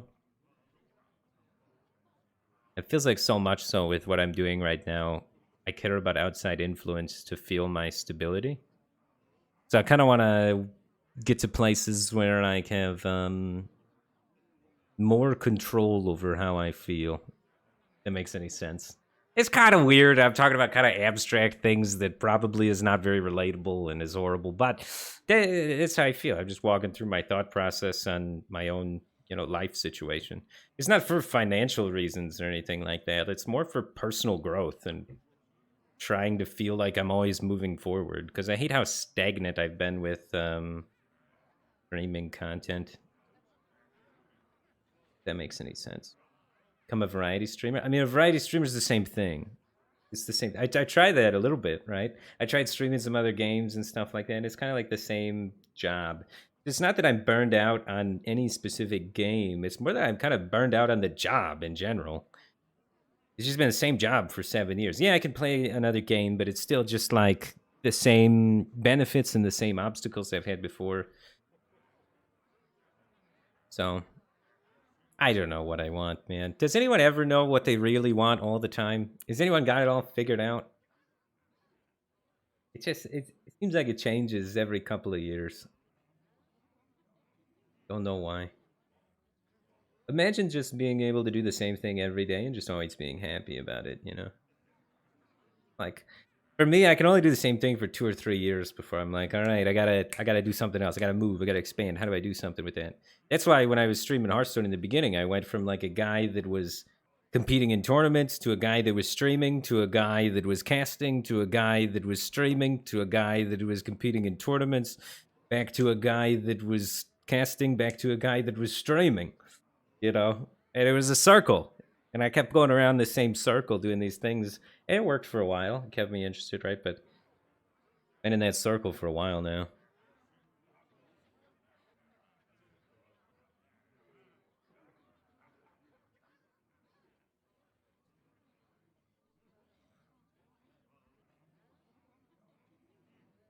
Just YOLO your mortgage on GameStop.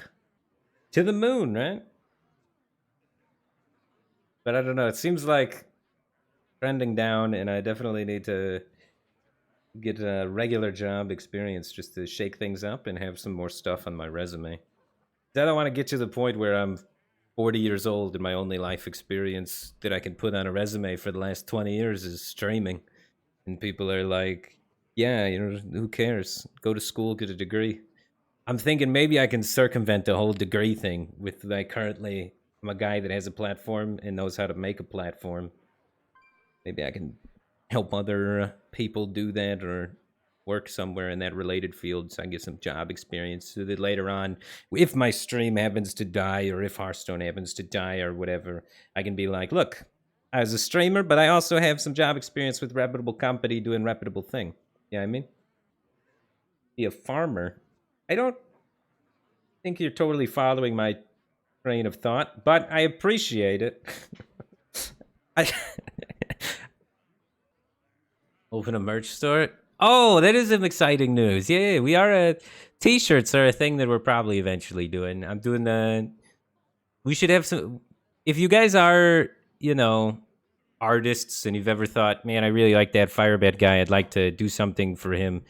And I also want to get my artwork out there. I'm going to be doing t-shirts eventually. So if you guys have any cool little subtle art ideas to make like Firebat t-shirts, but not as like, I don't want it to be something that's clearly, you know, I don't want it to just be Firebat across the whole thing. I want it something that like people can wear and not be as embarrassed about supporting a streamer as much, you know? Like it'd be like an everyday shirt that you could just wear because it looks cool. Less so than it's just like in your face about like Firebat related stuff. But I'm planning on doing some t-shirts. I'm probably gonna sell them for pretty much at cost, so not very much profit, but more as just like a community building related thing. So for people that have been supporting the stream for a really long time, I'll probably give away a bunch of t-shirts and then be selling some t-shirts, trying to get the price down as low as possible. So I'm not trying to do it for profit. It's more for just like strengthening community things. So we'll see. Seems like a good way to do things. I'd love to support Kibler, but you're not wearing a shirt. What's wrong with the Shiro shirt? Shiro's cute. You got a Shiro hater in chat. What is this? Guy's not in love with Shiro? Are you kidding me? It's a cute dog.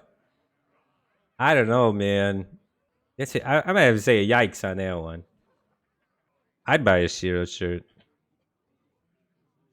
Yeah, I like animals a lot, though. But Shiro's a cute dog, dude. Look at that. You telling me you don't want that dog on the shirt? Look at that. You're trying to tell me you don't want that dog on the shirt? Look at him. He's adorable. Kibler does need Shiro plushies. That's the way to do it, man. Get the plushie. I'd buy a Shiro plushie. All right, guys. Anyway, I'm going to quit talking your ear off and wasting your time. Thanks, guys. Well, thanks, guys, for hanging out. I appreciate the support. I don't know if we're going to be live tomorrow or not. It is Sunday. But we have plans. There's loose plans for a Magic stream coming up pretty soon. I got a sponsored Magic stream that I was going to do with other Magic content creators. So we're going to try and see. We have a date set for Monday, but the other content creator hasn't confirmed yet. So if that happens, we're going to have on the 8th a Magic stream with a Magic content creator that you may know. So it should be hopefully pretty fun. If you don't know anything about Magic like me, then you may have some similar questions to ask Magic content creator that I'm streaming with. And then, you know, we can all learn Magic together at a nice, friendly pace for people coming from Hearthstone, kind of is the idea of the stream. So we'll see if it happens to work and it pans out. I've been looking to just try and stream games with other content creators because I haven't done that in a long time. I've been just streaming by myself. And I like streaming way more when it's with other people. I like socializing a little bit, you know? Anyway, so you got that to look. We got t-shirts to look forward to coming eventually, and then we have the co-op Magic stream. If we get the date locked down, it should be sometime next week, probably Monday. But if it's not Monday, then I'll let you know what day it's going to be. But looking forward to that coming soon. Anyway, thanks again for tuning in, guys, and see you Monday. And Neon Lies, thanks for the Prime Gaming. Appreciate the support.